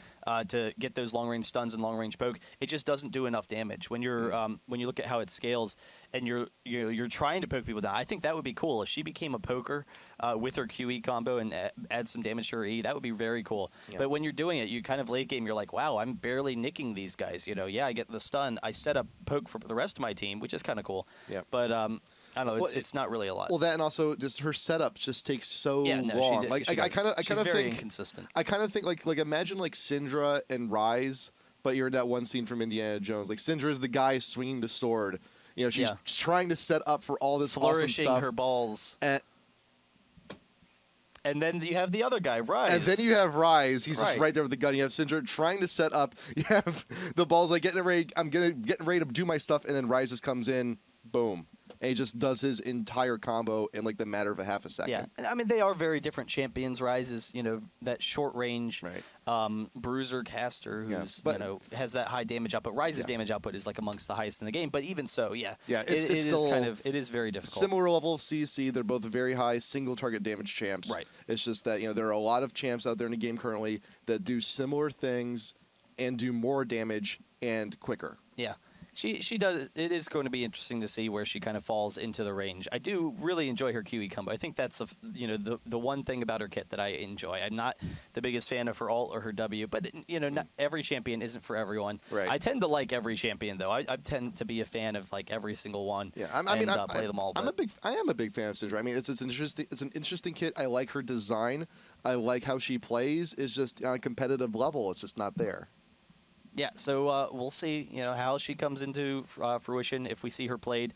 I think I think her long range CC with her QE combo, if she had a little bit of a damage boost, that would be very enticing to play. But I don't know. We'll have to see how that factors in. Once again, we're just kind of waiting on this one guy. He's, one more. Hopefully going to be in a second. But then we can get this game underway, and that'll be exciting. Yeah, just waiting for one more guy from Alt Tab to come on in. And while we're also chilling out, remember youtube.com/IPLLL. We got all the links right down there. A new episode of Homework got released last night, so be sure to check that out. Leave a few comments and get your homework in. Also, IGN.com/IPL5. We're doing these qualifiers for a reason. We got an event leading up to all of this. So if you want to go to the show, be sure to get your tickets now. Tickets, I say this every time. I'm a broken effing record, but I'm going to keep saying it. Tickets right now are the lowest they're going to be. You have like a week left for the prices on these tickets, and then they're going to be going up. So make sure if you're going to go, get the tickets now. Yeah, so definitely go check that out. That's going to be exciting, guys. I'm really excited about IPL5. All the teams that we have coming, it is going to be, we're going to see some matchups that we potentially won't see at World Championship. Some of those teams, will be looking for redemption. I don't know. It's just going to be a really exciting thing. Some of the teams that didn't qualify, like Curse is in there. We're seeing some new teams. Elo Blade, they're not in the World Championship, but Elo Blade with Pharrell Lord, the new 3K. All 3,000 of his Elo going to be coming to Vegas with him. Yeah, so that's definitely going to be cool to see how he can grow his team. Crepo is like 2,900 as well, so we'll see if Crepo can try and surpass Pharrell Lord by the end of the season. That'd be interesting. But I'm sorry, not Crepo, Kerp. Kerp is on ELO Blade, and he's like 2,900. But yeah, so Pharrell Lord, huge accomplishment. I was watching the game, and I was disappointed because did you watch the stream? I didn't watch the stream, but I heard what happened, and I guess from what I understand, Pharrell Lord was getting DDoSed. Well, yes, but before that happened, the entire enemy team went AFK. So it was like 3 minutes into the game. Everyone's getting excited. Everyone's like, "Oh my God, Pharrell Lord, is he going to do it? Can he? This is cool. This is a moment in LoL history, to an extent." Yeah. And then the enemy team, it started off in like one person started bitching, and then they went 45, and then everyone just started AFKing, and it was like, oh, well, that's kind of anticlimactic. Yeah. And then he did have the DDoS issues. Just everyone on the field just parting the ways, letting him kick the ball into the goal. So good for him. Good for him. Yeah. So, we're still waiting for one member of Alt Tab. He's having a few issues. I think we're going to go to a quick commercial while we get that settled out, see if we can't help him get into his game quicker. And we will be back in a moment. Alt Tab Gaming versus FUREUR Game 1 for the IPL5 EU Qualifier. Ladies and gentlemen, welcome to the bright lights and beautiful city of Las Vegas, Nevada.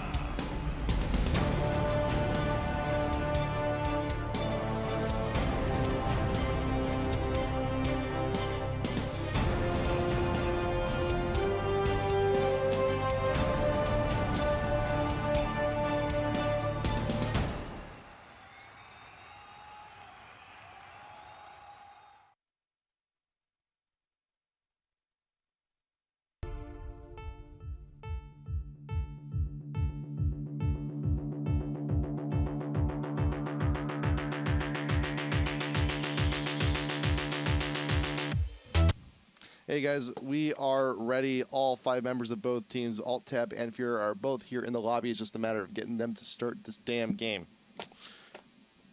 So, very cool. So we'll be able to, check out this match. Finally, won't go into the specifics of the delay, but we're here. Yeah, It's all that matters. We're here. It's all that matters. Should be getting the game underway. Hit start. Hit start. Go. Hit it. I think we're good. I think we're good to go. So, as I mentioned before, we do have Arcagod here onto FUREUR. Ex-Cypher member. Cypher, they did they did have a little bit of difficulty a while back, and then pretty much just gone now completely. And then, as I mentioned before, Kunga is actually not playing in this match, but he is still a member of Alt-Tab. Was a former member of TCM, and it's weird because there's a lot of teams now kind of like scattering off into other teams. Like it's season 2 qualifiers are now That's done. common, though. It's common for whenever the season's coming up to a close, everyone just kind of scatters, starts making new teams. That's what happened with Elo Blade. You had members from Navi, alternate, everyone just meshing up together. It's like we might as well just make a new team. Might as well just go with it. Yeah, so you just kind of see if you're happy with your team, if you want to continue with them, if there's any issues, or if you think your team could be better, it's the perfect time to make those changes. So that's very common. It happened in season 1. It happened middle of season 1 actually, because there weren't really any tournaments yet. There hadn't been any qualifying tournaments until the very end when the championship happened. Now because season 2 was a lot more full, it happens after the season. So just kind of a standard thing, but.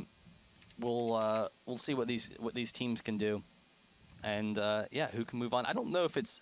I'm kind of curious what their name is supposed to be, and maybe someone message on Twitter if you guys happen to know. I'll ask them in Skype later. But their name is FUREUR, Yep. and so I don't know if that's supposed to be like FUREUR. I know that's a really bad pronunciation. That's kind of a bad joke, but I don't know what that is supposed to be. It's not FUREUR. That's not how. I mean, unless that's a different spelling that I'm not aware of. Well, it's as close as I know. Okay, yeah. So I'm going with FUREUR, but I'm going to look it up because I'm curious. It's a guild in France. Yeah. So I'm not sure what the organization is French. The players are scattered, but yeah, it is a French term. Yeah, I mean, I recognize it was. It seemed like a French term, which is why I know it's not FUREUR because FUREUR's, not French. But great anger. Yeah. So that's interesting. So I guess it could be kind of like Fury or I don't know, really bad French. But we'll see. So we have everyone in game, and we'll see what kind of stuff they're going to be trying to pull off. So. We talked about some of the changes that are coming forward. What are something that you might like to see coming into the next season? Coming into next season,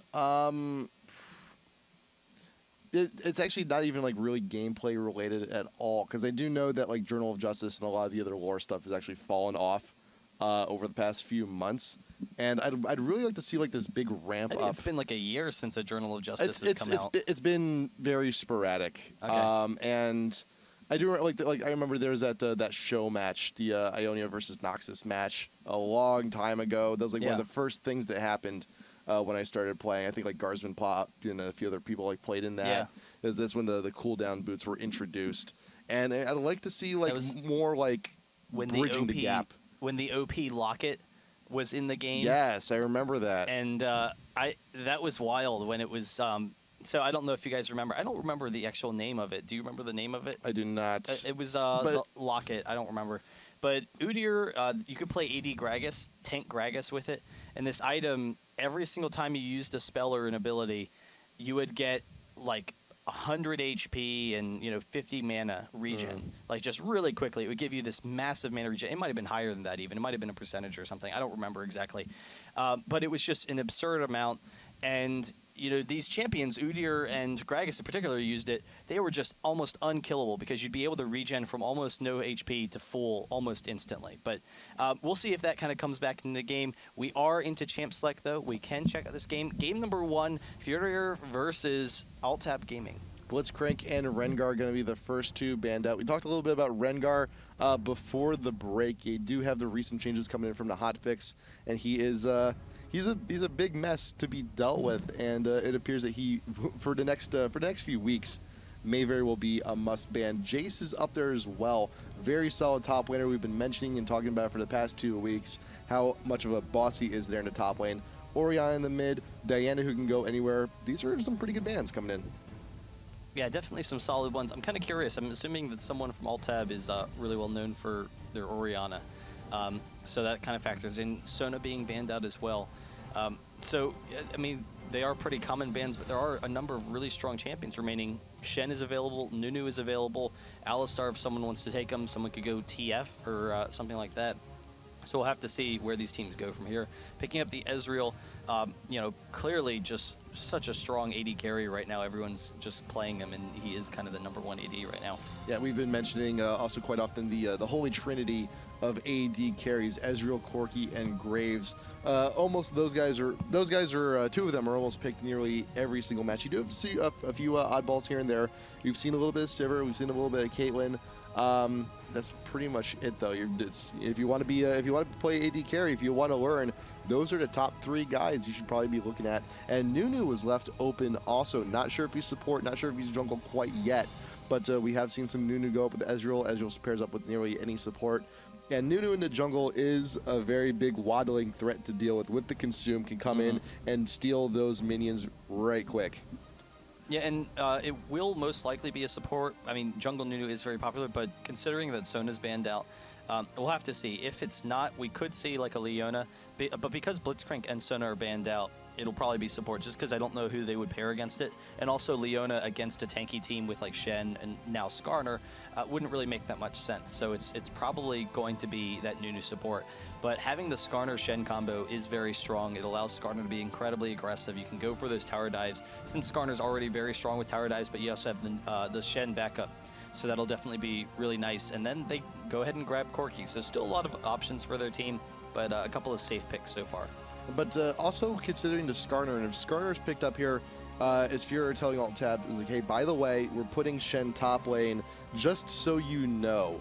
You could have still also gone for the support pick there, but still grab Skarner just so your team cannot grab him up. So Corki and Skarner there. TF now being considered here for Alt-Tab. And we've talked about TF quite a bit. He's very popular in many territories in the world. That global presence is amazing. He's just a pretty damn good-looking cowboy. Pick a card or whatever. Shen, it's kind of interesting. You were saying about the versatility of Shen in the top or the jungle. It's been a while since we've seen Shen in the jungle, and I think he's just kind of a little bit too slow. There was a point in time where people were comfortable with that. He was played almost exclusively in the jungle a couple of months ago and never played top. But I think people recognize he's just a little bit too slow in the jungle when you compare him with the speedy junglers we're seeing now. So he, is almost always going to be top, and he's definitely picked out a nice spot in there. So we'll see. They have the TF right now. Excuse me. But remember, though, that Shen's popularity in the jungle was during a time in the meta where support-heavy junglers were pretty much the norm. You had your Maokai, and heavy gankers, and heavy gankers. I believe that was a random Alistar. No, he probably picked him. I'm not so sure. If he didn't, we're holding him to it. Yeah, if he didn't, you should have been paying attention. Alistar is a very strong champion, and it works with their team. They wanted an aggressive jungle. I was thinking they might go with the Nocturne, since the TF Nocturne combo is pretty common, but Alistar gives them that frontline tank that they need. It keeps people off of TF and Ezreal in team fights, which is going to be really important considering that FUREUR already has a very tanky team. And they're just going to get tankier. Yeah, the Cho'Gath is an unusual pick. We'll see if they decide to actually throw him mid. Yeah. They do lock in. Cho'Gath going to be going in the mid here. Shen's holding down the top lane, just a support pick left for FUREUR. Sona has been a pretty often pick here. If you just want to make everyone... Sona is banned, though. So Sona is banned. What am I saying? Leona's pretty good. Yeah. Leona definitely makes sense because they already have a team that is kind of that tanky team. They want to rush onto the enemy, and Leona fits that. And then they're going with Singe, so that's kind of interesting. The Singe pick, he will be able to push against Shen. Whichever one they go with, they want someone that can push Shen into the tower, or potentially cancel his ult. Darius has that potential, but Darius versus Shen is kind of an issue because Shen does often win that matchup with his harass. So a lot of options being considered. Olaf was in there too. Thinking about the Xin Zhao right now also. And also, here's the thing too. We still not sure who's going jungle, who's going support here, and I don't think FUREUR is actually going to know until we actually hit the loading screen. Well, it's probably going to be the Nunu jungle. Probably, yeah. I thought Nunu was going to be running the support, and Alistar is just such a strong jungler at this point. I'm a little bit surprised they took Alistar over Leona, but considering it's against Skarner It's just so fast as a jungler. His counter jungling capabilities and also his counter initiation capabilities are very strong versus someone like Alistar. Whereas Nunu, he will be able to counter jungle Skarner some, try and slow him down and prevent him from having much control over the map. So we'll see. Oh no, they're swapping it up. So we'll likely go with that aggressive jungler. I mean, Alistar, he's best in the jungle as opposed to support. I think that the speed of Skarner could prove detrimental to him. Yeah, and it is a bit of a rough start for the dude. May also see a little bit of support from Nunu just to make sure that he gets his blue right quick. Like it's most support Nunus, you'll see them max out that blood bowl first. Some of them won't even get a point in consume, but you could see just a little bit extra help just from Nunu and the rest of the team just to start him off, just to make sure he gets going. But also remember, Alistar, he is the #1 dude you want if you want to get an invade. Champ still being everyone's swapping around on alt tab. I think they're just trying to throw FUREUR off here. So still not going to know quite for sure. Still got 5 more seconds before the true lock-ins, before they hit the loading screen. Is it going to be Nunu jungle? No, sticking with the Alistar. Yeah, so last second swapping it up. That is going to be a little bit more aggressive. The only concern is what lanes are you planning on ganking as Alistar? If you don't, get off those early ganks, then what's the point of it all? What is the meaning of life? I don't know. But Shen top lane, with Vladimir, there's not really a lot of kill potential there. That's going to be a tough lane to gank. Mid lane, Cho'Gath, he's going to be so beefy. There's not a lot of kill potential there either. Bot lane, Corki's going to be safe. They could, maybe pick up a kill onto Leona. If she's pulled out of position, but generally speaking, I don't think there's going to be a lot of opportunities for Alistar, which is why it's kind of surprising to see that pick. He is a very strong champion, and he does provide that frontline tank, like we said. So it allows that backline of TF, Vladimir, and Ezreal to be safe. And I do like the Vladimir pick. Vladimir versus Shen is fairly common. Vladimir going with the heal because Shen does win that lane early on, can kind of bully around Vladimir a little bit. But if he farms, then they will have really nice fight control. And AoE to counter out the tanks. And then not to mention all those tanks, they're going to have to walk through the frozen tundra wasteland of Nunu's ultimate, and that's going to be very difficult for them to get to that back line. Yep. I like to teleport on Shen in this situation, because one of the best things you can do against the top lane Shen is aggress elsewhere on the map, force him to use the ult just to get him out of top lane, and the teleport will allow him to actually return back up there just to make sure that Vladimir, just to minimize Vladimir's free farming time there to top lane, because that is always the threat with when you're facing up against Vlad. Once he gets his items, once he starts feeding up and getting into the mid game, getting into late game, Vladimir is one of the most powerful APs once he gets farm. Yeah, and I just wanted to take a look at some of the runes and masteries real quick. 21-9 with some ability power runes on Cho'Gath. So, we'll see how quickly he builds into AP. It's going to be kind of interesting. Their team will kind of fall off a little bit, but they are incredibly tanky. So that, as long as Ube is farmed as Corki, they will have plenty of protection for him. It's going to be very difficult for Alt-Tab to get into that back line. So that's going to be kind of interesting. And Cho'Gath is a very strong laner. It's just that a lot of his damage, it's tied to hitting his Rupture, and that's kind of a difficult situation. Yeah, it's big protect the ADs really on both sides. But as you start hitting into mid and heading into late, I think when you have TF and Vlad starting to scale up, they're going to be capable of quite a bit of damage. So there's a very good time frame where FUREUR can actually just to start completely rocking everybody before TF start building up into their heavy damaging items. Yeah, and TF going with the mobility, with movement speed quints and the utility masteries along with some mana regen. Yep. Defensive, runes and masteries, a lot of HP for Vladimir with the HP per level set. He's really just planning on sitting back and farm, and that's what you see with the heal. He's not going to be aggressive. He's not looking to get any kills. He just wants to farm as long as possible and then crush people late game. So, we'll see what kind of presence they can have if TF can maybe move around the map some, join up with Alistar, and with their powers combined, take down FUREUR and see if they can pick up any kills there. But should be an interesting matchup. Now, Cho'Gath is very unusual in the mid, and I used to see mid Cho'Gath a lot, but that was kind of back when AD carries were played mid. So that was a long time ago, before we saw the common meta that we see now. That was back in Season 1. And the regen that he has, it will help counter out TF. Like, TF will never be able to push Cho'Gath out of lane or probably won't be able to. I don't think he will be able to. And then Cho'Gath, you kind of look to just start exchanging harass since you know that you have so much regen. You just look to walk up, silence TF or something, and then if TF's trying to port away, he will have the easy rupture. That'll be kind of nice. Right, and the harass is there. The harass is Cho'Gath can do the harass he wants to. Because TF, he doesn't have the longest range in the world, he's going to be staying relatively close to the meeting line, so he's going to be a little bit more mobile, be a little bit more evasive if he wants to evade those shots like the rupture and the silence. So we'll see how it goes.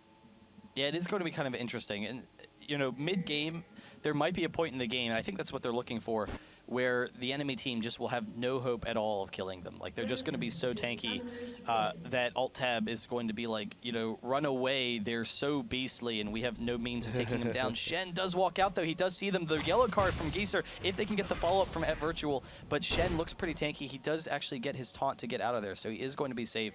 But there is going to be a point in the game where Alt-Tab is going to have to be concerned that if they don't, haven't kept up, if they're behind or anything, then these bruisers are just going to be too tanky for them and have too much damage. Arcagod out in front on the tri-ramp does see all of Alt-Tab making their way on in, pressuring. I'm pretty sure they saw the ward go down there into that side brush.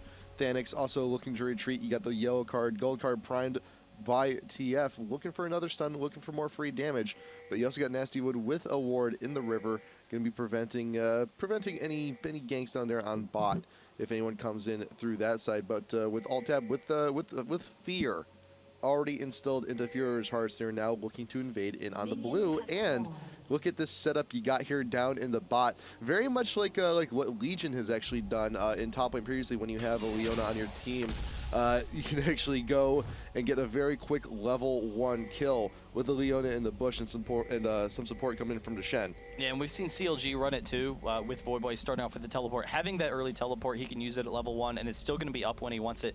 The only disadvantage here is that Alt-Tab, they were going for the invade, which means that he's going to be waiting for a while. So we'll see if Ezreal walks into him. But because Alt-Tab is being so proactive here, they're actually not putting themselves in a situation where they're going to be vulnerable to that pressure. Right. And Shen's going to fall a little bit behind. Alistar, he does steal that blue, and Ezreal is actually keeping an eye onto Skarner. He might be able to stop him here.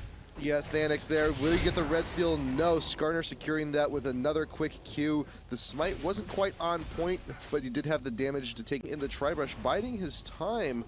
And now the point has gotten to where Brokenshard has had enough time to free farm top lane that he will be he will be having a very significant level advantage. But now he's backing. Now he's going to make the top lane. And this is unusual. It's very unusual. Because, like you said, Brokenshard does have an advantage in the top lane because Shen hasn't been there for a while, but Ezreal has put himself pretty significantly behind in the bottom lane. He's now a level behind. He is going to be able to pick up on all of this CS here as it's being pushed into him, so he's going to be safe. But a little bit behind, Alistar actually coming in for a gank, but they spot him with the ward, so they will be safe there. Ube just backs up a second, and Shen finally into that lane, but he gives up a little bit of that early advantage that Shen has over Vladimir. Arcagod in the mid, got a little bit of damage down onto TF, and Thanix actually going for the invade himself, going to be checking the red, checking to see if it's still there, and he's going to be taking his time with it too. So Alistar going to have both blues, Skarner going to have both reds. So kind of a strange even swap. But Skarner though with the red buff, once he gets that slow, it's going to be a very bad time. If he doesn't die to the buff first, that is extremely dangerous. He is living life on the edge right now. And that's kind of the concern of the Alistar versus the Skarner, because Skarner is a faster jungler that he might be able to get some nice counter jungling. He is sitting up top while Alistar is sitting down bottom, so both of them looking for a gank right now. But he got very low. If Alistar had been coming up through the top, like he had no idea where Alistar was. But if Alistar had been coming up to the top, he would have died, and that would have been a huge early advantage for Virtual. But he does back up, so Skarner does recall, but so does Alistar actually. So neither of their gank attempts really working. Though, I don't know, the getting the red is definitely pretty nice for Thanix. Yeah, and there is at times an element of luck when you're going in for some of those invades. You just hope, you make an educated guess. They're probably not going to be in this part of the jungle. And there was a little bit of luck involved, but still though, nice counter jungling. No huge disadvantage for either team. You got the yellow card waiting to be primed. Does he have it? The Ignite going down onto Arcagod. Thanix making his appearance in the lane. Arcagod should be fine. The Ignite will expire. Blue card down onto Skarner. I think that was supposed to be a gold. Thanix still getting some damage down while both the AP mids are chugging down those health potions, wanting to stay in lane. Yeah, I think the second one was supposed to be a blue because he was so low on mana, but I am surprised that when Alistar came in, he didn't throw a gold card to get the stun onto Arcagod. Blue does give you a little bit more damage, but they could have chained their CC and maybe picked up the kill. It was very close. And now, you know, with the Ignite down and with TF low on mana, Arcagod's actually able to regen. Despite how low he got, he's able to take advantage of that even when they were the aggressors. So he's very safe in that lane and does have Skarner coming around the backside, maybe to give him a little bit, little nudge of help. Thanix level 4, he should have a decent amount of slow. Arcagod level 5, same thing with the TF, so no feast, no teleport quite yet, and Skarner looking for brighter horizons, maybe meandering on up to near the top lane, because Vlad is actually doing a good deal of push right there. Pings going down, Skarner has been spotted. There is a ward over by the Wraiths, and a little bit of free damage coming in from TF down on the Skarner, but he's you know, the point has been made. Wraith camp is gone, and now Alistar looking to camp out mid also. Yeah, and that's just allowing Vladimir to be more aggressive. So Vladimir has been pushing aggressively, like you said, but catching Skarner in the mid lane. They know that Brokenshard, even without any ward coverage, he's going to be safe for about a minute. Like, there's not anything that Skarner's going to be able to do for at least another minute, probably longer. But Alistar is coming in behind. Arcagod's going to get caught off. There's the silence, but the headbutt into the pulverize. They don't have enough damage, though. Geser trying to chase him down, doesn't really quite have enough. Thanix coming in as well, and Geser is very low. He is caught by that red buff. If they can catch him with the slow, can they pick it up with the rupture? He gets the flash, backs off the headbutt from Virtual, and so they will just exchange here and then both back off, it seems, though they are trying to get the stun. Arcagod is very low. The headbutt, there's the pulverize. They get the first blood. Thanix has to back off as well. Arcagod sticking around a little bit too long. Anyway, both the AP mids, they're both very low on mana. This is kind of a strange situation to be in, but you still had the flash on TF. That's what mattered. The summoners were still down for Cho. And that's what you do. So you take advantage of the opportunity. You have the CC from Alistar, and you get all the damage you need, all the time you need to get that kill. Yeah, so we'll see how they continue to progress.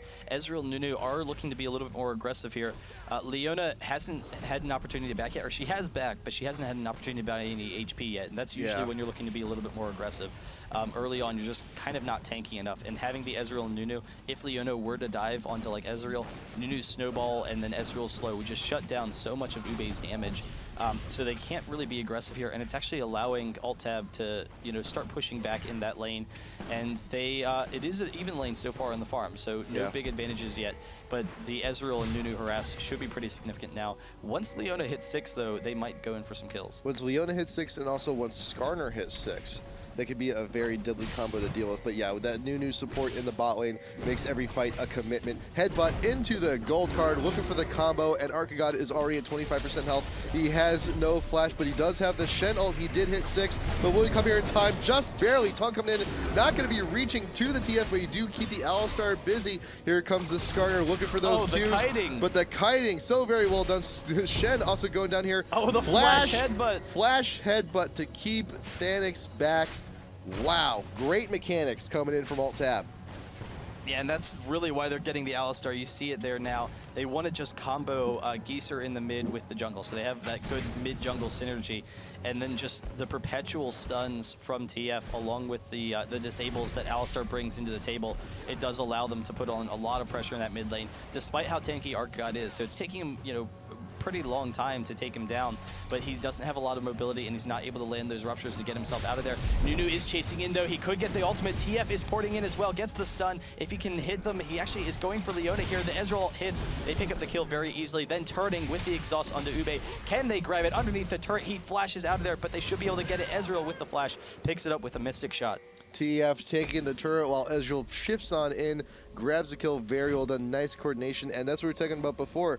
When you're fighting up against a new support lane, every fight is a commitment, and TF with that ultimate, he just makes things, he makes committed fights of that much more of a bad situation for the other team, because he just, that positioning was on point. You did have the slow, got the Leona kill, got the stun, managed to clean up on that one. Yeah, and they're pulling ahead right now. So Alt-Tab, they definitely have a really nice early game team. Their late game is going to be very strong as well, but the global map presence that TF can put on and the early ganking for Alistar is kind of paying off for them, despite the fact that FUREUR has such a tanky team and has such strong lanes.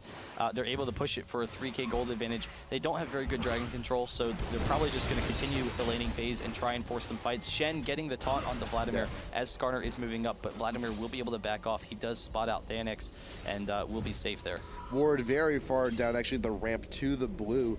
So Brokenshard knew for a while that the Skarner was coming on up to try for that gank. But that is also the danger of trying to harass a Shen. You get too close to that tower, the taunt brings you in, and hey, the tower's thinking, you're attacking my buddy, I should probably attack you too. Ghost being popped by Vlad, recognizing that Thanix is not too far behind, but here comes Alistar with the headbutt. No Impale gonna be going down onto Vlad. He instead gets the ult down in response, and here comes TF. The ult isn't up, but he does have the stun, he does have a gold card. Wild card over the wall would be pretty good too. Here comes Shen with the taunt just to keep everyone behind. Flashes out of there, recognizing the mistake he made. There will be no kills just yet, though. You do have Cho on the horizon. Arcagod, he's up over the forest wall. He could catch off the TF. He's got the silence followed up after Rupture. The Ignite going down. Will he get a kill? Yes, he will. Blue buff making his way on over to the Cho gap. Yeah, really nice play, and I think that's kind of his goal with TF, is to be able to just hit one Rupture and then burst him down with that AP Cho, yeah, having that great single target burst. That almost missed, too. Yeah, no, he did. He was just barely out of range, and if he had missed, then TF probably could have kited him and picked up the kill himself, just with the stuns, throwing off those wild cards. And so Arcagod, that's kind of the danger of Cho. If you miss that Rupture, very quickly TF could have turned that around. But it is a nice exchange for them, even though they weren't able to get Vlad. So Vlad is continuing to be aggressive in that top lane, and NastyWood looking for an engage here. Doesn't really want to jump on Nunu because Nunu's just too tanky.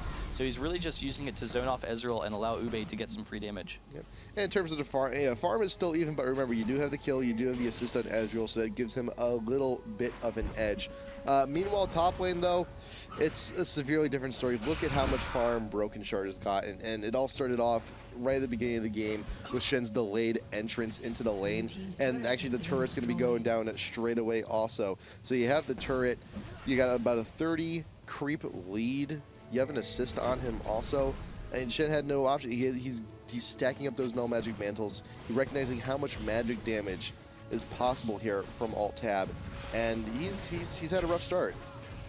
Yeah, no, Vladimir's definitely in a good position because he can continue to split push. Alistar does catch out Thanix here, headbutting him back, and TF will be in range to get off the stun if he actually pulls down. Skarner trying to retreat to his team. Here comes Nunu. They have it. The Shen ultimate, though. There's the Nunu ultimate. Leona jumping in. The TF actually gets the stun, but just outside of that Nunu ultimate, NastyWood almost going down. The Rupture from Cho trying to get into the middle of the team, and so they are trying to regroup, but Ezreal takes down Shen, and they are in a great position here to clean up the rest of these kills. They're very low. Vladimir getting in behind, picks up another double kill, and Arcagod very close to going down. The triple kill, there it goes for Vladimir, and Arcagod is the last remaining. So they clean sweep FUREUR and ace this early in the game. It is 10-1, and they will be able to grab this dragon as well. This is a very bad spot to try and come back from. And these games do happen where you start off at such a huge disadvantage. Alt-Tab just even straight on in from first point, from first invade, aggressing so much. Camping out mid, getting the kills onto Cho. Top lane was already so far behind, and bot lane with the Nunu support getting in on all those committed kills. It's a 7k advantage on the 14th minute. Part of it is the mobility advantage that they have. So having the Nunu for the Blood Boil and TF with the movement speed, he's at 400 movement speed. He's able to kite very easily with his stun. And so they're kind of just constantly kiting out these tanks. That's always kind of the concern, with a lot of these champions, with this kind of a bruiser team, is they don't have any initiations. Shen has the taunt, but for the most part, they just kind of have to chase you down. And, very nice kiting from Alt-Tab. They're able to accommodate for that. Shen is dueling with Vladimir, though, and with Alistar coming in from behind, this could be a dangerous situation. Bredddder getting headbutted right up against the wall. The Pulverize is going to keep him popped up. Does get Alistar moving on in. The teleport, will he be able to get out of this one? Yes, just barely. But when you have to use the teleport like that defensively, you know you're in a bad spot. And we talked about this about FUREUR's team, how they have the potential for a lot of tank with Cho and with Shen. But if you don't have the farm, you don't get the tank. Yeah, no, it is kind of difficult. They aren't getting into that tanky setting that they need to, and then their damage is also going to be too low. So their damage, it has these kind of bruiser champions like Joe, their damage tends to scale off of levels. So getting those levels is going to be fine. He's going to have plenty of damage mid game, but he will fall off pretty drastically if he's not keeping up with farm. He is farming well, but with the kill advantage, TF is just miles ahead, and TF actually going with the Lich Bane so he can continue that kiting advantage and be able to chase people down with his stun, or just continue to avoid these tanks altogether. And so they really are counting on Leona. Leona is such a big part of their team to get that hard initiation, but Alistar is coming down bot. TF as well gets the port, the stun onto Ube, the slow from Nunu, and there's Alistar coming in, the flash from Ube. He will actually maybe get out of there, but Leona is not so lucky. They pick up that kill, and they will be able to take a tower as well. You got Cho putting down the rupture defensively, just keeping everybody off. There's still a tier 1 up in bot for not for long. Brokenshard there top lane is still looking to get his push onto the tower. He cannot be moved at this point. Shen recognizes it. And yeah, you were talking about the farm on TF earlier, but look who also is very well farmed. You also got Ezreal, 2, 0, and 6 right now. Great that the creeps are even, but that is still a lot of extra gold to have on him. And we're talking, and FUREUR, they're relying on Corki for a lot of their damage going into the team fights. And again, just got beat out in the lane. The enemy AD is so much more damage than yours does. Yeah, and alt tab, because Vladimir is in such a strong position, he's 2 levels ahead of Shen. They can be really aggressive with that split pushing, but Vladimir kind of getting caught out of position. He does have the ghost. Thanix just barely trying to get in range. The pool will barely keep him out. Oh, just can't get the ultimate onto him, but he's still in pursuit, and Ghost will run out any second now. There it goes. So Thanix is actually close to picking it up. But still though, Shen, where are you? Yeah, Shen he got the hook, and Shen actually turned away. A bit of miscommunication. The Summoner Heal going down. Brokenshard with the ultimate. The tower doing a little bit of damage. Finally gets the shutdown on him. But that was a lot of effort just to get that. Yeah, it was a really long pursuit, but they were able to pick it up in the end. Yeah. They should be considered. They should consider themselves lucky that Alistar wasn't around and that the TF ult wasn't up. Yeah, that's definitely true. I mean, Geser could have come in there and maybe help pick up a couple of kills. But having Vlad in such a strong position will allow really strong split pushing from alt tab, and that just really opens up TF's mobility. Having the split push across all 3 lanes, it opens up the possibility for them to continue to pick up these kills like they are. You got the rod, and you got the cloak being built onto Vlad. He's looking for the Abyssal next. Tier 1 in bot now going down. Pressure from the minions is cannot contest with this really fed Ezreal. And Alistar sticking with TF. Yeah, that gank squad, very mobile. Just brazenly going straight on into the enemy jungle. I think that was also a blue wraith steal there. He got it. Pretty good. And Skarner actually coming down bottom, trying to chase into Ezreal. Will be able to get the slow into Nunu. The flash, avoiding that Leona ultimate. He is in a dangerous situation here, but he has Alistar for backup. NTF, there's the Nunu ultimate. Ezreal turning it around. Thanix will drop very quickly with that headbutt. And Amnesiq is almost going down. Ube gets the Valkyrie over the wall, trying to pick him up. But Virtual is in a decent situation, except that Corki did get the kill into TF as well with the help of Arcagod. Arcagod was able to burst him down. But WhiteKnight, with the triple kill, is able to control that fight, even with TF going down. And you also saw the Shen ult being used, but the kill just happened way too fast. He didn't get his port on in. And even when you're facing a lane enemy who has no hard CZ that can knock you out of it, he still couldn't get in. He just his allies just died way too quick for him to do anything. Taunt, gonna get another tower shot or 2 onto the Vlad.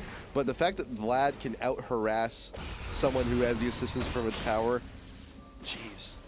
Yeah, Brokenshard is in a really great position here. And he went with the Haunting guys earlier because he had such an early game advantage, and he knew that this kind of tanky team, if they were forced to go into MR, then they wouldn't be able to get enough damage to deal with them. So that Haunting guys, it forced FUREUR to go into that MR, but Shen and Skarner chasing down Brokenshard once again. He will go down fairly quickly, trying to pick up the kill. He will grab Bredddder there, and Thanix chasing him, pulling him underneath the turret. Does have enough damage there, but Brokenshard, can he get out? He's actually keeping himself pretty high, but one more attack does take him down. There you go. But you have all this attention being focused there on top. Look what's happening in the mid. You got TF, and that's one of the dangers about TF too. You give him a Lich Bane an open opportunity to take towers with the creep support. Just teleport on in and start nuking those things down real quick, and that may very well happen once again down bot. You do have Ube and NastyWood just trying to farm under tower, but mobile squad alt tab now actually moving on over towards the dragon, which is absolutely free here. And dear God, just, you know, wait for TF2 to get those hats as well. Oh, I mean, God, you yeah. know, that's just when he just pulls ahead. He's just way too strong for you. But they do grab that dragon. They have, you know, the 10k gold lead, the double buff onto Ezreal. If he finds anyone, they will surely be doomed. Oh, yeah. And he'll be able to take them down.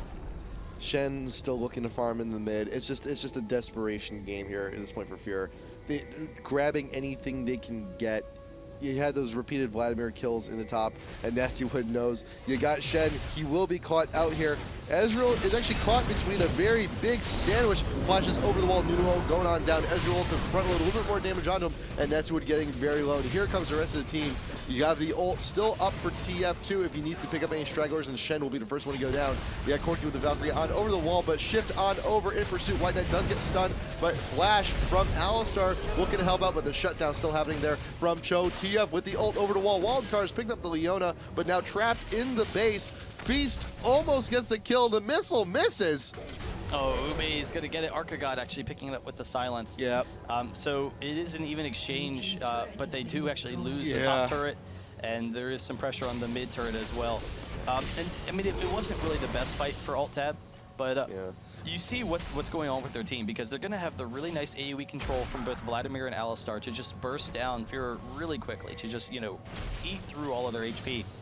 And then TF and Ezreal are there to pick up the pieces. They're, you know, just there to grab the scattered remains of the team and try and, you know, finish those fights off. And you also see this a lot from pro teams also, that when they're so far ahead of the lead, they kind of go a little bit tilty. They get very confident. It's like, oh yeah, I can totally 1v4 the entire team. And sometimes it does actually happen.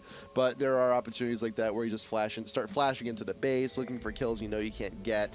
You try to just exert your dominance, try and put some fear into them. The kills at this point, it's an 11k lead.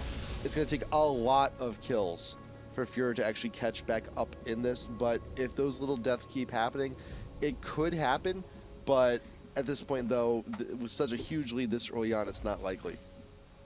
Yeah, it is very difficult with how much map control they have. Yeah. You know, they can continue to pressure all the lanes, and now Vladimir is just, you know, incredibly powerful. He has the Abyssal Scepter along with that Haunting Guise, so he's just going to be shredding through all of the enemy team. I mean, they're not going to be able to match up against Brokenshard with how much AoE damage he's going to do. And TF is actually starting to push down bottom, so he knows he can get back up to his team and try and counter it out some, but Leona is caught. Vladimir dropping her very quickly. She does get the flash out of there, but almost going down almost instantly to Brokenshard's damage.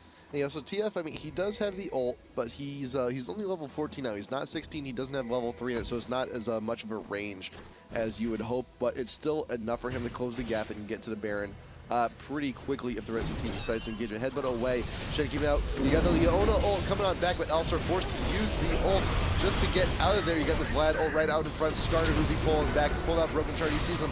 But Nunu with the ult doing huge amounts of damage. Ube with the kill down onto Vlad, but here comes the TF looking to clean up Arcagod. That's got him soloed out. Does not catch him with the Rupture, but Corki with the missiles looking to clean up. Keeps him still with the Elkar. Double kill for TF, just barely while in retreat. Arcagod needs to get out of there.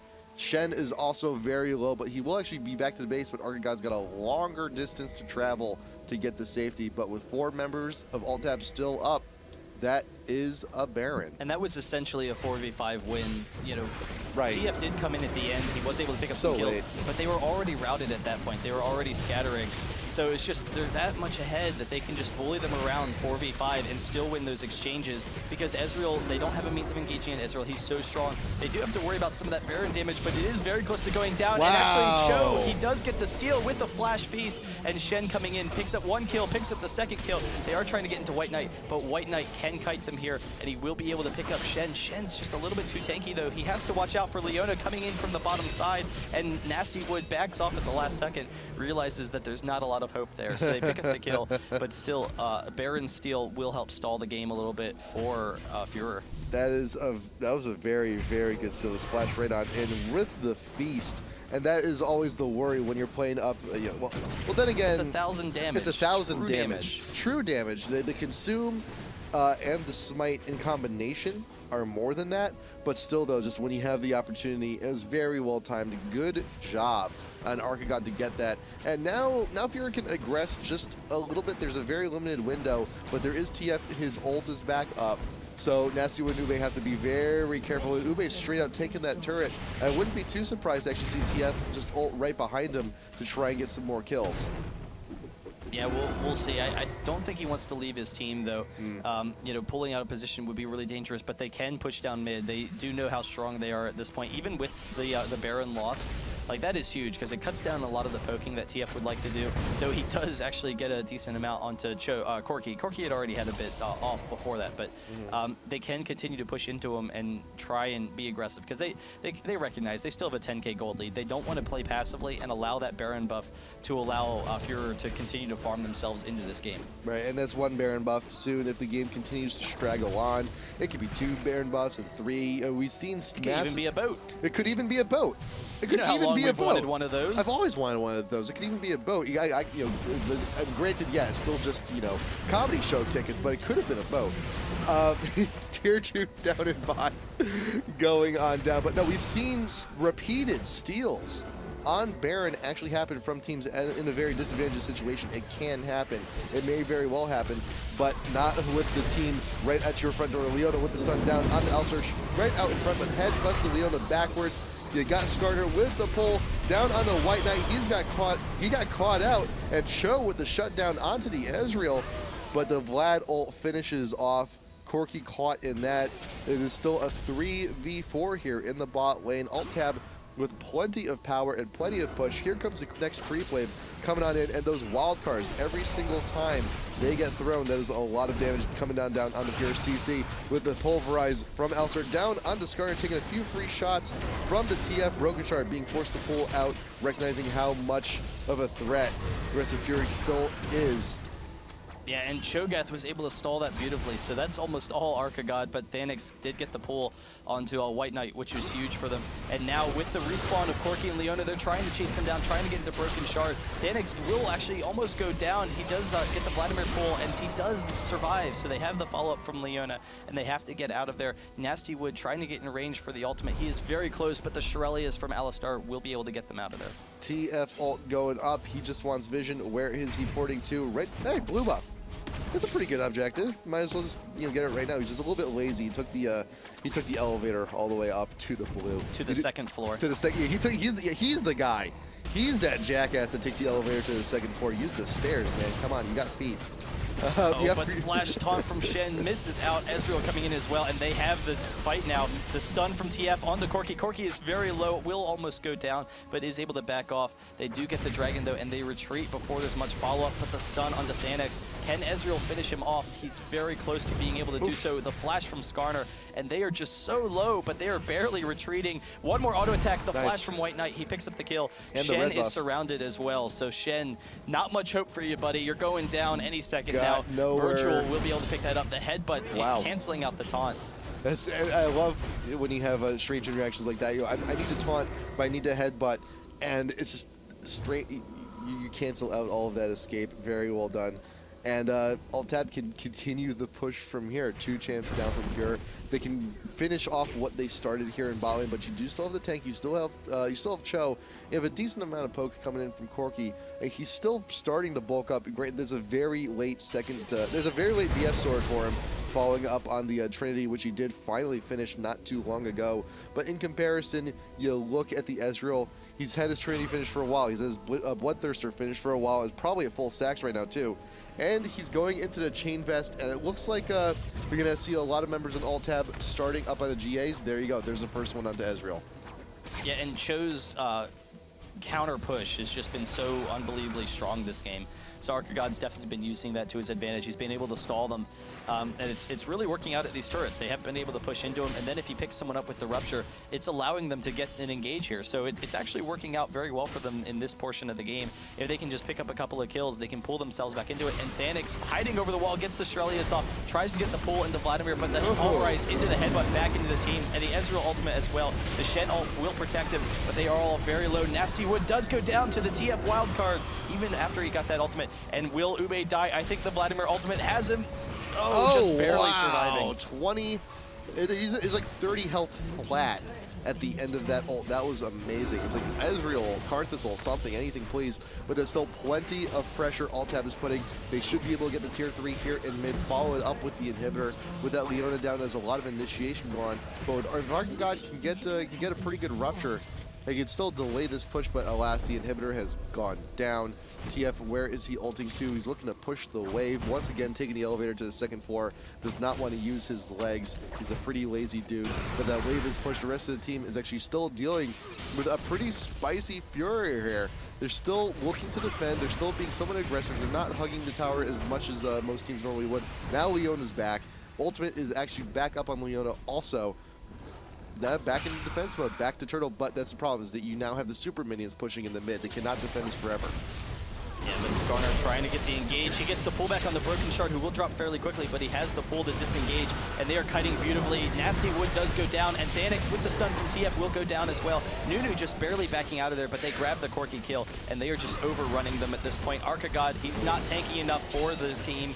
He will get the red card actually on the Shen, but there's the ace. They pick up this turret. They're going to be able to pick up the inhibitor. There's the surrender. It was likely going to be a Nexus anyway. Right. And Alt-Tab Gaming picks up game number 1.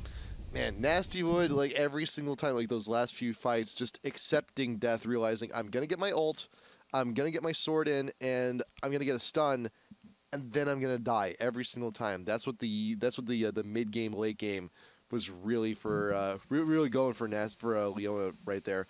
And just look at the farm, look at the gold, just across the board.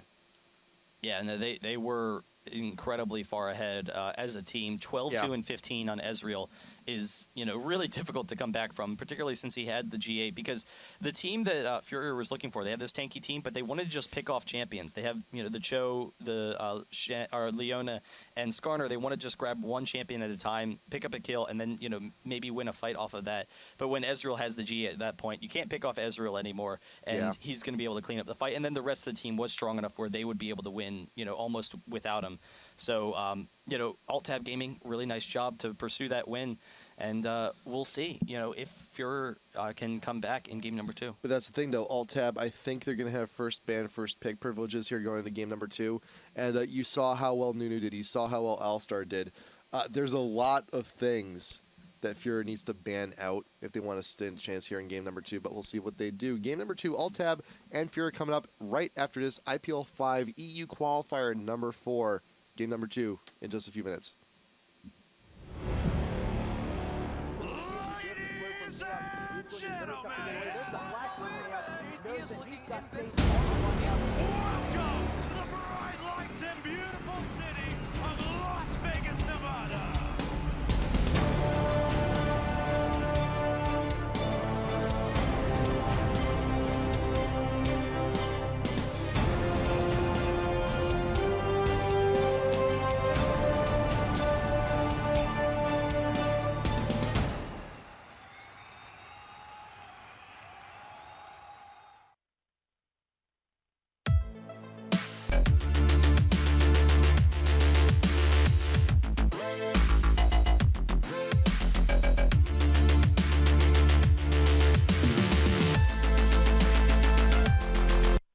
Summoners, welcome on back. Game number 2 in just a moment. Alt-Tab Gaming versus FUREUR. Alt-Tab in very, very dominant fashion taking game number 1, pretty much winning across the row. Nunu, that beastly support down bot, proving how much of a hot property he is to have down there in the bot lane. Alistar, haven't seen a whole lot of him in the jungle lately, but he's still pretty damn good. And of course you have TF, Vlad, you get their farm. They get way ahead. You saw in that game, that's actually my favorite thing about TF. Not his ultimate. His ultimate's really cool, but you saw the kiting that TF has. Oh, yeah. And the fact that he has such a short cooldown on his stun, it's very difficult to engage on a TF. He can just constantly kite and poke you down or chase people down. But here we go. Champ select, game number 2, Alt-Tab Gaming versus FUREUR. We'll see if they can turn it around and whether FUREUR actually goes for that TF ban, since they didn't go for it in game 1. I can expect Alt-Tab to do similar bans as what they did game number 1. They banned out the Rengar, the Jason, the Sona, recognizing that Sona is a pretty beastly support down bot lane. Also, all that poke is pretty huge. Malphite actually going down first. So it looks like they're looking to clear out some of the AoE ults. Well, and I think Malphite, if FUREUR had Malphite on their team, he would Yeah. have given them that long-range initiation that they really needed. They only had Leona. They had Chose Rupture as well, but if they had him maybe in top lane as opposed to Shen, then they could have ulted into their team. So it might indicate that Alt-Tab, they're going for a similar comp, or at least want to set themselves up for a similar comp, considering that, now, in hindsight, FUREUR might go with that Malphite pick. So they do ban that off. Rengar going down once again. They ban out Ezreal. So, yeah, if Ezreal's usually the second or third pick. And Right. so having the first pick, you're not usually going to grab Ezreal. You're usually going to grab someone like Nunu or Shen or something that's, really fills a strong role on your team. So now they've put themselves into a hole here because we're opening up the possibilities for a first pick Alistar or Nunu. And FUREUR, if whichever one they don't ban, Alt-Tab's going to take first. If they don't ban either, there you go, Alistar. So probably a first pick Nunu here. Grab it and secure it. Alistar now not part of the picture. Neither is Yorick. So Jason. Oh, that's right. Sona escaped the bans here also. That's an equally as good first pick. Sona goes well with their kiting team. It gives them that team mobility that they had in the previous game, so they can keep up that trend. So but it has versatility. Oriana's open. Jace is open also. Yeah. Blitz is open. But we're not going to see Alt-Tab at least grab that. They already have their support established. Could see FUREUR going to grab the Nunu while they still can, and also taking the sticking with the Shen once again. He didn't do too great top lane. Yeah. But still, and the shields actually were not the biggest contributor either. But I don't know. I think they're just kind of like calling Alt-Tab's bluffs. Like, you guys totally won't go Vlad top again. Yeah, and it is kind of surprising to take that Shen as that second pick. But if they're happy with the Shen, then so be it. Yeah. But they did lose the lane. But a lot of times you want to hold off when you're the purple team on that top lane, since you do have the counter pick, and pick your top lane as a counter lane. And now Jace is open still, so they get the Jace pick, and they will be able to have a really strong mobile team. But Jace definitely does pretty well against Shen. Shen has some nice early harass, but Jace can exchange evenly with him early on. Yep. And Alt-Tab, I think, recognizing last game, is like those ganks with Alistar at times are just a little bit too easy. And if you want to make things even easier on your life, just pick up Nocturne, get straight on in with the ult, and secure those even more so. Possible Syndra coming in from FUREUR. You also got Caitlyn there for the long range. So well, see they need a way to match up against TF right now, because Alt-Tab has a team that is built, and they could go TF very easily. So FUREUR, they need to have an answer for that. And right now, they don't really have an answer for it. Syndra with her long-range stun, if they're happy with the Syndra pick, I mean, everyone's been talking about how Syndra isn't necessarily the strongest champion yet. If they're happy with that long-range stun to try and, stop TF's ultimate, that could be fine. But going to be switching on over to Aurelia. So Nunu support Jungle Shen. Yeah, and we were talking in the previous game, and you were saying talking about the versatility Shen has, and how we've seen that in the past. But we haven't really seen Jungle Shen in a while because of his vulnerability to fast junglers. But he should do okay against Nocturne. Nocturne has some of that counter jungling presence, but he will be able to counter out the Nocturne ganks. That used to be kind of a common matchup, the Nocturne versus Shen. Having the Shen for that counter initiation. So we'll see how that works. And they do have that Caitlyn Nunu lane, which is just such a devastating pushing lane. And we've seen that a number of times in the past. And Caitlyn did get a small quality of life improvement there in the latest hotfix. The Q does a little bit more damage over time. Usually there's a huge drop off in damage to more minions or champs it hit. Yeah. But now it's been slightly reduced. But then again, Piltover Peacemaker, that's not a skill you usually see Caitlyn use in the middle of team fights. You usually don't see Caitlyn use any skills in team fights just because there's so much wind up and it just stops her from doing damage. Yeah, she's really just disabling herself a lot of times when she uses her abilities, which is the struggle for late game, and she doesn't have that great AoE that scales off of AD or anything. So she just becomes an auto attacker late game. But we'll see what kind of pressure they can put on her early game. And the range will do very well versus Graves. She will be able to try and bully him around a little bit in lane, particularly with the Nunu. Like, that is just a devastatingly strong lane. They can try and bully around Graves some. but we'll see what presence TF is going to have. And they're running the Karthus against it, so they have the double global versus the double global.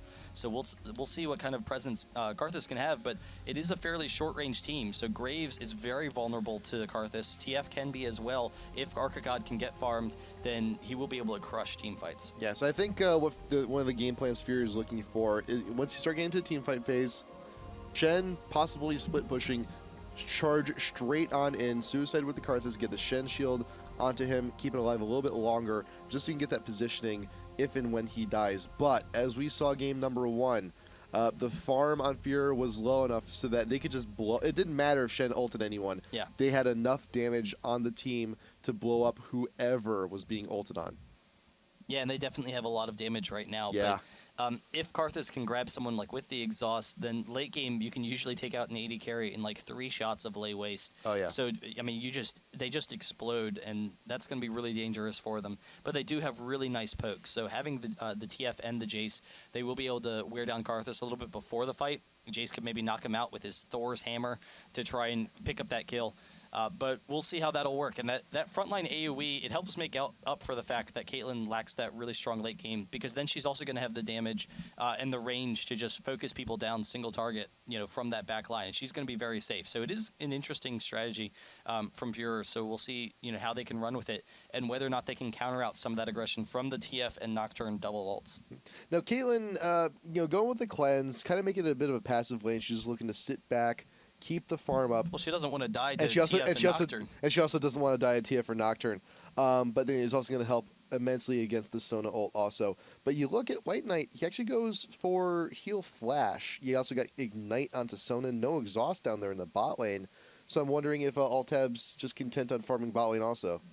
Yeah, I think for the most part they're going to play defensively, because against Caitlyn and Nunu, they're not going to be able to do anything without the Nocturne or the TF. However, when Nocturne and TF come down, they should have enough disables to pick up the kill even without an exhaust in their lane. So we'll see how that kind of factors in. But the heal, it will allow them to avoid some of that quick burst from Caitlyn. If she wears you down, they won't have to worry about dying to that ultimate as much, or to the Karthus ultimate as well. So they have the heal for that. And since there's no Ignite from FUREUR in that bot lane, that'll actually work out pretty well for them. So we'll see. But that heal will actually help counter out both Karthus and Caitlyn. Again, they are just playing passively until TF and Nocturne start coming down. So now we got Shen in the jungle this time around. I'm just looking at perspective lanes, opportunities for him, because TF, he does have short range. He could go for some quick ganks in the mid. Jace, though, as we mentioned before, with that hammer, he can deflect away most ganks. He's also got some pretty good movement speed on him also. We've established that bot lane is going to be farming passive, so I think we're going to be seeing Thanix camping out mid quite a bit here. Yeah, that is a possibility. Shen's taunts are okay. TF, he does have that kind of short range, and if he gets the taunt, if Shen gets the taunt, then Karthus will have enough damage to take him down. Yep. I'm kind of curious if we might see a lane swap, because we haven't really seen a lot of lane swapping from the EU scene. It's been a lot more popular. It's starting with kind of the Asian scene, but really become really popular in the Korea and then North America. It's all the teams are doing it. All the team, everybody's doing it, man. I think you should do it too. You want to be with the cool guys, right? I'm kind of curious. I mean, they have the team that I would normally expect to maybe see a lane swap from, with the Graves and having the Jace as well. Jace would be very strong in the 1v2 lane, and then Graves would be able to bully around Aurelia some. But we'll see. I think they're probably just going to go with standard lanes here and have that Jace versus Aurelia matchup, which can be fairly even, or it tends to be a pretty even matchup. It's kind of just a skill matchup. Aurelia has the damage to chase down Jace, but Jace has the hammer to knock her away and be safe in that lane. Yeah. But usually if you do go for that lane switch too, now the way the meta has kind of evolved is just a race to try and take out that first tower. And for that, though, I would give the advantage to Graves Sona, because you do have the aura, you do have the increased damage, but Graves also has that attack speed steroid. A lot of damage can be going on to that tower, whereas Caitlyn Nunu is one of the best tower pushing lanes in the game. It's so powerful, but Jace has the AoE clear to stop them. So right. It is, the AoE pushing of Graves versus the AoE clear, and the AoE clear of Jace to slow down Caitlyn and Nunu. So yeah, I think they would have an advantage, but it's tough to say. Caitlyn and Nunu push down towers so quickly. They are one of the fastest in the game. So they're going to be able to just obliterate those towers if they can, force people out of the lane. That's kind of the key. is you want to just get that harass, be aggressive at harassing people down. The second that Graves and Sona leave lane, then they can, just drop the tower very quickly to like half and then kind of decide how they want to play it. But Graves is really going to be in a tough situation against that ranged harass from Caitlyn. Yeah, that's Caitlyn works very well against Graves. Granted, yeah, Graves does have the passive. He is a little bit more tanky than most other ADs. But when you're just flat out outranged, and if you want to close the gap, you have to use your skills to do so. Like if you need to dash out, or if you want to trade harass, use a little bit of buckshot. Granted, you can, but you're going to run out of mana very quickly on that dude. Brokenshard right up here on top of the ridge. Going to be seeing the Shen up on the tri-ramp.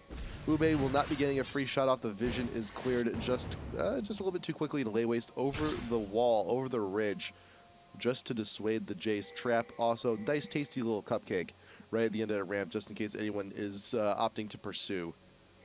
Yeah, and Alt-Tab actually has a really strong level 1, but they're concerned about the poke that Karthus might have, and as well as Caitlyn early on with those traps. They don't want to walk into a trap, so they are playing kind of defensively. Nunu, you're not really going to slow him down that much, even if you steal his blue, so they will be pretty safe there. They are just making sure they can defend Nocturne, and it seems he is going to be starting with that red path.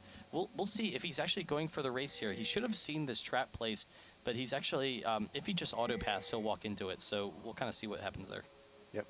So Ube and NastyWood sticking around the blue area. They may also take well, it's good to help out the Shen start off on the blue just right quick. Virtual going to be starting off on the Wraiths, going to be going over to red. So both the junglers starting on the same side of the map. No invades, nothing. Everyone's playing very safe very early on. Jace going top lane. You got Graves and Sona taking up those small golems. And the large golems resetting actually a little bit. It's going to take a little bit longer than usual. And Amnesiq taking a little bit too much damage than most supports would when taking those small golems. But here it's fine. It's just fine. It's fine. It's about right. It's a support. He didn't really take that much damage. And Nocturne, they are giving him a smiteless clear, so bot lane giving him a huge early advantage, so he can be very aggressive. They are going to miss out on some CS here, so they actually only miss out on one. So not really that big of a deal, but having that smiteless clear is definitely huge, considering that Nocturne already has an advantage over Shen. So Caitlyn and Nunu returning her bot lane, so we will not be seeing the lane switch happen here. You also got Amnesiq just clearing the traps, just saying it's like, oh, I can use a cupcake or two. I need a snack. I need something here. You also got mid TF and Karthus. Karthus, for the most part, is a very passive farmer, but with the jungle presence, he can get the damage down onto TF. And TF, since he is shorter range, he is wide open for the Wall of Pain. And if that happens, then Karthus can actually just do it on his own without any assistance. But we'll see if he gets aggressive on that. You got Nocturne and Shen meeting up in the jungle. Both of them have the double buff shield on it to Nocturne.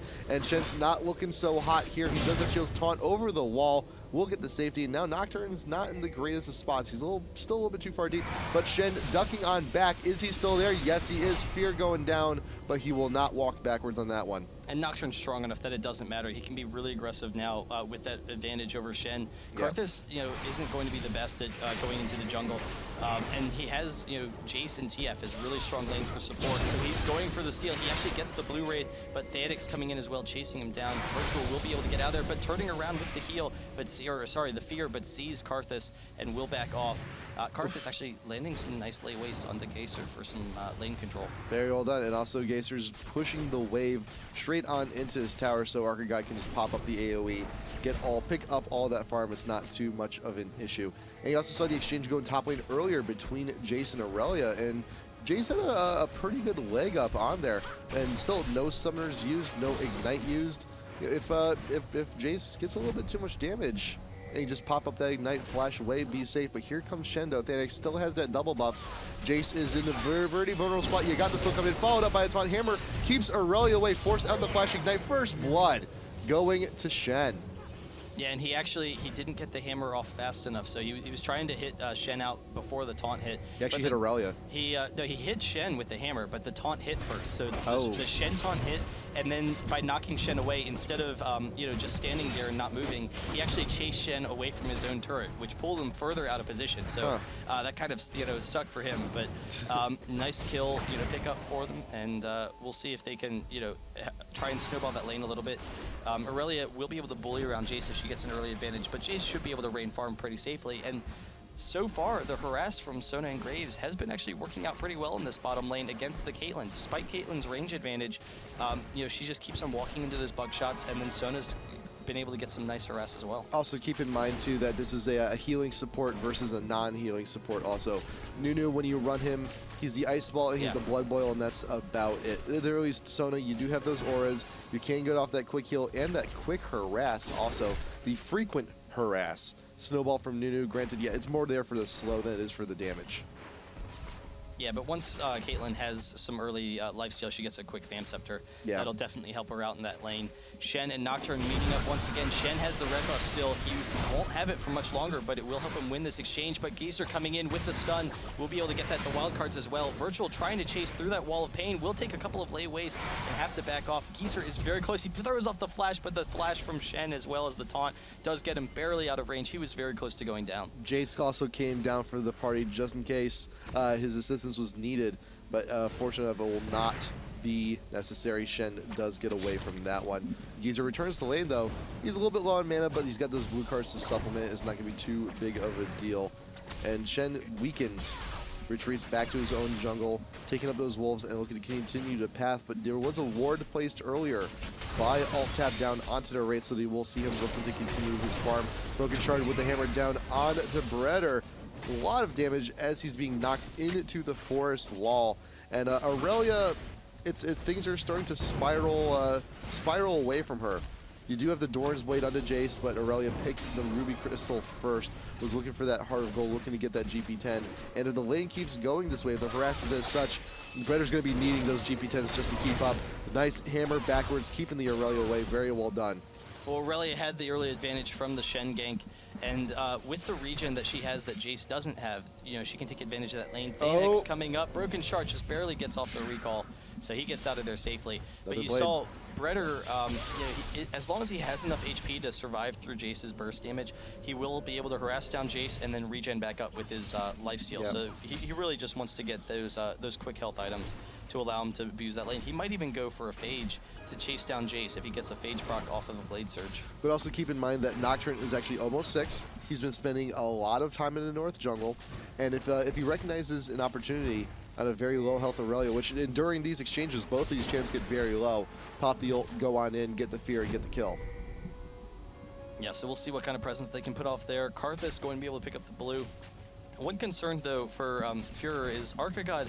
He's kind of playing a similar champion this last game. I mean, they're very different, Cho and Karthus. Yeah. But they lack mobility, and they don't really have a very good presence early on in the game. Going top lane, looking for the stun, looking for damage down on to Aurelia. He's The gonna get it with Ignite the is still range. popping. One shot from Brokenshard should be able to do it. You put down the gate. Not missing with the first shot, but you may have a second chance. But Arcagod is here. You got Virtual with the Q. The Fear Tether does get the swipe on in. Arcagod being forced to flash out. Geser not too far away. He does have the gold card ready and prime. Getting the stun down near tower range. Taking a few tower shots, but the ultimate should be enough to finish the okay, job. though. No. Does get the kill, but that is still a 2-for-1.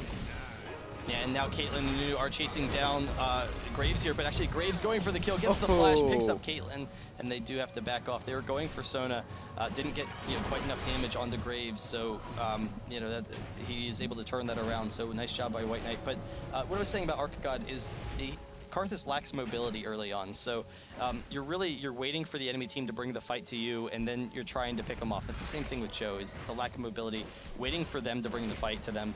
But having the TF, they will be able to kite that fairly effectively, and they will be able to have a much stronger map control. So that kind of lack of map control could be dangerous for FUREUR, but they do have the double global to try and counter it out some. Yeah, but I think the double global from Altab, at least at this point in the game, is a little bit stronger, especially in those ganks. We really kind of think about it, like FUREUR's double globals, they're kind of like on the defensive end, because Karthus, he uses his in reaction much to more ganks. reactionary. They're more reactionary globals. Altab, they can be aggressive with their globals, as we saw earlier on that kill on to Aurelia. TF Hughes in great positioning, teleports on in, boom, gets the yellow card, gets the stun, gets all the damage he needs to. And now Nocturne is 6. his global presence is now up, so he can assist. And if one's down, you still have the other. And if both of them are up and you really want to get a kill, that's doom. If you're going to be using both of those double globals, you're looking to take out like towers, other objectives.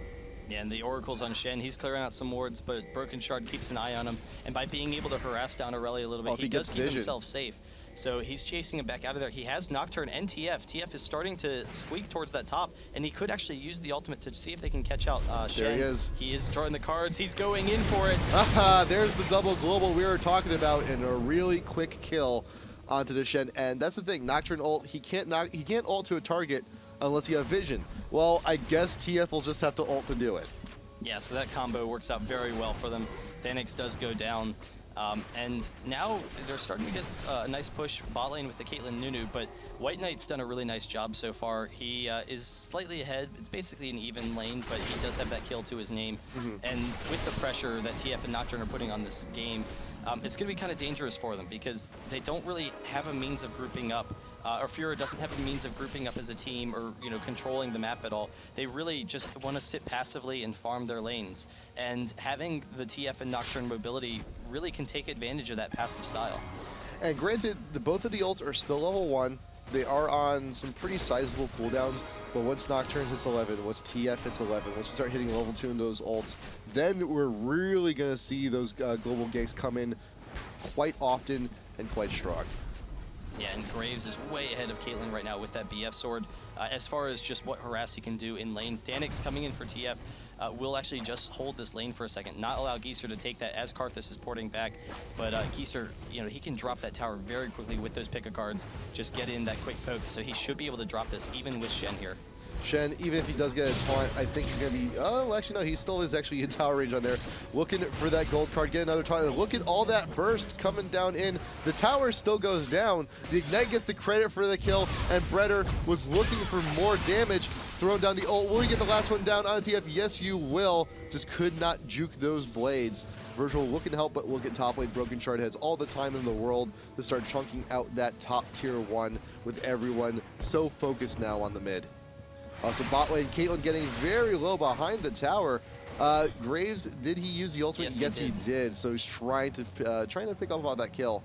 But it is interesting, Caitlyn is starting to roam around with the team, so they want to get the dragon. They will be able to take that down with the Karthus pretty easily, and there's not a lot that Alt-Tab can do. Nocturne trying to come in to stop this and try and steal it over the wall. Does he get the smite? Yes! He does get the smite, Gets it. but he will go down. So he does sacrifice himself, but it is a gold exchange for them, and they do get the tower as well. So that's actually to Alt-Tab's favor. Yes. And Aurelia not really comfortable in the top lane. Jace is able to harass her down some, and then leaves the lanes. So that's just going to continue that advantage for Jace. Yeah, and Jace with some good warding, he can just stay up top lane forever. Get one right in front of the red buff area, and he can just push to his heart's content, really. You got TF with the ultimate. Where is he going? Right there, trying to catch out the Shen. The combo going to be more than enough to take him out, and he's in a very similar spot as he was earlier. The Ignite as I'm walking away again. Man, they have just so much map control over FUREUR right now. Yeah. So I mean, we'll see how FUREUR can try and turn it around. They kind of need some nice ward coverage. Nocturne, he hasn't bought in Oracles yet, so he's a little bit concerned to do that. But they are coming in behind Karthus, and that lack of mobility is really going to hurt Arcagod if they can get in range. The movement speed from Jace just barely pulling them up. Nice. They get the stun. The quick Q into the brush gives them vision, and Brokenshard will be able to drop him quickly in that melee form. Now, you do have Karthus. He does still have the ult available, but good positioning, though, on alt-tab. You saw Geser actually just fall behind. Like, wait, I don't want to be part of this AoE. I don't want to get lay wasted. I know that if I take a little bit too much damage here, Karthus can just hit R and kill me. So good notion on him. And I'm also noticing, too, Nunu. It's 14 minutes in, and NastyWood just got his first GP10.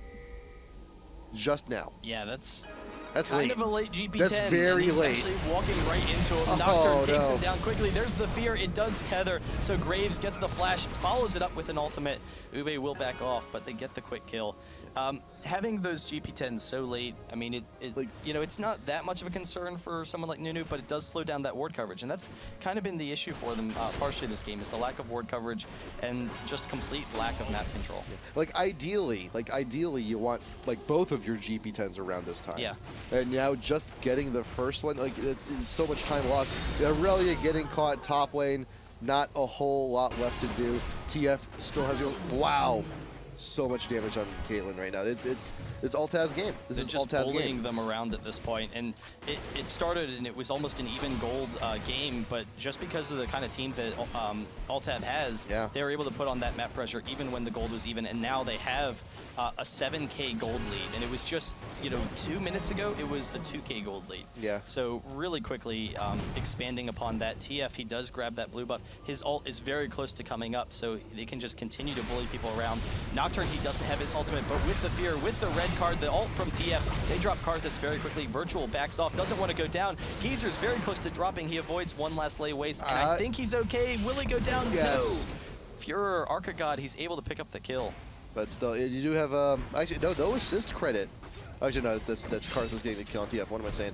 So you get the assist onto Nocturne. So in a 1v1 trade situation like that, slight advantage to Altab. You did get the assist from onto Nocturne. Brokenshard looking to get aggressive on the Thanix. Even though he's out of mana and under tower, Thanix still decides to flash out because that's how much of a threat Jace is proving here in the top lane. He can't even back safely. If he He's had all hit paranoid. like one attack, I think he might have had it though, because of the mana regen that Jace has, and then the auto attacks when you transition that melee form are very strong.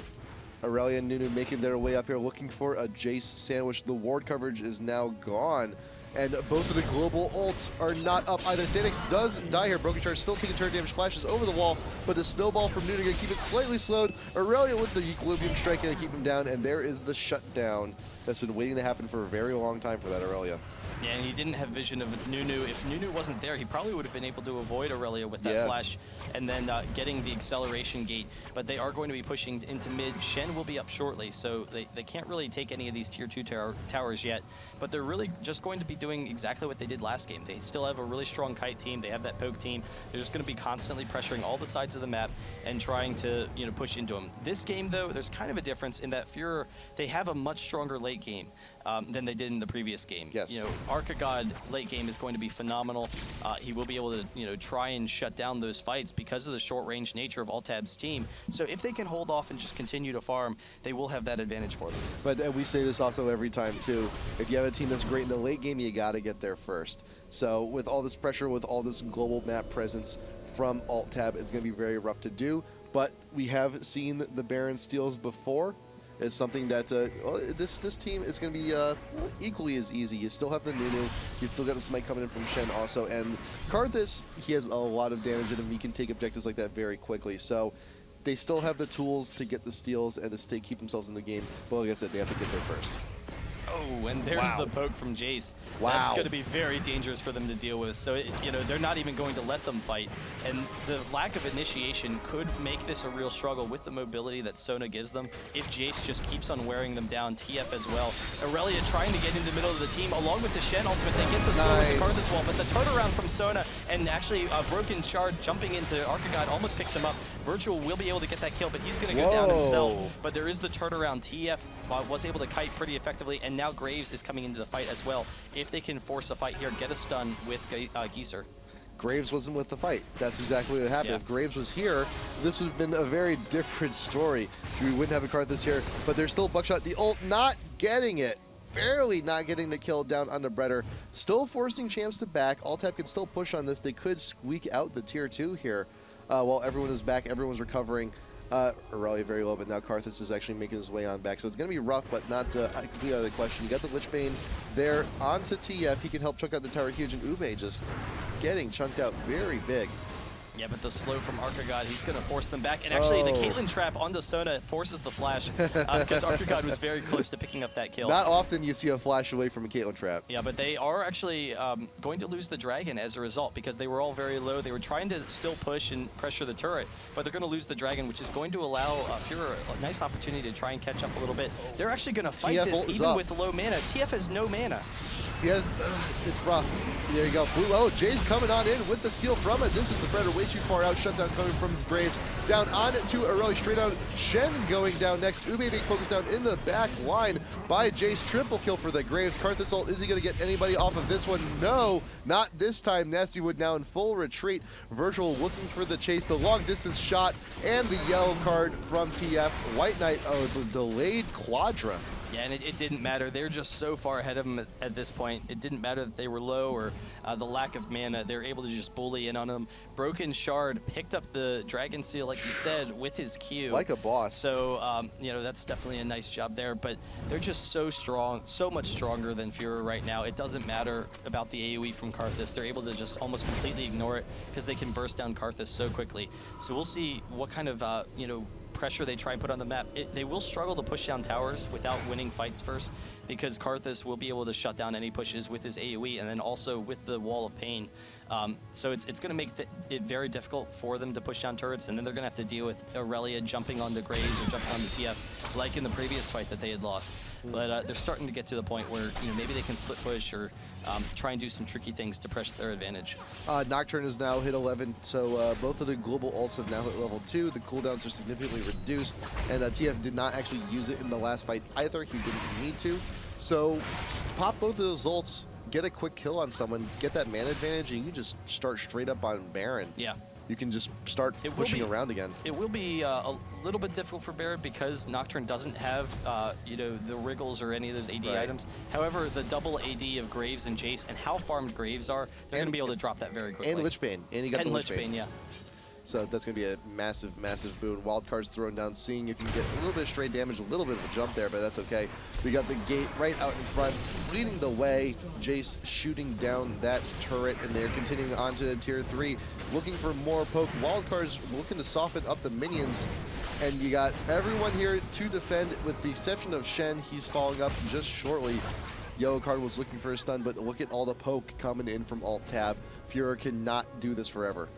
Yeah, they will be able to wear them down a little bit. Karthus had to go back. Ube has to back off and not allow them to poke him down, because if he gets low coming into a fight, then it's going to be a really dangerous situation for them. Wow. But that constant, having the blue buff for that cooldown reduction on Jace is going to be huge to be able to wear them down. They have to watch out, though, for the fast engage from Aurelia. You also get the blue buff on TF also, so that's going to be a lot of frequent cards, a lot of painful cards right there. Arcagod eating another one to the face. And while this is going on, you look at the rest of the lanes, though, they are actually starting to push into FUREUR's favor. You got a massive wave actually down bot looking to push, and the top tier 1 is still actually up for alt tab. That should be taking that minion wave, and then their wave should actually start to push off of that. Yeah, but they will be able to drop this tower very quickly. Thanix trying to force the engage. The fear, the Soda ultimate, the Graves turnaround. Wow. And Nocturne ults into NastyWood and will back off. Karthus trying to get in the middle of the team, but goes down. And Ube drops to Brokenshard. WhiteKnight, if he can get one more attack on Thanix, would be able to pick it up. But that is a double kill for Graves. They do drop the tower. They didn't lose anyone, so almost picking up an ace. Wow. They grab the inhibitor very easily, and they're just way too strong. They can just bully them around at this point. Thanix, the only member of FUREUR alive. The mid inhibitor is now down. If that Caitlyn trap kills someone, I would have laughed my ass off. But the Baron is up and open. Most of FUREUR is down. Alt-Tab just needs to go back, regen themselves, get back up to full, buy something nice for themselves, and then actually looking for the Zeeks. I think going up for Sona there. Yeah, the Zeeks is definitely going to help out a lot once she finishes that. Considering that they have, you know, 3 bruisers or 3 ADs that are definitely going to take advantage of that. But we'll see. They are starting to pressure this Baron, but really, there's no need. They don't really need to pressure the Baron. It could help them force a fight outside of their base, as long as they know that they're not going to get too low on it. So Brokenshard, he has the lifesteal. He will be able to stall there. But if this is actually an opportunity for FUREUR to try and get a steal or try and win a fight underneath that Baron pit and maybe come back into this. Amnesiq right there in the middle of it. They now realize that the pit's been worn this entire time, but now with reduced vision, everyone's breaking away. Finish the Baron. There you go. You get the quick kill. Come on back, finish it. Shen taunting and gets the steal. That's what happens when you leave the pit to focus on those kills. But Caitlyn with the ult, you got TF taking a bullet for his bro. Wildcard's going down. Quick kill onto Arcagod. Everyone's still standing in the AoE. NastyWood looking to retreat, but he cannot hammer right back in where he started. And despite the Baron steal, despite FUREUR having all that extra power and regen, there is still an ace for free for alt tab. And that's going to result in the game. They're going to take down the Nexus very easily here. Even if it had not been an ace, if it had just been 2 kills, that 5v3 advantage might have been enough for them to take this. But still, FUREUR trying to get the comeback, but not able to get it. Alt tab just too strong, and it is kind of surprising they didn't ban out the TF, considering how much pressure he put on the game. Jace was left open as well, and they got the Jace and the Sona, which, you know, they were very happy with those, you know, picks both being open. So nice pressure from alt tab, and I don't know if FUREUR's out, but we'll see how alt tab can do in the future. Taking a look at, you know, some of these scores, Graves was way ahead in that game, 10-0-4. Like last game, he was 12-2 and 15 on Ezreal. Look at the Caitlyn, it's non-existent. Yeah, just, Jeez. I mean, really far behind, and especially considering they were pushing into him. So usually when you are pushing in to a team constantly, then the AD on the defensive team can sometimes pull ahead and farm, but Graves was just an absolute monster that game. That's nearly double. And Jace had control of the top lane, and they had complete map control the entire game. 10-0-4 on that Graves. Holy crap, man. That is just brutal. That's just flat out abuse. 22, 2, and 19 in both games combined. Wow. So he was just an absolute monster in those 2 games. They couldn't get any pressure onto him, and the rest of the team, they had complete map control. Absolutely crazy. But, you know, to give a little bit of credit to FUREUR, though, those Baron steals were very on point. Both games, very well done. But just, yeah, the rest of the team was just too weak to follow up on that. So GG, alt tab going to be moving on in to the round of 16. Their next opponent will be WinFact, the former Megashock. So we'll see how they do there. And also, like we've said before, IGN.com/IPL5. If you want your ticket info, if you're coming to the big show, go get your tickets now. We should be back in about 4 hours with our NA match. Not quite sure who's playing tonight, but we'll see you soon. Yeah, so see you guys later. We're going to throw up a rebroadcast, and congratulations to Alt Tab Gaming.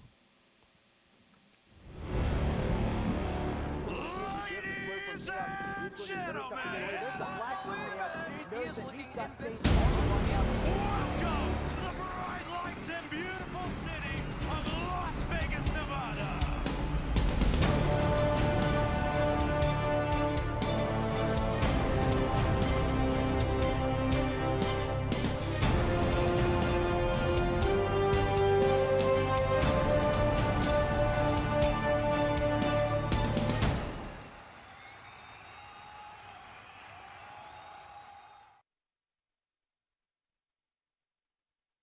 Raycall versus Meteor Makers. This is a round of 8 match. Winner of this series is actually going to be playing the winner of Eclipsia and Kiedis Mialum for round of 4 semifinals.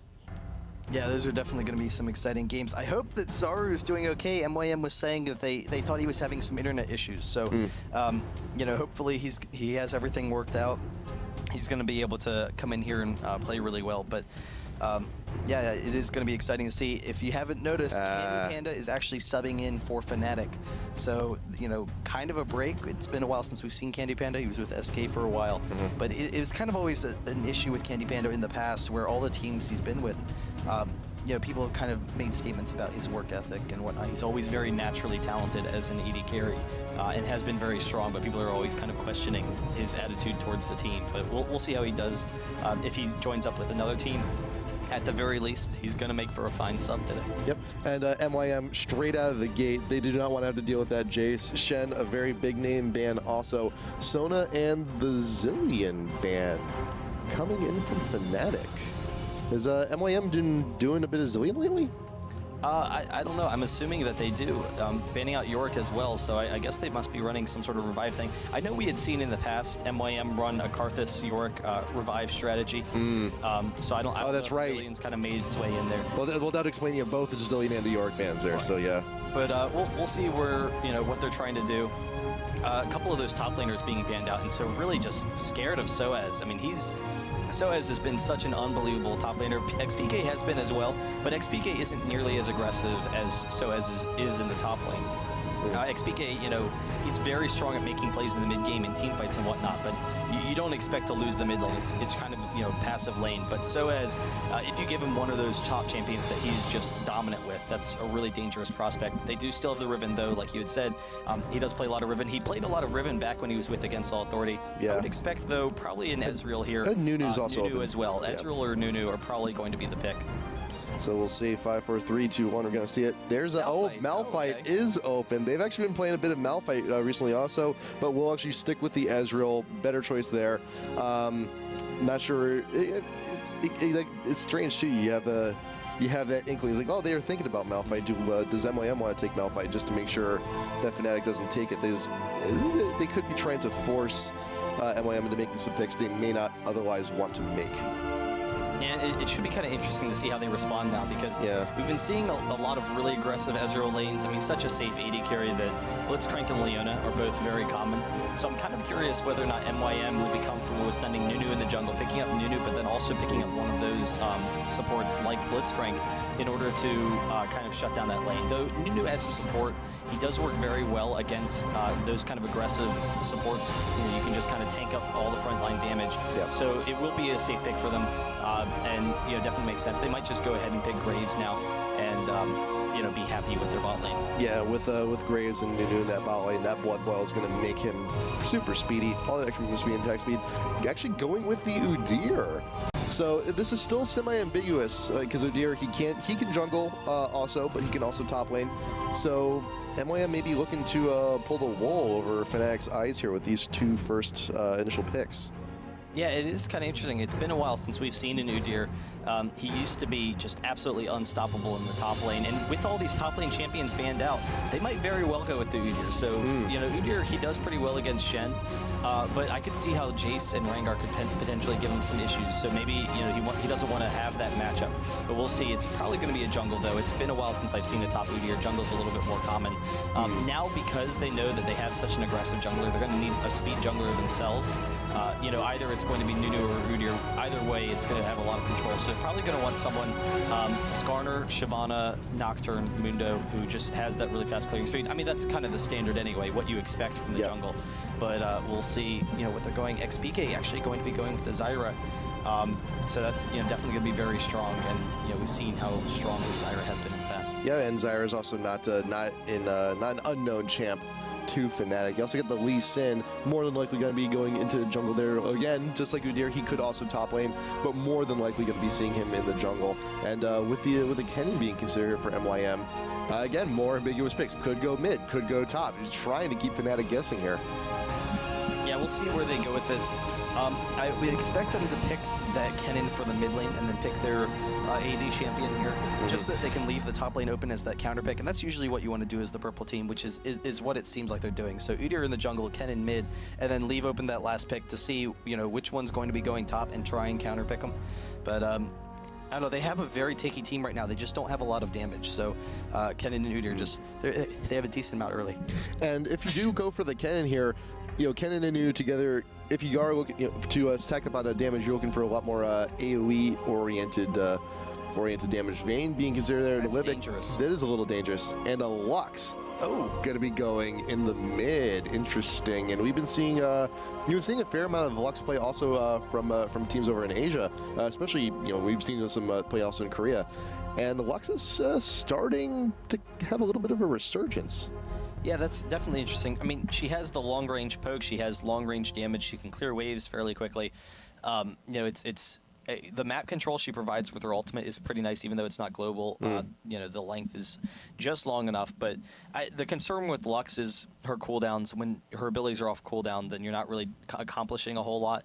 And also whether or not she actually has enough damage with her full combo. She has enough to like single target burst someone, but we'll see. We'll get back into that pick for a second because FNATIC, they're actually doing some interesting things. So I'm kind of curious whether or not the Malphite would be going top or in the jungle, because it is more common to see Lee Sin in the jungle. I think FNATIC's one of those few teams that likes running Lee Sin jungle a lot.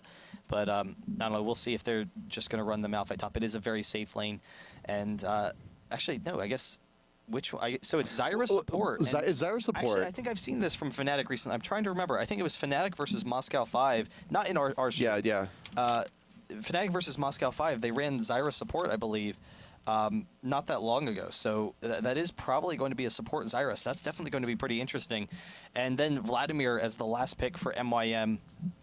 Definitely a strong choice there because they need more damage right now, and a lot of their damage is focused on Vayne. Like they have a decent amount of burst and single target, but really if FNATIC gets that tanky kind of frontline team, other than Vayne, they didn't have enough damage to take him down. So now, Vayne's also single target damage. So with a single target damage healer, you need a mix of AoE.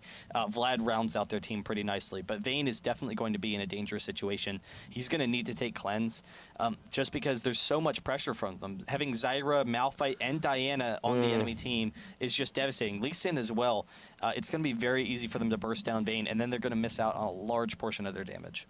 And not to mention that a lot of the damage from the team that MYM is making here is only going to start becoming relevant as you see these champs getting their farm. This is a very mid to late game team because Vlad does a lot of damage once he gets his farm. Same thing with Lux, and Vayne needs that farm. Otherwise, she's just made completely irrelevant in those team fights because she's so incredibly squishy. This is going to be scary, and I really hope that Knights is taking cleanse because N-Rated is going to be playing Zyra support, and N-Rated, he's always been a very aggressive bot lane.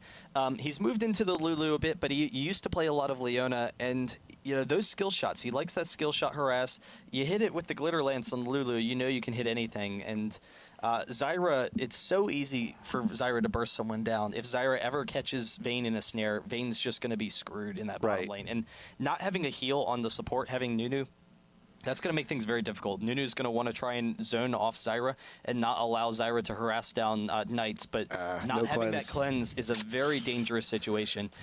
So we'll see how he does. Heal is very common on Vayne as well. I'm not saying that it was a poor decision on his part. Heal will be very strong for dueling. Vayne and Nunu, when the two of them are going at it, as long as they can dodge those snares, then they're going to be fine. And Vayne does have that little tumble to make sure she keeps out of those snares. It's just dangerous if they hit her with anything. So we'll see where they kind of go with it. But definitely some interesting strategies from both teams. Yeah, it's in that, and it's also a little bit hard to duel when you have Zyra Vayne's gluing you to the ground. Being a stationary object, you don't get to go very far. So yeah, it's a very high risk, high reward comp here for MYM.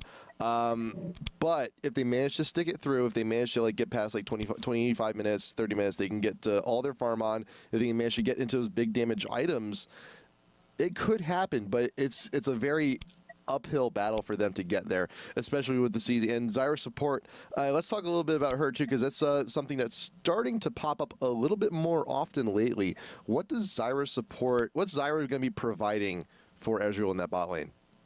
Killing potential. I mean, she's just going to throw off the snares. If they hit someone, they're going to kill them. That's, as we've been saying, that's kind of what's going to happen. Or what they're going to be looking to happen. Zyra just has so much damage. The base damage on the seedlings is so strong. If you hit a snare with those seedlings in place, it really is phenomenal. Candy Panda running some utility, which is interesting. I've actually kind of been wondering, for his masteries at least, I've kind of been wondering about people running mana regen, masteries, and whether or not that would be a strong, choice for in a lot of situations. And having Ezreal needing to spam that mana definitely works out. Pretty common stuff. Malphite is running movement speed, which is a little unusual, but I'll continue running through some of these. I don't know, it's going to be an interesting matchup. Standard runes and masteries for Udyr. I am interested to see how they get Lux into the game, though, because in the past, when we've seen OG and LoL, when we've seen a Zubu Frost play Lux, actually, it worked with a speed jungler. It was Skarner actually that they used, but Udyr works very well as well. And what it enables is it's going to allow Mokat to really be aggressive in counter jungling. He's just going to be able to roam around the map, try and be extremely aggressive, bully people around. And Udyr 1v1s, he's one of the best duelers in the game because he has really strong early game damage. He has the mobility and whatnot, natural tankiness. But then Lux gets to come in and snipe people from a distance. So that's definitely an interesting matchup. Looking at Lux's runes and masteries real quick, she's running a nice mix of armor and MR, but movement speed also, so kind of defensive. She doesn't want to allow Diana to burst her down, but then the movement speed will allow her to roam a little bit. So no defensive masteries, running utility, even more movement speed. So she's going to have that movement speed to kind of roam around the map, try and pick people off, and we'll see how Zaru does in that mid lane. Yep. And Lux is capable of doing a little bit of passive farm on her own, throw down the orb, get those last hits on some creeps if necessary. But Diana is Diana is incredibly bursty, and if Diana gets in onto Lux in mid, especially after 6, you just land the Q, you hit the combo, and Lux is going to be in a boatload of trouble. It could be very difficult. Any lead, any even minute lead Diana gets in mid could snowball very hard, especially against someone like Lux. Yeah, and we've seen FNATIC use Diana in the past. She's really strong when you can split lanes, and a lot of times sOAZ does like to split that top lane. But I don't know, her burst potential is very nice. She combos very well with Malphite because you can kind of dive in as the assassin, as Diana, and then Malphite follows up with initiation, and it actually gives Diana a little bit of time to disengage, or she can follow up on Malphite, either or. But that's same thing with Lee Sin. Right, same thing with Lee Sin. But it is going to be interesting to see how Zaru plays Lux, because I think that Lux could actually do very well versus Diana. Having that snare, whenever Diana goes for that head-on dive, Lux will be able to shut her down. So that's going to be kind of an interesting setup to see whether Lux can harass effectively and try and shut down Diana a little bit. One of the issues with Lux's harass in lane is so much of it is dependent on hitting her E, which means that you're naturally pushing the lane. So it's kind of difficult to not push the lane as Lux, but we'll see if that can maybe deny some farm from Diana. Yeah, and also you continue to push the lane, and you're going to give all the time in the world for Cyanide to actually come around back in and possibly snipe a kill or assist onto the Lux. And I do like the Lee Sin pick here too, because you're going to be. One of the big things with Lee Sin is that he needs kills, he needs assists to really get the ball rolling on him, and you have a lot of opportunity here. I mean, you're going to have Lux naturally pushing, you're going to have Vayne very squishy down there to bot lane with the Zyra support to come on in, and is also a fast enough jungler to try and mitigate attempts at counter jungling coming in from Mudir also. Yeah, and the really nice thing with Lee Sin is his quick single target burst. Yes. Mobility, so those early fights are going to be very nice. Having the Ezreal and Lee Sin, they have a lot of mobility and a lot of that ranged pick-off potential. They're going to try and grab someone with either Lux or Zyra.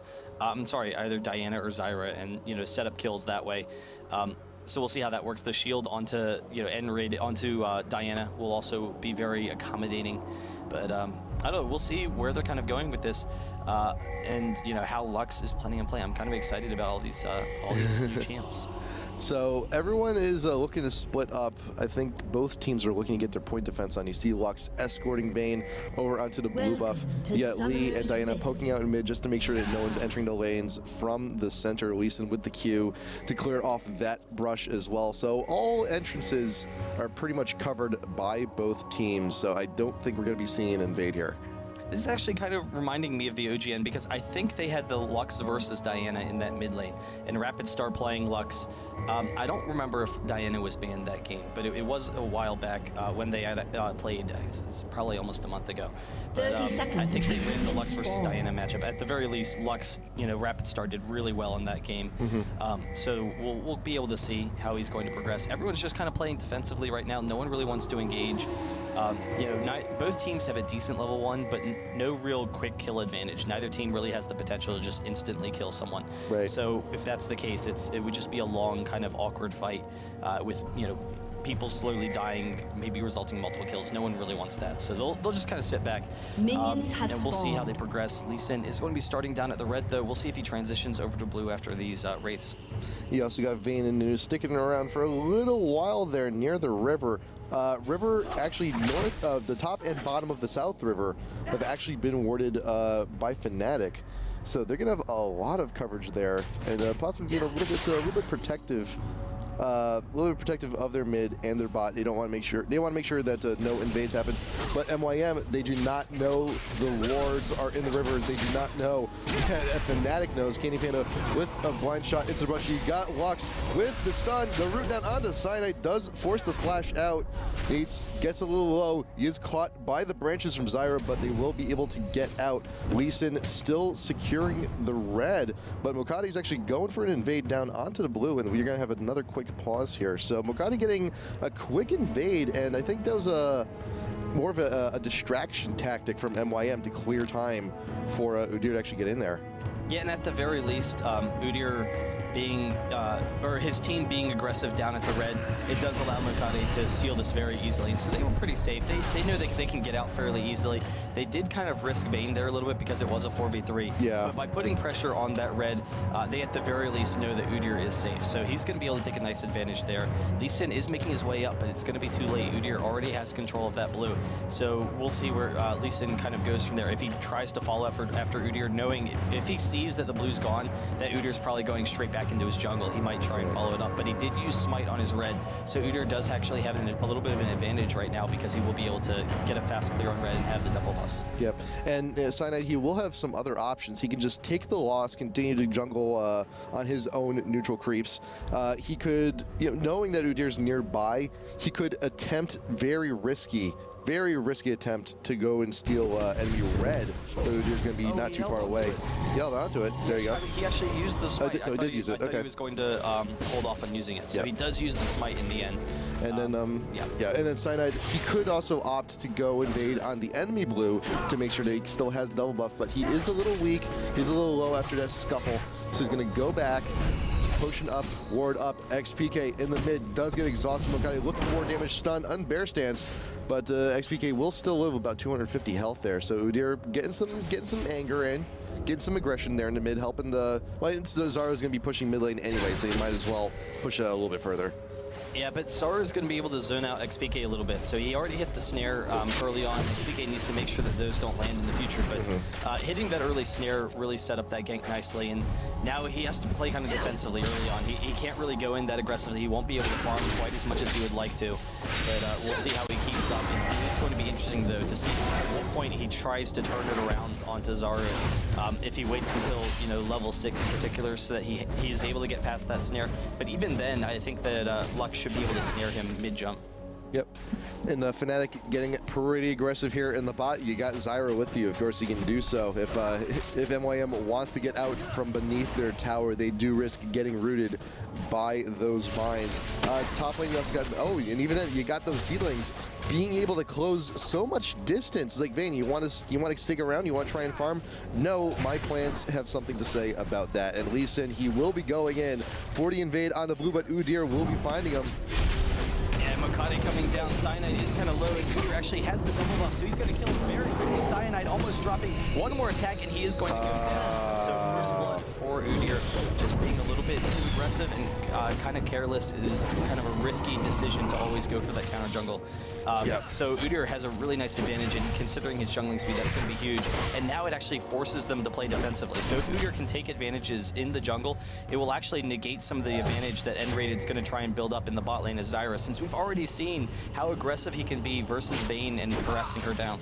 Yep. And Cyanide, you saw what he did. He was hugging the wall behind the blue buff. It was like, okay, I have a ward, I can shield to it. Crap, my shield is down. I can't actually get there. You saw him freeze for a moment, wondering, he's like, why is this not working? But wait, I can save the ward. So at the very least, if he's going to go down, he can put the ward down in the river in a little bit more of a logical and more useful warding spot. But unfortunately, his shield did not come up in time. Mokadi looking for the stun, forcing the flash out from N-Rated. He is caught in the brush. The stun going to grab him outside, and there you go. Mokadi getting the credit for that one. Limpik getting very low, flashing out post Zyra passive just to make sure that an Aaron shot from Ezreal didn't take him out. Yeah, very close. Ezreal almost had it if he had just hit a missing shot. But nice turnaround from Udyr, and that's what I was talking about, the jungle control. But they didn't have any ward coverage up, so you know, that's going to kind of impact this bottom lane. They need to get up that early ward coverage, considering how strong Udyr is right now and how he's already taking advantage of that lane. But we'll see, you know, how they turn it around. Udyr coming back once again, and they don't see him. They did see him pass by this ward here, so Lee Sin did a nice job of you know, sending that over there. But I don't know, we'll see how he pressures this bot lane. Yeah, but he still does. Even with the support down, Candy Panda is still choosing to get a little bit aggressive. Needs with some shots, looking for more true damage, looking for those silver bolts. He's got it, but Needs, will he go down here? Yes, he will. Candy Panda still getting credit for that one, escaping very low. Linak taking some damage as he's waddling on back. Looks to probably get a few more damage on some of those minions, get some farm for himself, wait for the AD carry to come back. And this is the problem. When you have a Vayne down there in the bot lane, very squishy, you get caught. You get caught with those vines, you're gonna go down. Yeah, perfect baiting. Candy Panda was able to bait him into the Zyro, recognizing that and sOAZ drops very quickly. Kuban's able to take him down. So he's just been slowly wearing at him. And I don't know if, you know, sOAZ is having some issues, because they did say he has been, but hopefully everything's okay. But, you know, it was kind of, I don't know. It's a difficult situation, but we'll see how that progresses going forward. Vladimir can do very well versus Malphite early on. Once Malphite gets some, you know, items and everything, he's usually tanky enough. But Vladimir can wear down the shield, and if you constantly pressure Vladimir, you can beat him up. But usually you can kind of sit back as Malphite and just play defensively for a second and allow that shield to regenerate, and then you'll be okay. Yeah. And he actually was level 6 and didn't hit the. But he didn't level it. He hit 6. Yeah, they didn't level it up as he was going through. And even then, Kuban actually burned the Ghost and the Ignite onto that one. So even if sOAZ did flash away, I'm pretty sure that Kuban was going to be able to close the gap for the kill anyway. We're just going to take a quick look at it once again.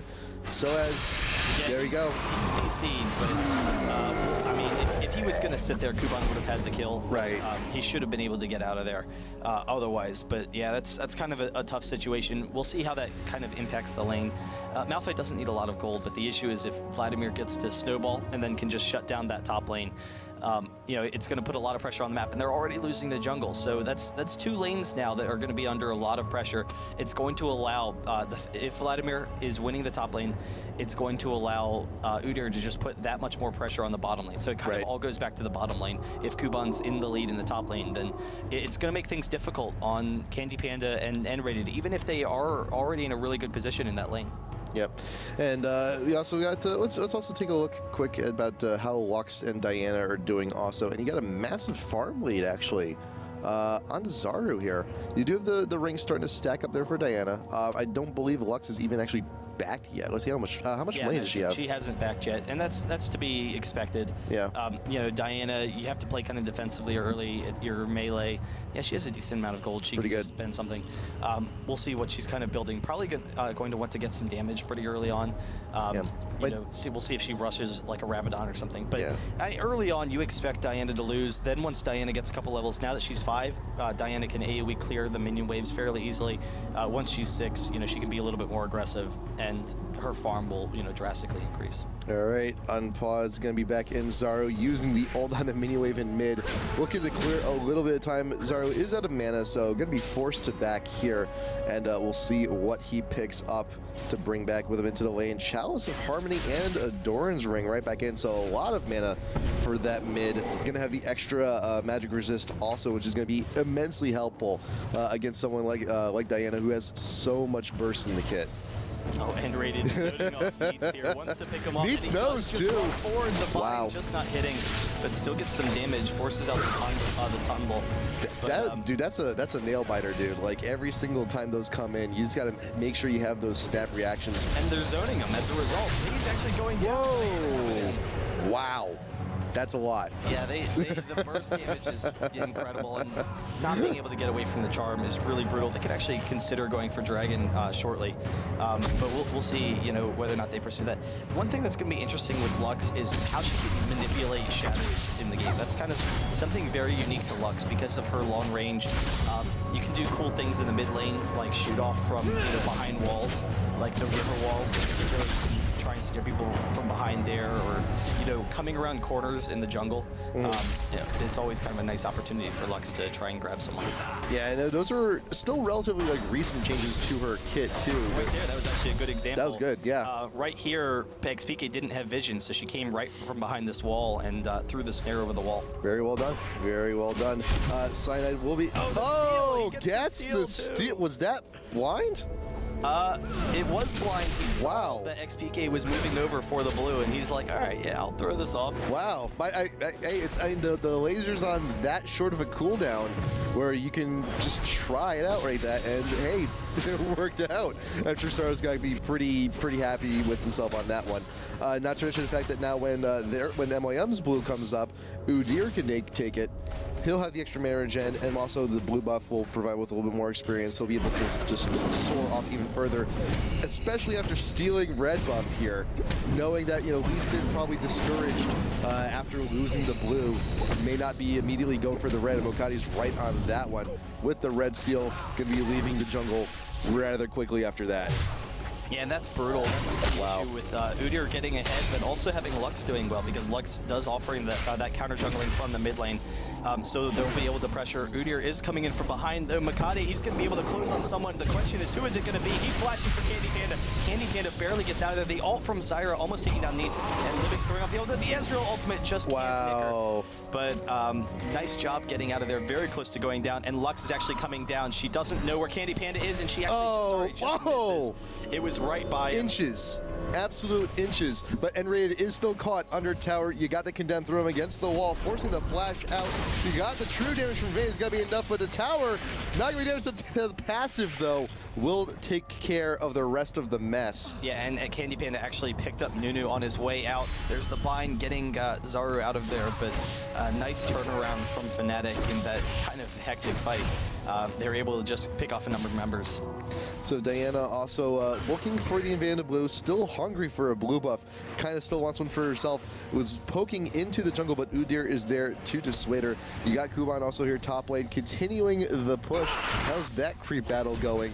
A pretty huge 35 creep advantage for Kuban, plus 1 kill there in the top lane. That is brutal, absolutely brutal. But sOAZ got the lucky pick. I mean, he's building a little bit of AP on that fight. Here we go. A little bit of a deja vu there, but sOAZ, this time with the point in the ultimate, does force out. He will be forced to back more time for Vlad to farm, and that's never a good thing. Yeah, I mean, usually you would say it's kind of a bad thing to have to use the Malphite ultimate, but that's not really a concern. It's not going to be going for kills. Yeah. And Vlad is easily countering him out now, so that's a real struggle for them in that top lane. So we'll see. They really need to put a lot of pressure around the rest of the map to try and dissuade them from being so aggressive. And MYM, they are trying to drop this bottom lane. Zaru is still sitting here. Lee Sin, with the backup, doesn't want to allow them to tower dive, but it is opening up an opportunity for Diana in this mid lane. And XPK, he's getting some nice farm. He's catching up a little bit. Actually diving in on Mokade a little bit. We'll get some nice damage, then back off, so he's going to be able to farm nicely. And Mokade is definitely tanky enough. He does have the shields, got turtle stance. He can withstand the burst a little bit more, actually a little bit more than most of the rest of his team would, at the very least. So if you're going to be sending someone there to run the mid, Udyr's the best choice. And Lux is just spending so much time here.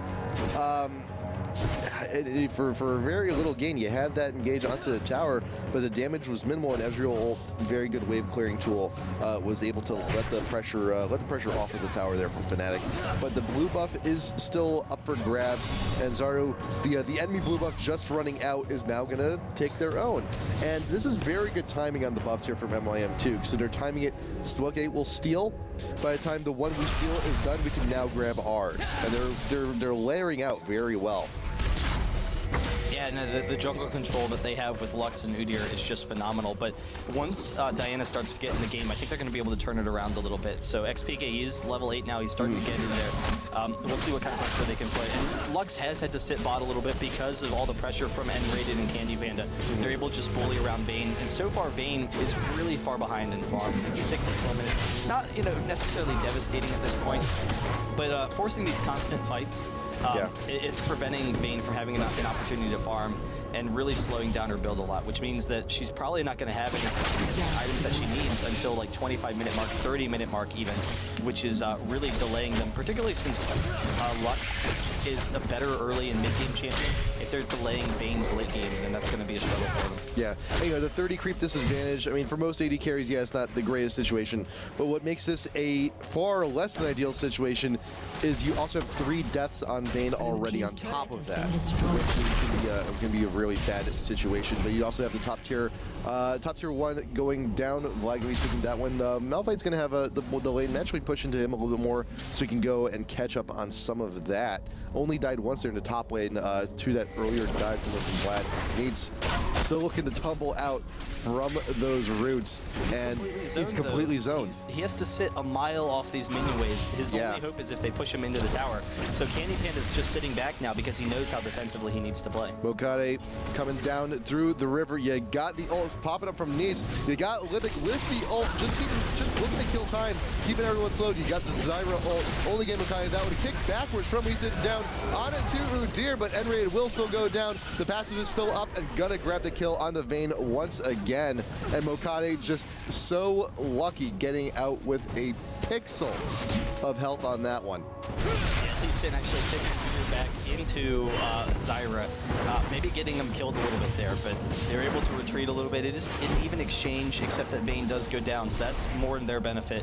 It allows Ezreal to just continue snowballing, so that's actually works out perfectly for them, losing the support for the AD carry.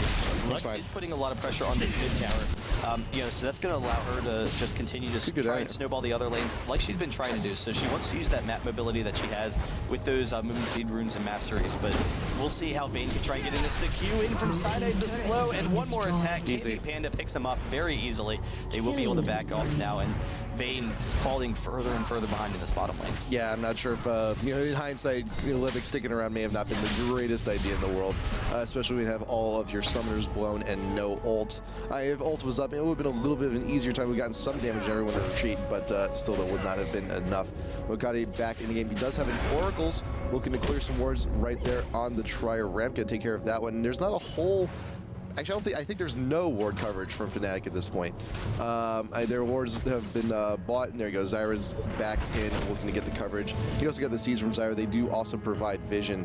But now with Udyr on that Oracles, it's going to be a little bit of a more difficult time to keep that awareness up. Yeah, they haven't really been buying any for a while because recognizing that, but you know, we'll see. It just kind of affects your style of play. They recognize that Udyr's being very aggressive, but top lane, Udyr's never going to go top. He's really just going to sit mid, bot, and mid was going to be kind of difficult. Diana has enough mobility and range clearing that it's going to be tough for Udyr to gank mid. So really all they need to do, FNATIC needs to do, is have Cyanide kind of focus on the bottom lane to try and counter out Mokade a little bit. They are likely going to be losing this dragon though, so MYM looking to pick that up. That's a really nice advantage. But actually, yes, Udyr does take it down. Candy Panda trying to get the steal along with Enraided. But, you know, really safe play, and it continues their gold advantage. But unfortunately for MYM right now, the gold, Vladimir's going to be doing great, but there's also a lot of gold into Lux, and they don't have much into Vayne right now, which is going to be the struggle. Yeah, and Vayne, especially Vayne. Most AD carries, they require some level of farm to keep their damage output up, but Vayne especially so. She can drop off so huge. She's only got Doran's and the Zeal. Granted, the attack speed is going to help that true damage come out a little bit more often, but you need something heavy hitting to go along with it. You need something like a Bloodthirster to just keep that damage output up. And yeah, true damage is great. True damage is fine, but you need something a little bit more. And in 04 Vayne, not the greatest in the world. Though by the same merit, it has been a popular build in the past to just go for the Phantom Dancer. It has. Malphite is going in from behind. Zaru is going to see him, though, catching him with the E, so they didn't have vision. Really nice awareness from Lux. But, so Vayne's going to have enough damage. I mean, it's not going to be, you know, that Vayne's carrying, but Vladimir is going to have enough damage to single-handedly win the fights, and that's kind of what MYM wants right now. They want Vladimir to just single-handedly win those fights. They want Lux to be able to take people off, and then with so much pressure, or so much of FNATIC's attention going to Vladimir, then maybe Vayne can do something. Maybe Vayne can clear out some of those kills as well. But we'll see how it goes. Candy Panda getting chunked out a little bit. Needs taking damage in return, but you do have those Zyra plants. Always, always, always keeping MYM zoned out of this bottom lane. It is still a bit of a struggle. Linak just running back and forth and Candy Panda with the harass. But here comes Lux looking for a little bit of damage. You got the roots. Not going to be grabbing anyone. Linak with the flash and a snowball down onto Enraid. Keep him behind. Nice flash away from Enraid from the Lux Bind. Ezreal ult front loading some more damage. But here comes the kick. Linak going to be going down very quickly. Cyanide Cyanide did get condemned, but Nate's very squishy. You got the flash ult from sOAZ. Flash away from Zaru. Very well done. I think nearly everyone's user flash. You got the Lux ult coming on in. Candy Pen is the only one who hasn't used his flash, who's still involved in this fight, but he is very low. He needs to exercise a lot of caution here. Mokadi actually also has his flash up, but he's there. He's for the tanking, and he's not going to be looking to flash stun, especially not in this situation. Yeah, really nice play there from both teams. But keeping Neats alive was huge. And a little tumble, avoiding the Malphite. Mokadi trying to come in, but they will be safe. But they are actually going to pressure this tower a lot. They might be able to take it down. XPK does catch on Kuban, and actually Cyanide nice. Pushing the Q over the wall. They are all very low right now. They should be able to pick that up. Diana, or Cyanide almost going down to that Lux ult, but they're safe. They grab the Vlad. A good effort on Kuban to actually travel on down, but I don't think he was expecting a 1v5 in enemy jungle. He didn't expect everyone to actually collapse right back in. But that does open up some time for the bot tier 1 to fall. MYM going to be grabbing that one. Have a little bit more goal to extend the lead that they still actually have. Mokadi with the stun down on end raid, followed up with the snowball, and that's going to be quick work of the plant lady. Passive, not going to be grabbing a kill like he has before, but Ezreal ult still looking for more damage, misses all of the chance, but he's looking to clear the wave. And back for the Vayne. She's going to have a little bit more money to spend, and I think she may actually have enough for that Phantom Dancer, but you got the kick. Cyanide coming in with the Q, does get vision. Lux ult is already back up, more damage, and now Vayne is looking okay. You're still managing to connect with those kills, and I think right now, too, FNATIC's focusing a little bit too much on her. It's like, well, Vayne's naturally the easy target. Yeah. Well, by the way, the rest of her team does damage. Yeah, they're trying to burst her down, but she wasn't really worth anything at that point, and isn't really doing a lot, and Lux has enough damage that they can just bait him. So that's actually pretty significant, the fact that Lux can throw up those binds to protect Vayne. Yeah. You know, it's going to be kind of interesting later on if they can maybe bait in XPK or, you know, Cyanide again in later fights, and then Lux just destroys them. But Zaru has the damage right now. He is incredibly strong. He is going for that Athene's Own Holy Grail, since he does need a lot of that spammability. But definitely working out pretty well for them so far. And we'll see. FNATIC actually being pushed on pretty aggressively right now. We see FNATIC, they're pretty strong about keeping lanes pushed. You know, they try and push down towers fairly early, but right now MYM is just, you know, bullying them all over the map, and as a result, they're getting a nice 3k gold advantage from it. Yep, and also with that kill that Vayne got earlier, is like, hey, you got a Phantom Dancer now. You're a little bit, you know, your damage output's significantly increased. So now Needs is in a little bit better position than he was previous. You got the stun being, you got the blind being evaded by Candy Panda. Gonna be shifting on either looking for more damage on the Linak. The Ezreal ult gonna be more than enough to take down the Nunu, and you got plays from Zaru running interference. Mokadi out in front just to tank the damage, and Zaru will not be able to assist anymore on that. You got most of FNATIC wandering around. They're sticking around the mid and bot, and you got XPK free farming top lane, taking that farm instead of it going to sOAZ. Yeah, he needs to keep his farm up so that he can be very aggressive in the mid game. He does have a DFG now, so his quick burst potential is going to be huge. But both teams have pretty good kiting with the Zyra and with the Lux. They can both kind of you know, beat out fights and try and snare people. So that's kind of why Zaru, he's trying to be very aggressive and press his Lux advantage, but it's just not letting him because of, you know, the long range snares that Zyra has. So they both kind of counter each other out. So we'll see how that kind of factors in. But Needs is, you know, catching up into the game and getting that Phantom Dancer first, like we kind of mentioned earlier. The W, you get enough damage from just attack speed, and then you get a nice chunk of bonus damage from your ultimate as well. So it just gives her a little bit more mobility and survivability, but still the focus is on Kuban and what he can do in fights. Dragon is back up, the pit is warded. Udyr still does have the oracles, he hasn't died yet, but this is not the best opportunity to go in clearing wards, because you do have the rest of FNATIC not too far behind everyone. All 10 members of the game are very close, looking to contest this Dragon back and forth, juking from MYM, trying to force something out. Zyra going down, you got damage down onto the plant, just to make it go down a little bit quicker, but you also got Lux starting off with the ult, getting a little bit of vision to see if anyone from FNATIC was actually behind in those back rushes. She was clearing the mid lane. That too. Ezreal was pushing the tower, and she was able to clear out the minion wave to prevent him from pushing, because they know they're already stalling at Dragon. So at Candy Panda, he wanted to get that push going mid to try and take something while they were stalling. Double purpose. Yeah. It actually does more than one thing, and that's what makes champs like Lux that versatile and that good in competitions like this. But XPK out in front. A little bit of a hairy spot there. Udyr was running the charge, but sOAZ is waiting in that bush. Mokade finds him out, but no action will be taken from FNATIC on the wandering Udyr. And everyone's just going to back off of Dragon just for a second. There's still plenty of ward coverage that Udyr needs to clear out here that FNATIC has placed down. And you also have the orb giving a little bit of vision from Lux onto the back line of FNATIC. You have so many plants in that bush, it's kind of silly. You have plants in a bush, I never. Yeah, but they are going to back off. They're actually going to drop this dragon fairly quickly. Diana is coming from the side, but it's going to be very dangerous for her, and they're completely split. Cyanide shielding over the wall, trying to steal it. They cannot, but they want to back off here. The bind from Zaru, though, isn't going to allow it to happen. Cyanide's going to drop there. The light hit does hit on Blackbeard coming right into the middle of the team. So it's trying to turn it around, but he does go down. And Ezreal as well. They're trying to get the ultimate on the Needs, but they just can't burst anything down.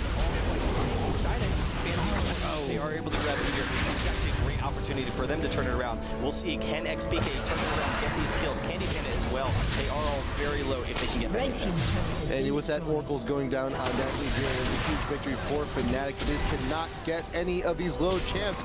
And rated, getting the kill down on Amnesiq. Kuban Zaru, or you want left. You got the missing shot coming from Candy Panda, not enough to take out the Vlad. You got the laser from Lux, barely missing the Ezreal as he's juking through in the bush. You got the stun down on XPK as he coming up the ramp. The ward did see him, but Kuban is very, very low. XPK can he close the gap? You got the shift on over, but use the jump just to get to the minions will not be able to get that kill. You also got a tower going down in the mid. Candy Panda finishing that one along with the minions. This has been a huge turn of events and a lot of gold in the pocket of FNATIC.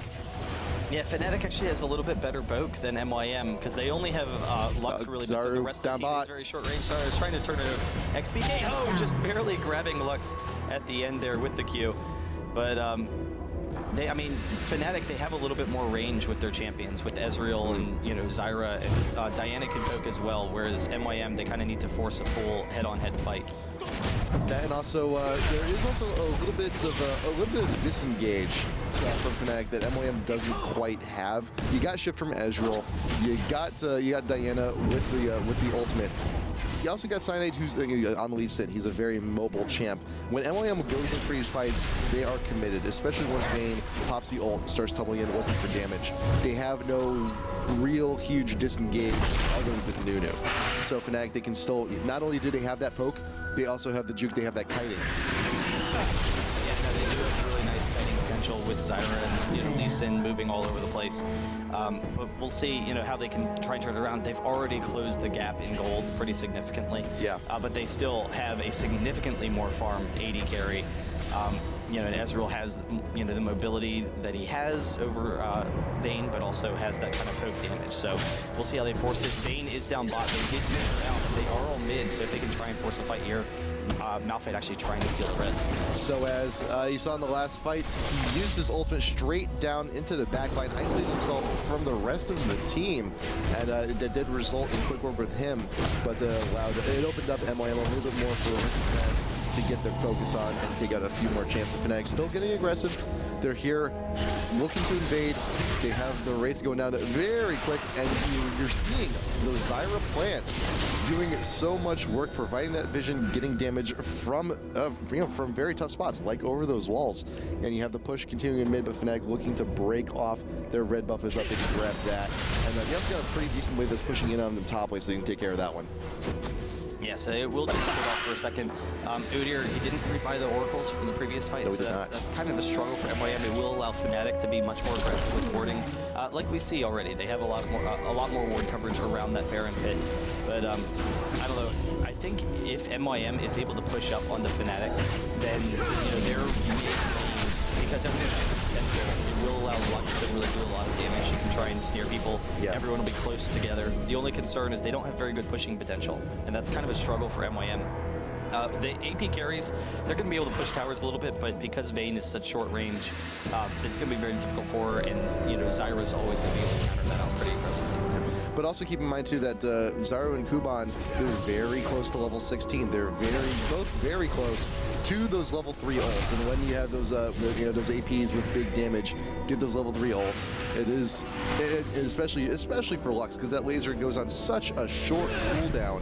And with the proper farm and quite a bit of you get some magic pen on her also, that could be pretty decent clear. That could be pretty decent damage. Yeah, so we'll see what FNATIC's trying to do right now. They do have pretty good Baron control, with Cyanide having the Rizzles and then Candy Panda, on Ezreal, and then Zyra as well. They could drop Baron very quickly. They're just a little bit concerned about, the Lux steal or just forcing fights in the jungle. They don't really want to force any in the jungle, but we'll see. They are starting to move as a team again, but they don't have an Oracle, so that kind of slows things down a little bit. Usually before you try and pressure Baron, you want to get an Oracle so you can clear out some wards. They are going to be able to get this top tower pretty quickly, and Rated should be able to grab that with the ceilings. No, just out of range, but they do have to get back quickly because MYM, they're countering it with a push right down the mid lane. Yep, FNATIC decided to go for that push because they saw Vayne in the bot lane. It's like, well, AD carry's not there. We could force a 4v5, might as well make the transition, and Candy Panda grabs a tier 1 there in top lane. And seeing that position change, MYM just tried to go for something in mid, but realizing the folly, seeing as they already lost the tower and all FNATIC is right back there in the mid, they have to back off. They cannot fight, especially when Saru had to go back. Did buy the death cap, so it's gonna be a lot more AP, a lot more damage coming from Lux, but out of position, could not capitalize on that mid push. Yeah, but Vayne is down bot, so yeah, I don't think they saw her. I don't think Vayne actually went down to the minion wave, but they are pushing down mid now. And there's the follow-up from N-Rated. They take down Zaru. That is massive. That's huge. For FNATIC if they can get rid of that Lux. So they're in a huge position right now. Yeah, right now MYM needs both Lux and Vlad to live through these fights because those are the two primary sources of damage for MYM. And without that Lux, FNATIC is free to push in on this. Mokade get a little bit too big for his britches. Wanted to stun. He's looking to 1v1 Candy Panda out on the side, but XPK will be having none of that. Ult is still popped on to Vayne, but not for long. Kuban with the level 3 ult is stuck in the pool, is also still ignited. Zyra ult right in front, right on top of the tower, popping up Libic. You got XPK dashing on in, looking for damage on Mokade, forcing the flash out of Nuno also, and FNATIC with the creep support, take down to mid, tier 3. Throwing down a ward, taking out the inhib, and after this they will back off, heal, and they can actually open up for Baron. Yeah, and that's actually one of the struggles. Do you finish it? Go back, you fool! XPK will be able to grab that. But that's one of the struggles when that happens. With Lux is she does have really good range, but she lacks mobility. So having a strong initiation, it allows them to pick them up very quickly. And they have two champions, Lux and Vayne, who are really vulnerable to that. So Malphite, sOAZ just recognizing, all right, I've got Lux here, I'm just going to go for it. They pick up the kill, and that was single-handedly what won them that fight. Because then once they did, they're able to kite very easily. And MYM, they don't actually have a good means of closing the distance onto FNATIC, which is a big struggle for them. Because Ezreal, Zyra, and Lee Sin, they can all kite very effectively. They can kite as a team. And then MYM is just going to be kind of running around in circles. So that's going to be kind of interesting to see what MYM tries to do to negate that kiting potential from FNATIC. And this also explains a little bit why we saw those movement speed quints onto Lux, recognizing, you know what, I'm not as mobile. I need to beef up my speed just a little bit, but as you saw, when we get into situations like that, it just does not help, not in the least. He even got his Shirelles down onto Udyr, but with so much burst damage potential coming from FNATIC also, it's rough. It's really rough to try and make the best out of it. You try and Shirelles into him, and N-Rated can just completely shut you down with the snare, and you just don't really get anything done. But we'll see that MYM, they are going for the dragons. They're going to be able to pick that up fairly easily. That's going to help them keep even with the gold. And their late game strength is very strong if they get Vayne and Vlad going. The only concern is keeping FNATIC in place. So really, MYM needs to be in the driver's seat in order to force fight. They need to be strong enough that FNATIC can't fight, that they have to be like, all right, we have to fight him here, and then, MYM can win this matchup. So that's going to take a while, actually. MYM probably needs to farm until Vayne gets like another, large damage item like an IE or something. And, Mokade in particular gets a little bit tankier. You also got Vlad and Lux building a crap load of Magic Pen. You got the Abyssal. Both of them have the Haunting Guys. Both of them have the Spell Pen boots. And you're seeing FNATIC build appropriately. You have the proper magic resist on the right champs. You got Malphite taking up. You got an Abyssal to match coming in from Diana. Also, They finally have the Aegis. And they finally have the Aegis too, which is going to be huge. Okade out in front, gets caught by the Zyra bind. Going to be sending him backwards. There's the Shirelia's pop. Just in retreat, he had the bind from a distance, actually picking up Enray and NXPK, but no extra damage coming off of that. MYM just wants to reposition, get behind the tower, and make sure they can defend this push. Yeah, they had the hunting guys very early. Those were early item purchases for both of them.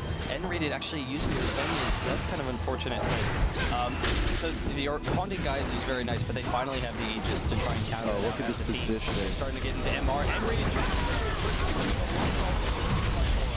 But you got Okade out in front. I think you saw two separate pop-ups. You got Desire and Malphite very well done to take out the front line. Take Kuban getting very low, forcing out the pool, but he is still ignited. The double kill coming in from Candy Panda, making quick work of the Vlad. Only Libic and Zaru are up from MYM. You sacrifice the support for the jungler and AP and the AD. That's a pretty good trade from Fnatic, and Candy Panda still getting aggressive. Just wants to get into the base. Fnatic is pushing to win on this one. They got plenty of time before Mokade and needs to come back up. They may have the damage. XPK diving on in, wants to take out Zaru quite quick. That the laser doing plenty of damage in the shutdown from Lux going down onto Diana, but they still manage to get a Nexus turret. Candy Panda still sticking around. Cyanide can also provide a little bit of a support there also, but with one Nexus turret down, there's a little bit extra goal from Fnatic. They're gonna play it safe and they're gonna back off. Yeah, I am actually gonna go back for a second because here's the issue. The N-rated was bound over the wall. Lux probably could have taken him out by himself. Like, Lux has enough damage. Wow.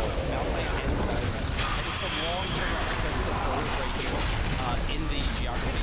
It forces Vayne to really split from the team. So they were actually split in half by this wall here, and it just a quick burst. She ran right into it. She didn't have any, good escape route, and that's kind of the difficulty of Vayne using that tumble in an offensive manner. It dangerous situations, but we'll see how they can continue to force Fnatic back. And Fnatic actually, as MYM is going for this quick Baron, Fnatic, they're not quite back in time to defend this. Yep, MYM does get the sneak. There was plenty of time to grab it while Fnatic was actually back at their own base to try and recover from that previous push. So there is MYM at the very least has stalled out the game just a little bit more, but they do have an inhibitor down still. They're down one Nexus turret, and they still have a push that they need to defend here coming up in from the mid. Libic looking for damage. He's got himself caught just a little bit. May not have the damage to capitalize on all this. He got Lux Laser coming in. Zaru gonna get the kill down on the Lee Sin, forcing them back just a little bit. But MYM still needs to sit back and defend on this. Yeah, so they are able to pick up that kill. It is going to stall the game a little bit for Fnatic. Not having the Baron regen, they can't really poke them down quite as effectively. So the fights are very long so far. But the Baron regen will allow MYM to, kite a little bit and not quite be worn down. But we'll see if Fnatic can take that inhibitor advantage. The inhibitor is actually back up. So, they need to pressure in once again and steal that. But they might be a little bit skittish now because of how strong Vladimir is at this point, and that Vayne is starting to get kind of beefy as well. At the very least, you can kill time until the Baron buff goes down. You can kill 3 minutes, just trying to shove every lane, still force out objectives. And Fnatic still has a pretty good map advantage also. But they don't want to kill 3 minutes right now. That's what they're going to end up having to do against the Baron buff is just wait for it to go out. But it's stalling them down when they were close to winning the game, and it's just giving MYM an opportunity to come back in the game, which is never a good thing. Yeah. So it is a big opportunity for MYM. It was a huge Baron, great decision on their part, recognizing that Fnatic, they had just gone back, they weren't going to have time to defend it, and that's kind of always a dangerous opportunity. But we'll see how Fnatic decides to play this. They could probably go down the lane and try and poke out like the top or the bottom lane, but they're playing really defensively right now. They know that Lux's initiation is such long range. They don't want to get picked off, and then all of a sudden give MYM an opportunity to counter push and get right back into this game. Yeah, and also you see the builds coming now in from the extra farm that has been gained. Void Staff down onto Lux. That's going to be hurting immensely more. Hasn't even finished the Athenes yet. Just hasn't had the time to even do so. But you do look on Fnatic's side. You look at Diana. Diana has the Guardian Angel, so going to be having that extra life, a little bit more damage coming from another rod being purchased also.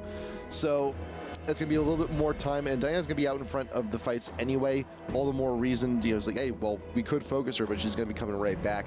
It's going to kill more time for XPK to be dealing damage in these fights when they do come along. You do have Vayne also looking to build up. Last Whisper down to BF Sword. It's going to be an incredibly late Bloodthirster, but at least he got it. And at least now Vayne's getting the farm to support herself. Yeah, I actually think that FNATIC is still stronger in team fights right now, despite the fact that the gold advantage has been onto MYM, but they need to be careful. They can't allow just a full-on fight where Vladimir can get really nice AoE. They need to just keep on poking and doing what they've been doing, try and pick off Vayne, try and pick off Lux with Malphite. And if they can do that, then I think they should be able to win these fights pretty easily. But they are a little bit scared right now, and MYM, they're showing a little bit more bravado. They're making their way down the mid lane. They will probably be able to pick up this mid tower. It's going to be close if Fnatic's going to be back there in time. Baron buff going to be gone in 30 seconds. Mokado leading the charge, is bound by Zyra, taking some damage, throws up the turtle stance, and will walk away from that one. And MYM, granted they still have the Baron buff for a little while, they are scared to push on that too, recognizing how much CC they may be dealing with here. sOAZ with an ultimate right onto the front line could mean doom again. And as we've seen earlier on in this game, we saw how easy it can be for Fnatic to focus down someone like Zaru if they're given the opportunity and take him out of the fight completely. Yeah, but having Udyr, with how tanky he is, Udyr is actually a really nice pick in this situation. Not just because of the early counter jungling that we saw, but he has his shield plus Lux's shield, which is going to allow him to just completely absorb a lot of the poke damage from Fnatic. The Baron is down, so they will take a little bit more, but it helps negate some of the harass from XPK and Candy Panda in particular, since Udyr can just tank that front line, and that's going to help take some pressure off of Vayne in the back. So, I don't know, we'll see how Fnatic kind of deals with that, but now with the Baron down, I would be kind of expecting Fnatic to try and make their way into the base once again.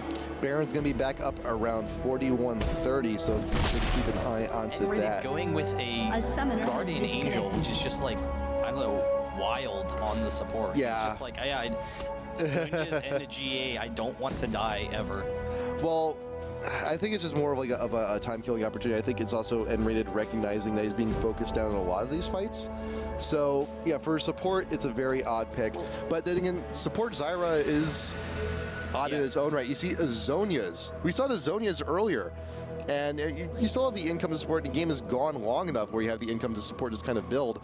But there's still plenty. I mean, you pick the Zonias also to get a little bit of damage to try and keep the tank up. And as you saw in that fight also up top lane, you saw how quickly N-rated got chunked out. If as a support, you need to still try and stay relevant, but Zyra is not like most supports. You're seeing him actually stay up on the front lines to help out with the poke, not in the back.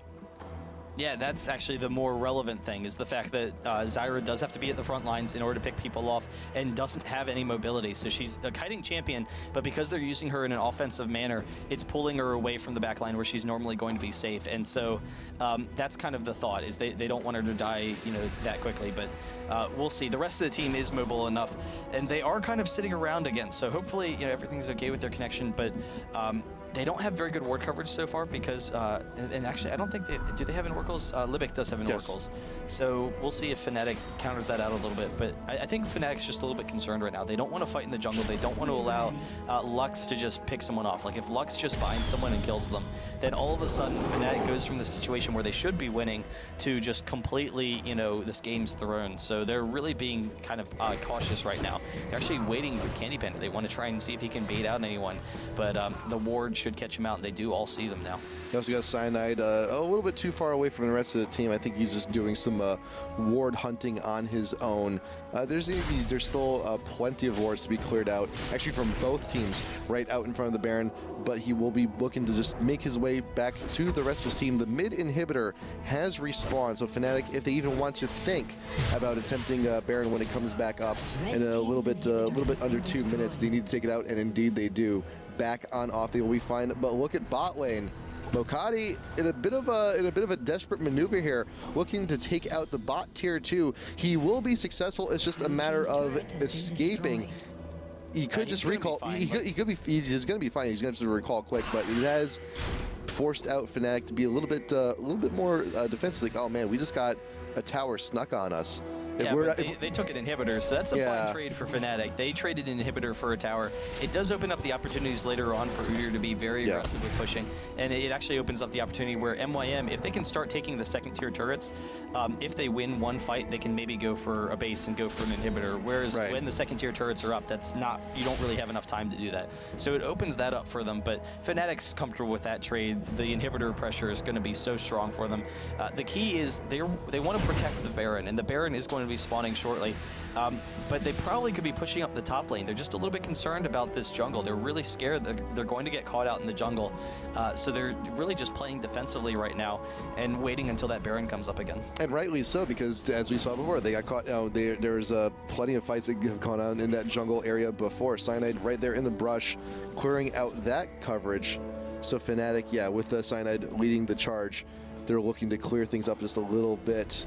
You got MYM not too far behind, Libic out in front, throwing down wards. There's one still in the pit, and Cyanide is hesitant to clear out that ward in the back. Well, he doesn't want Lux to grab him over Right. the wall, which would just suck, and Yeah. aggro the Baron as well.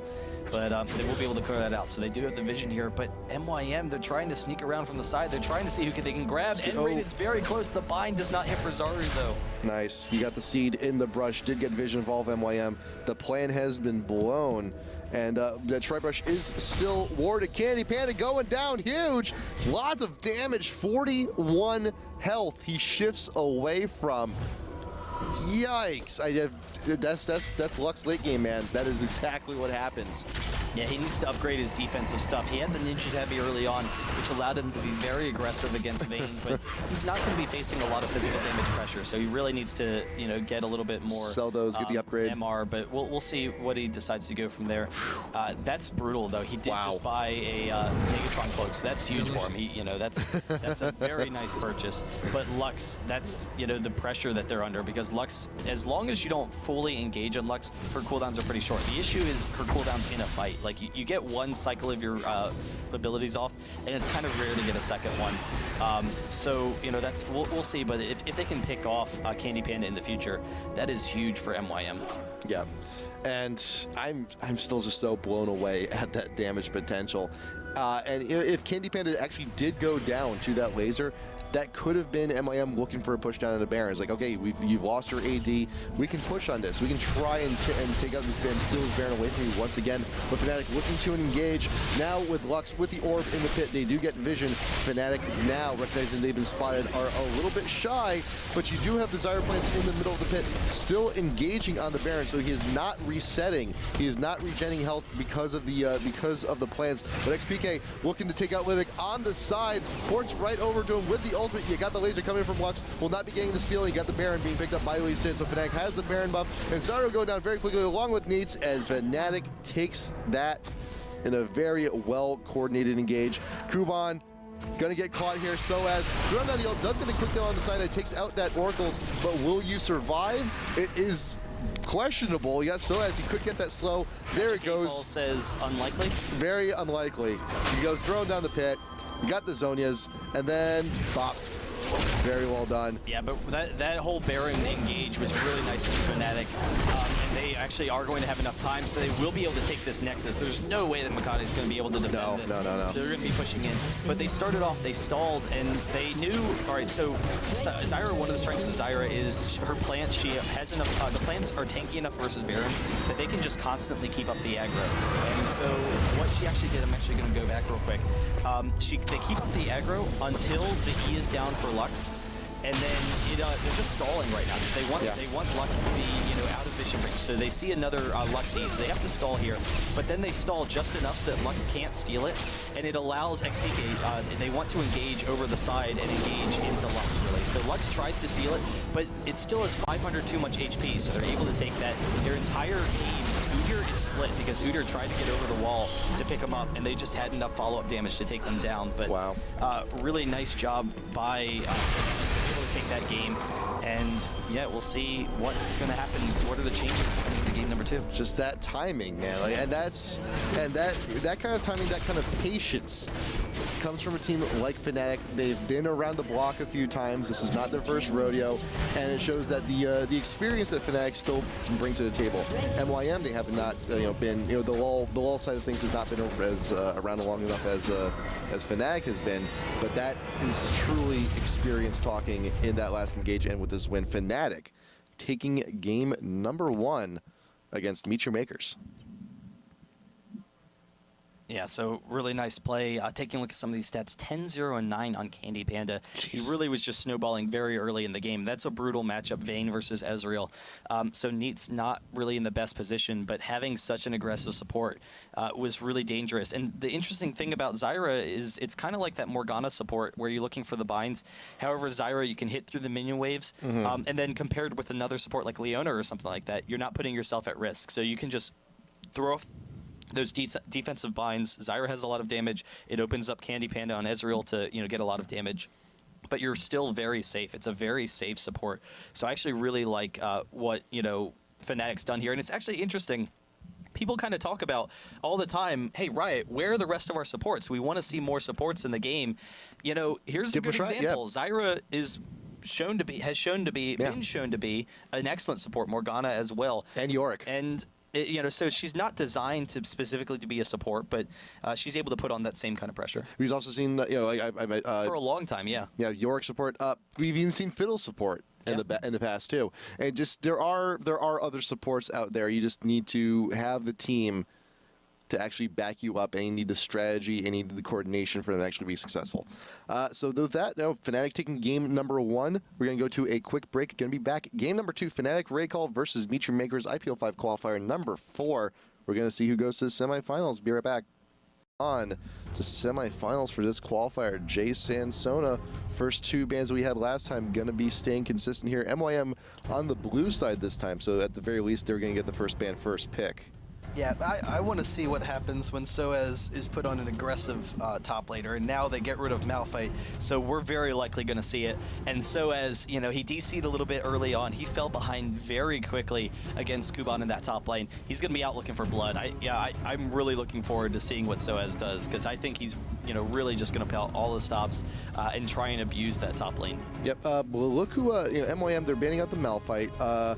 Shen and Rengar have been left open. Malphite and Zyra being banned in their place. So I think it's Rengar going down. The Shen pickup can be huge here. They can also grab the Ezreal away from FNATIC. They have a lot of options. They can keep their Nunu, but the Shen I think is the safe grab. Yeah, it is a safe pick. They can run Shen against almost any top lane. They can also throw it in the jungle, but based on what we saw last game from Okade, I don't think that we'll probably be expecting a Shen. So in the jungle, it'll probably be the top lane. Yeah. So we'll see where FNATIC goes with this. Supports available. Nunu number 1, they might go for that, but we haven't really seen a lot of Nunu from N-rated. It's mostly been we've seen Cyanide in the jungle with some Nunu, but usually N-rated goes for those more aggressive supports. So we'll see what they hold off on. They'll probably grab the Ezreal here. Like that's almost certain going to be one of those picks. So Ezreal and Nunu likely going to be the grabs here. Yeah, and to take the Nunu away from MYM. Well, Nunu, he was helping keep Vayne in the game.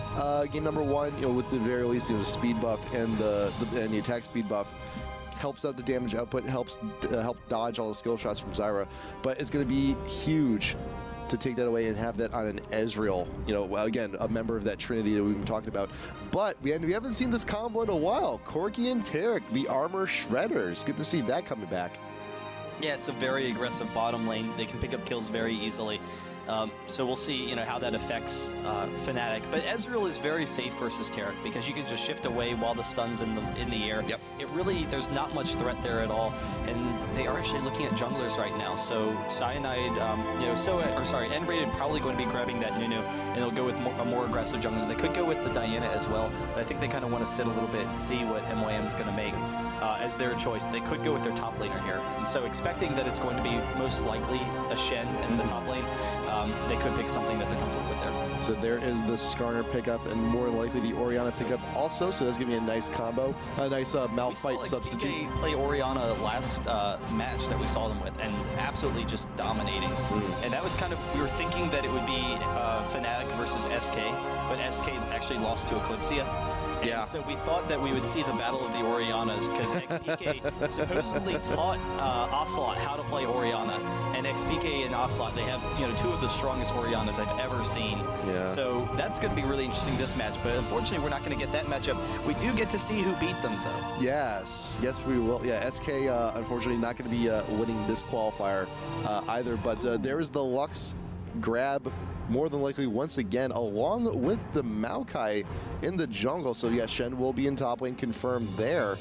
But I think how do you think Lux is going to fare in this matchup, as in this team comp, as opposed to last game?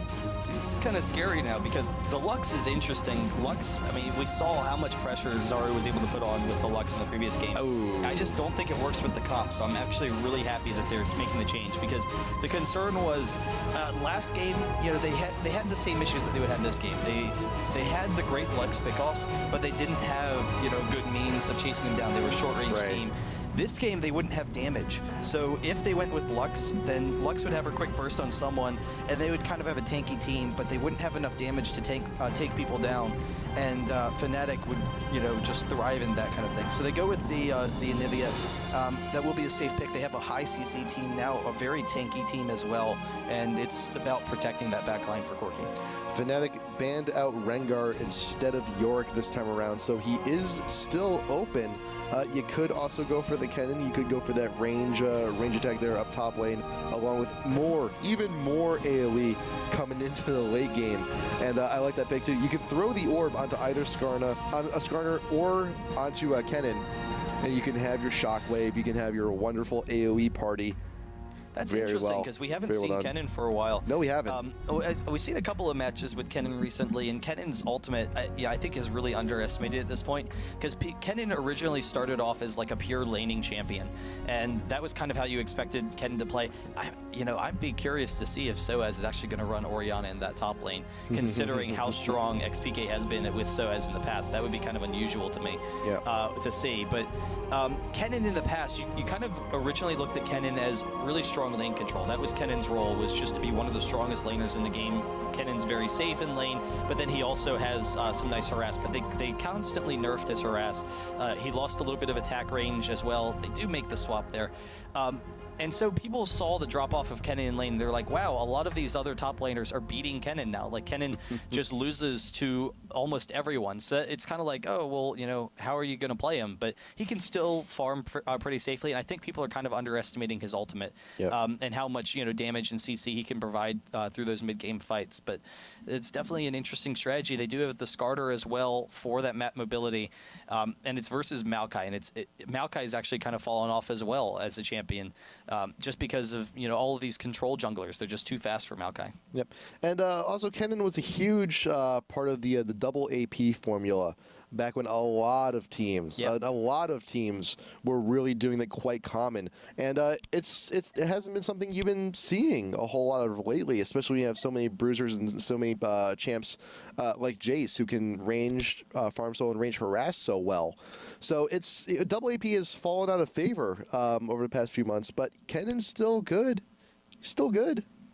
Yeah, no, that's definitely going to be interesting. And so as running movement speed. So, you know, he, instead of running, like a lot of times you would see attack damage early on Kennen for that lane control, and then you would transition into ability power.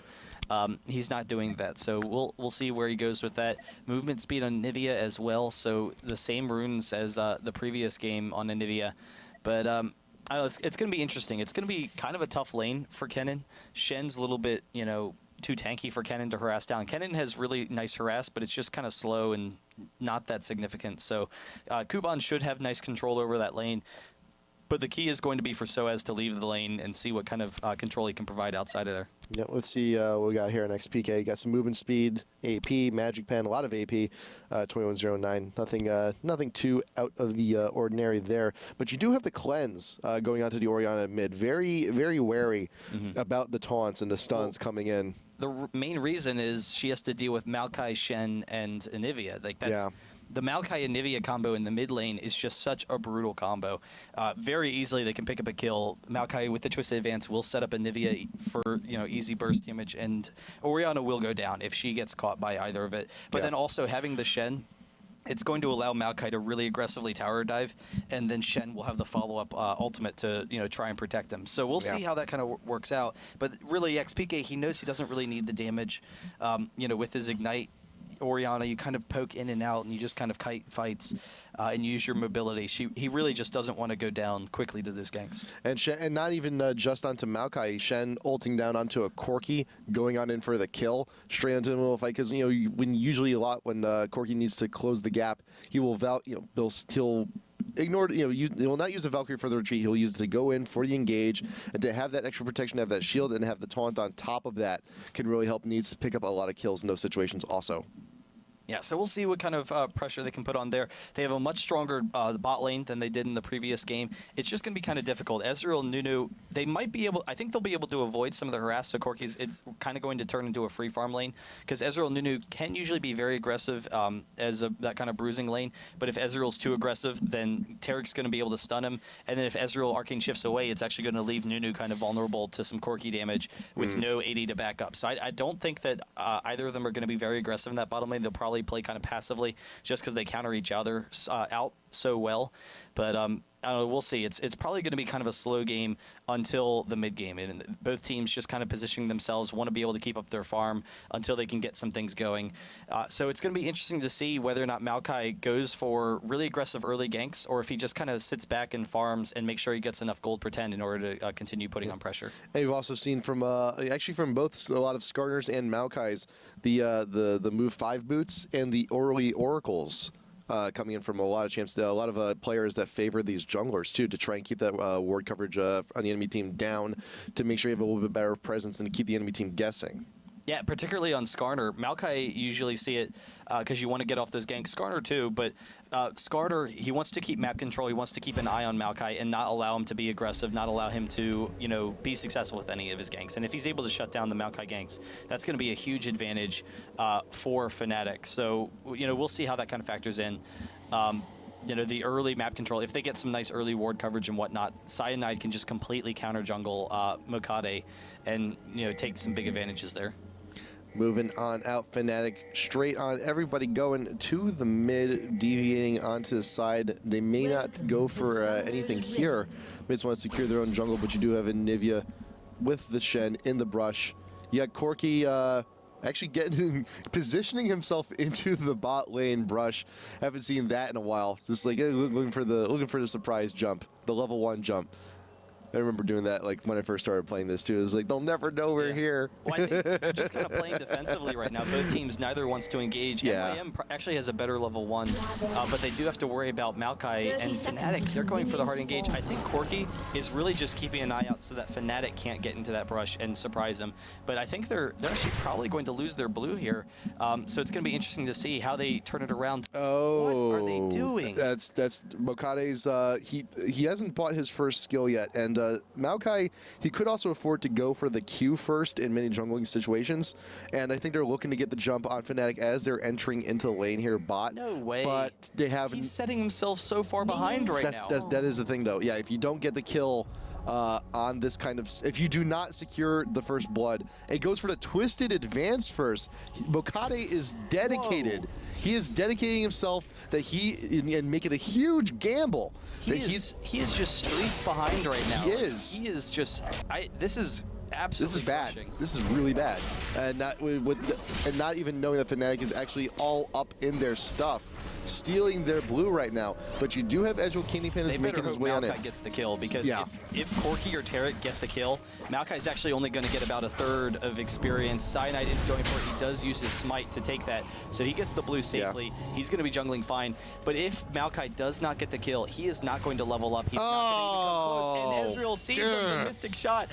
MYM is screwed. Yeah. Mokade going in. No, Candy Panda walked up. There's the first blood. And it goes to Corki, and Mokade is... He's still only at 1/3, though, and he's not going to be able to jungle. He just can't jungle right now. Yeah, and it's a Maokai... And we've seen this before. Not in specific setups like this. They did get the first blood. Give them no credit here. Right, but Maokai is set so far behind.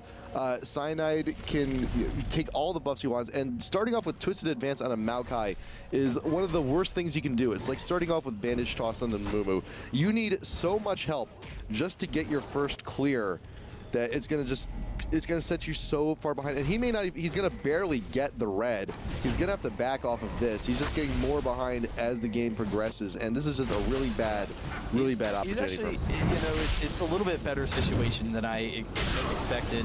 Being able to clear that red, he is going to be able to clear wraiths now with the Q or in the E. But he's still going to be falling behind on Skarner. But it helps snowball the bot lane, which is an interesting trade-off. So it's not like it was just this terrible decision where they're like, oh yeah, let's just screw over our jungler. They wanted to snowball the bottom lane, and the bottom lane was just brutal for them the last game. Candy Panda put on so much pressure onto Neats. So really, it's a great snowball for the bottom lane. It gets Neats into a great position, and Maokai. The key now for Maokai is seeing if he can catch up, and it's going to be tough for him. He's falling behind right now. Skarner is going to be a full level ahead of him, if not more. In a couple of minutes now. But we'll see. If he can stabilize, then that's a huge bonus for them. Yep, and Cyanide, he can also choose to camp out bot. One kill for Candy Panda down bot, and he's already re-equalized things. 2 kills for Candy Panda, and it's actually swung back into their favor. Well, I mean, yeah, but that's, expecting Candy Panda to get a couple of kills at a disadvantage. One of the nice things with Maokai is you don't really need a lot of levels to be successful. That's why you can kind of, you could roam Maokai support, for a while before he was, when he was jungling, but you would see him as support occasionally.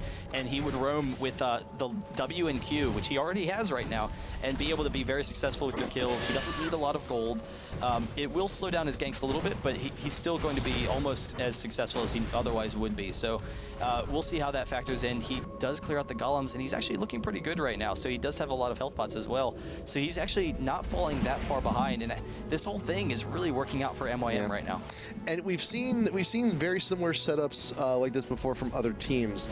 Legion comes to mind here from the NA because they would have their Leona support camp out top lane with their top laner and AD to try and get a quick kill there. But it is a little bit different though because you have the support and the AD, they're falling a little bit behind. It's kind of like losing a little bit of farm on 2 champs, but then we're also talking about the difference between laners and junglers, and it's still a very strange situation for Maokai on his own. He is over a full level behind. Yeah, like he's 2 levels behind right now, but Maokai is about to get a level up, and so that's going to allow Skarner to be really aggressive. But they've made that trade-off. They just decided, okay, that's worth it to us. They made that decision. So it's an interesting decision. It's kind of an unusual gambit in the bottom lane. Yeah.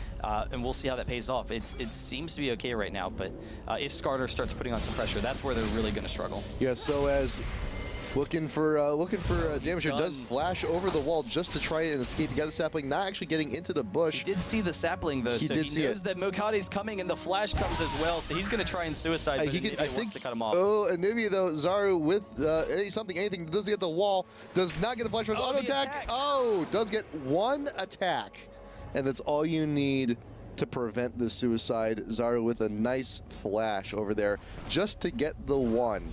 Very well done. Yeah, really nice awareness from sOAZ to an extent, recognizing he needed to suicide at the point that he did. He did kind of catch himself out of position, but the second he saw, he was sitting there really aggressively harassing Shen, and then when Shen taunted in on him, he didn't even see Maokai yet coming up the river, but he was just like, oh, shit, Shen taunted me. I have to imagine that Maokai's here as well. And so just naturally, he knew that he needed to just try and, get into their base. Which is actually a pretty heads-up play. It didn't quite work out for them. Yeah. And Candy Panda trying to bait out the stun. He wants that snare, but he will be able to back off.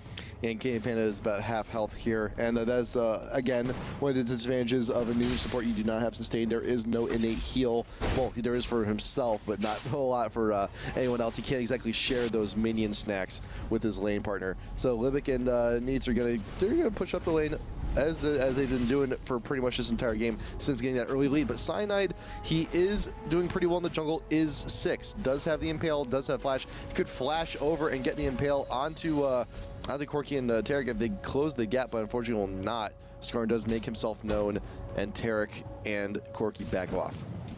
Yeah, but he's really looking for a kill right now, and being 2 levels ahead of Mokade, if he gets in on Zaru, even with the egg, they can pick that up very easily because Cyanide has enough damage on Skarner to clear him out.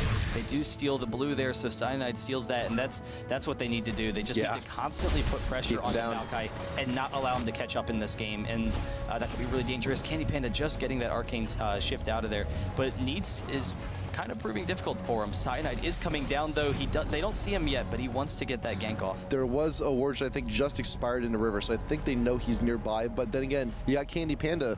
He's very low on mana. He cannot. His damage output when he's low on mana is not very good. You get hell enough for like 1 Mystic shot and maybe a shift, if anything. So Cyanide will not be able to get the full damage down onto a champion Pales on that attempt. So he's just falling back, grabbing the wolves, and he's going to pass off the blue buff to Oriana, to XPK, I believe, next. There you go. Yeah, and MYM, they're able to secure the blue for Nivea, so that's really nice for her.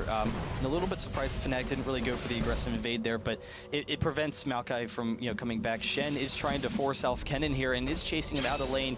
Maokai is coming up the lane, hasn't seen him yet, but they could go for this quick kill after Shen has enough energy for that taunt again. Yep.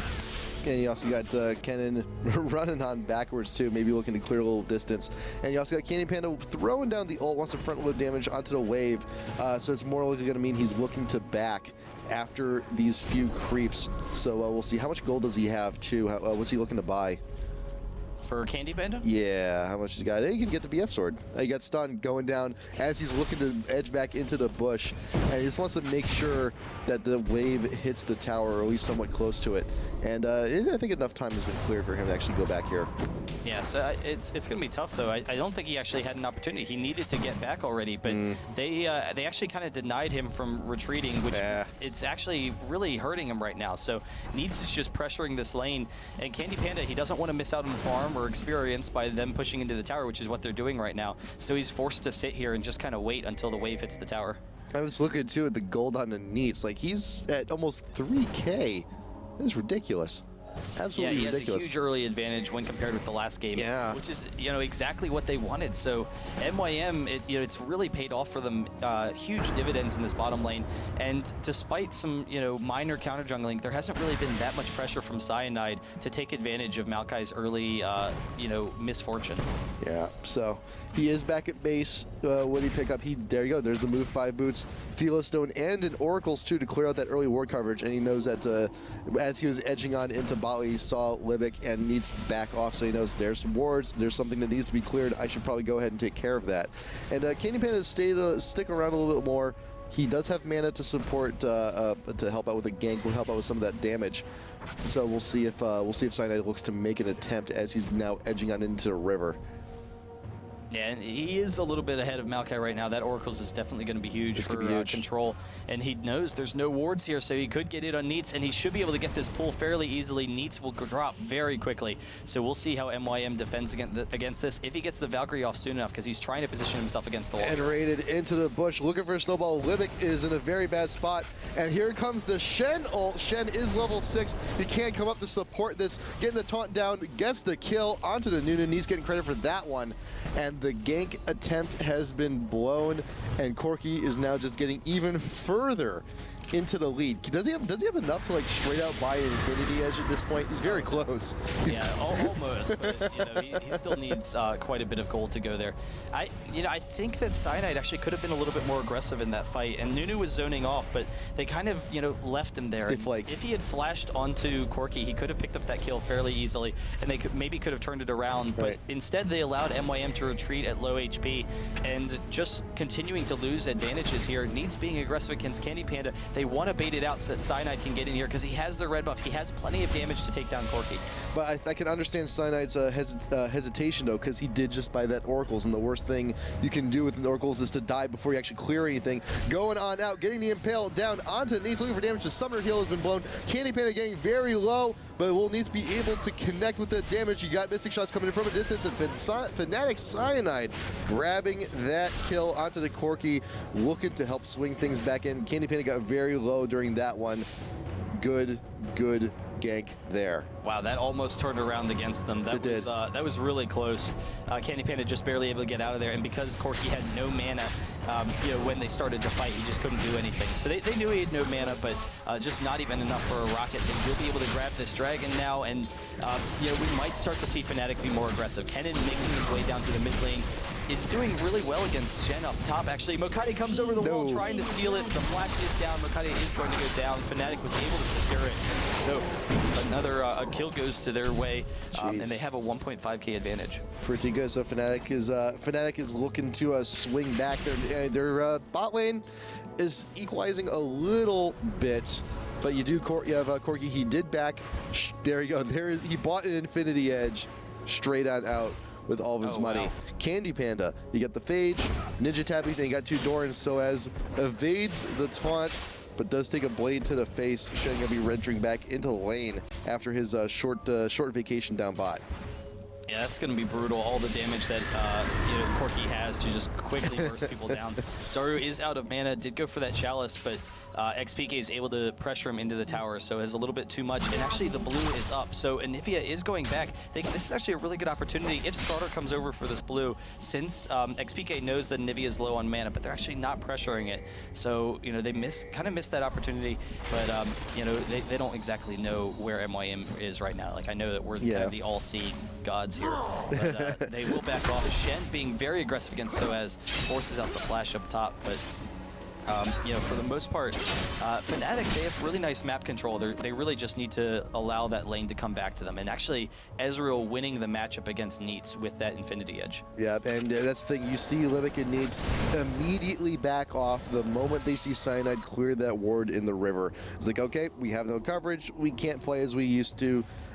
It's time to back. It's time to get out of here. Cyanide, he's looking to camp out too. Linak could be in a very bad spot. I was expecting like a flash ult as I was seeing him actually go straight on through past the mid range on that lane, but Cyanide's just waiting. He's biding his time, and the lane has been successfully frozen here for FNATIC by their tower. Well, and that's why Corki had to go back. They're zoning him out of the tower. Anivia is pressuring up top. Is Kennen going to walk right into it? The Flash Frost goes over the taunt as well. Zaru trying to pick up one more attack. sOAZ will go down. Wow. But the bot lane, it's kind of an interesting dynamic. Oh, Cyanide, very close to picking that up. This is he goes in with the speed buff. He does flash in response. Can he get it? Yes, he does. Needs, but here comes the Shen taunt once again. Deja vu. You got N-rated with the ultimate keeper. When Cyanide does lose the oracles on that, but what can Candy Panda pick up on top of this? Linak getting very low. Double kill for the Ezreal. Get some revenge. Revenge for the lost oracle. Was that 400 gold worth of revenge? I think it was. And, you know, well, to get Candy Panda back in it. That's definitely a huge advantage for them. Candy Panda is in complete control of that lane now, which is very interesting for that turnaround. And that's, I was going to say, that's instant kind of rebuy. Yeah, it's kind of the interesting, you know, mechanic of when you talk about Triforce versus Infinity Edge, because Infinity Edge is going to be a lot stronger in team fights when you don't have any pressure in your face. Like if you're safe to attack, if no one's attacking you, your damage output is just through the roof. However, in lane harass, early game, and if you are being pressured, Trinity Force and its components are just so much stronger. And for Candy Panda to be able to beat Corki in the 1v1, or, you know, the 2v2 in the bot lane, with the Phage compared with the Infinity Edge is just devastating, because Corki just doesn't have a lot of HP right now. So he does drop pretty quickly, and it allows Candy Panda to just kite him out a little bit, use his range to his advantage. Yep, and Cyanide with his income did instantly rebuy the oracles. Didn't chug it down yet, but he also has a Ruby Crystal, a little bit more health, a little bit more tank. And I think remember though that Mokade is still, you know, in relative terms, behind Cyanide in terms of gold, in terms of experience. So Cyanide, he can afford to make this kind of investment. Katie Panda getting caught by the taunt. The Orianna ult to follow up though. XPK looking to make the best of the situation. Needs is away from the tower, but he got Kuron. Will he go down here? Yes, he will. Shen going down to the pressure from the Orianna. XPK still looking to duck in and out, looking for damage. Zaru throwing down the wall after taking the bot tier 1. So MYM in retreat, throwing down the ult, but speed buff from Orianna, making Nunu even faster on top of that blood blow, but cannot connect. No more slows, no more deaths here happening down in bot lane. Yeah, Candy Panda was trying to poke them down some so they would stay and wait long enough for his team to come around for those kills. But I think he probably had his trigger finger on the Arcane Flash and Arcane Shift and thought that he could get out a little bit faster than he could, but he actually missed it. Shen went in for the taunt and he just wasn't fast enough. He didn't have quite the response time, and so he just easily went down. Just kind of, I don't know, overestimating his own abilities there for a second. But even so, they're able to even it up. It wasn't a huge thing for them, but sOAZ is able to grab the tower in the top, so that actually works to their benefit. Yeah, Shen's going to be coming back once again to top lane after vacation and realize that things have gone a little less than ideal. There is an electric rat in my house and he's taking my towers and I need to stop him. And Rated and Candy Panda now moving on into the mid, looking to push that lane up, see if they can't pressure a little bit more on the tier 2 and mid. Okade still just struggling. Even now, still struggling to take his own jungle. XPK with the orb, looking for those steals also. But that's the thing though, MYM, they have, with Zaru and Neats, Corki and Anivia, those two champs alone, they have pretty decent wave clear. So FNATIC won't be able to pressure them as much as they'd like to, but still though, they can only, those two guys can only be in so many places at once. So if you have them, both of them sticking together, they can clear these waves, they can keep off these pushes, but you still have like Kennen in the top lane, still pressuring Shen. Yeah, and it is interesting though, Maokai, Maokai at this point in the game, he's in a good situation. He's a little bit behind, but not significantly behind. But throughout the early portion of the game, we saw Skarner was very active with his team. He was able to control the whole map and run around and gank a lot, whereas Maokai couldn't really do any of that. So they were fortunate they had the Shen, and so that's kind of the thing that enabled it. Having the Shen in the top lane, knowing that he can, help out in some of those early fights, so they could go with the weaker Maokai early on. It does, work out for them now, but even so, usually you expect Maokai to be a lot more aggressive with ganking, and they didn't really ever have any ganks. They didn't have the pressure mid or anything.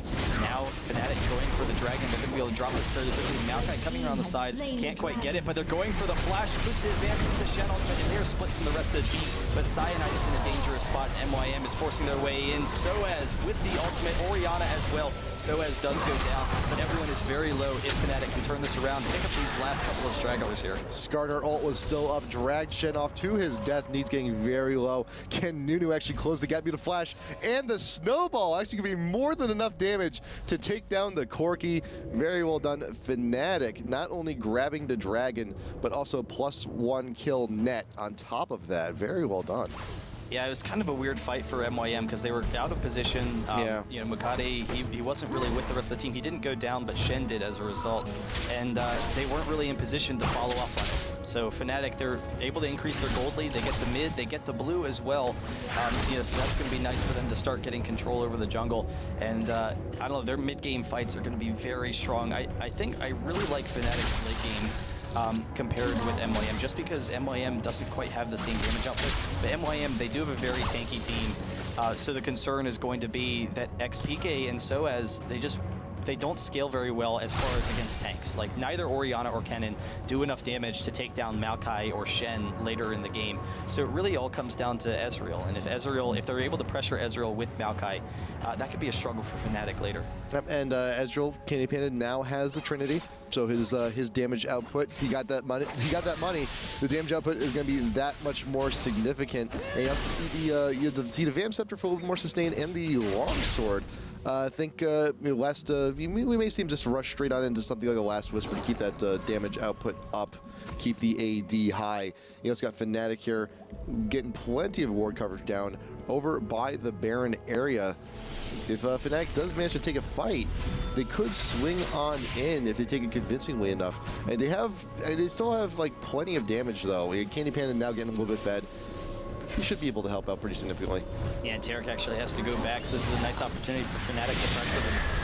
and they can try and poke them down. They have really nice poke. Candy Panda actually shifting in there, trying to get some damage onto Neats, but they can just keep them under the tower. The only concern is that Anivia is the best tower defender in the game. She can just stall forever. The XPK throwing a shield down onto himself, looking to start the poke party didn't get walled down the up. tower. Yeah, that's a very, very close call. But you still have missiles coming from Corki down over horizon, and there you can also still there's still a possibility here. Candy Panda is being very risky in how he's trying to get his pokes here. If Zaro gets the position right, he can actually lock him off also. So this is a very risky attempt, risky maneuver. But look at Candy Panda's positioning. Anivia's not throwing down the ult. He's able to sneak on in from the side, and he's got 3 pot shots onto the tower. But yes, one wall could spell disaster.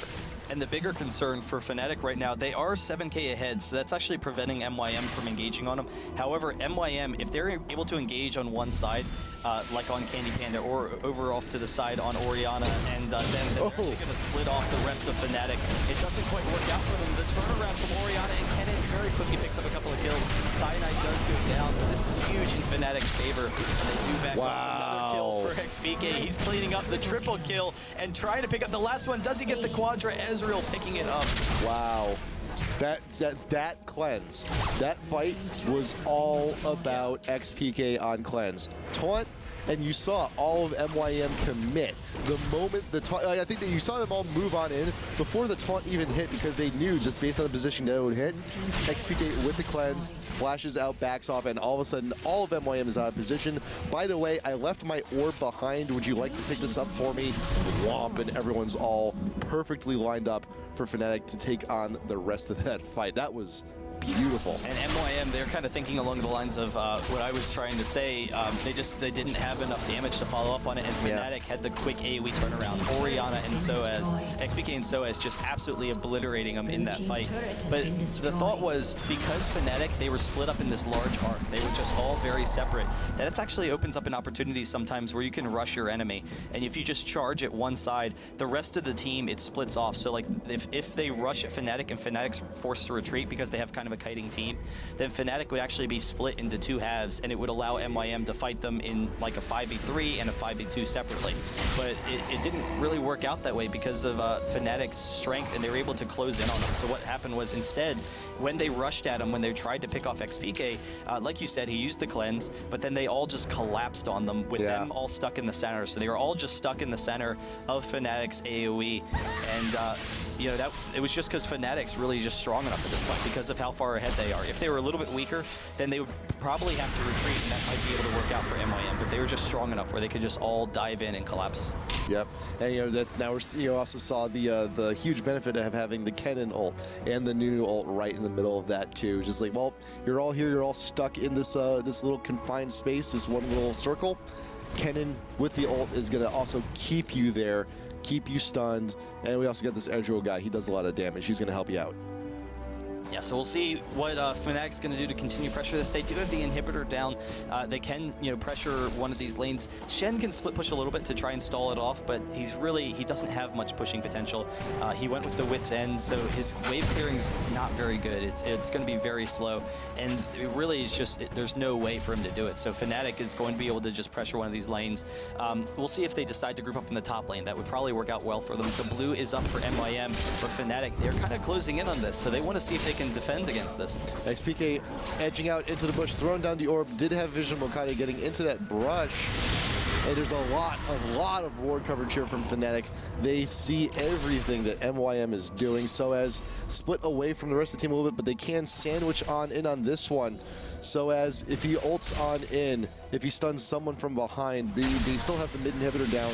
They can just rush on in through the base also. But the orb, the ultimate for Orianna is going to be more than enough to take down Zaro. Did not have the egg up. Double kill for Ori. XPK coming in. Cyanide with the flash and the impale. Candy Panda coming in for the damage. This XPK, man, doing work. Just rocked Anivia, and Anivia walled him off. He was split from the rest of the team, so he knew he needed to go in. sOAZ going in, trying to Oh, pick them off here. They're going to pick up these kills. Kuban under the fountain. Can they do it? They will back off.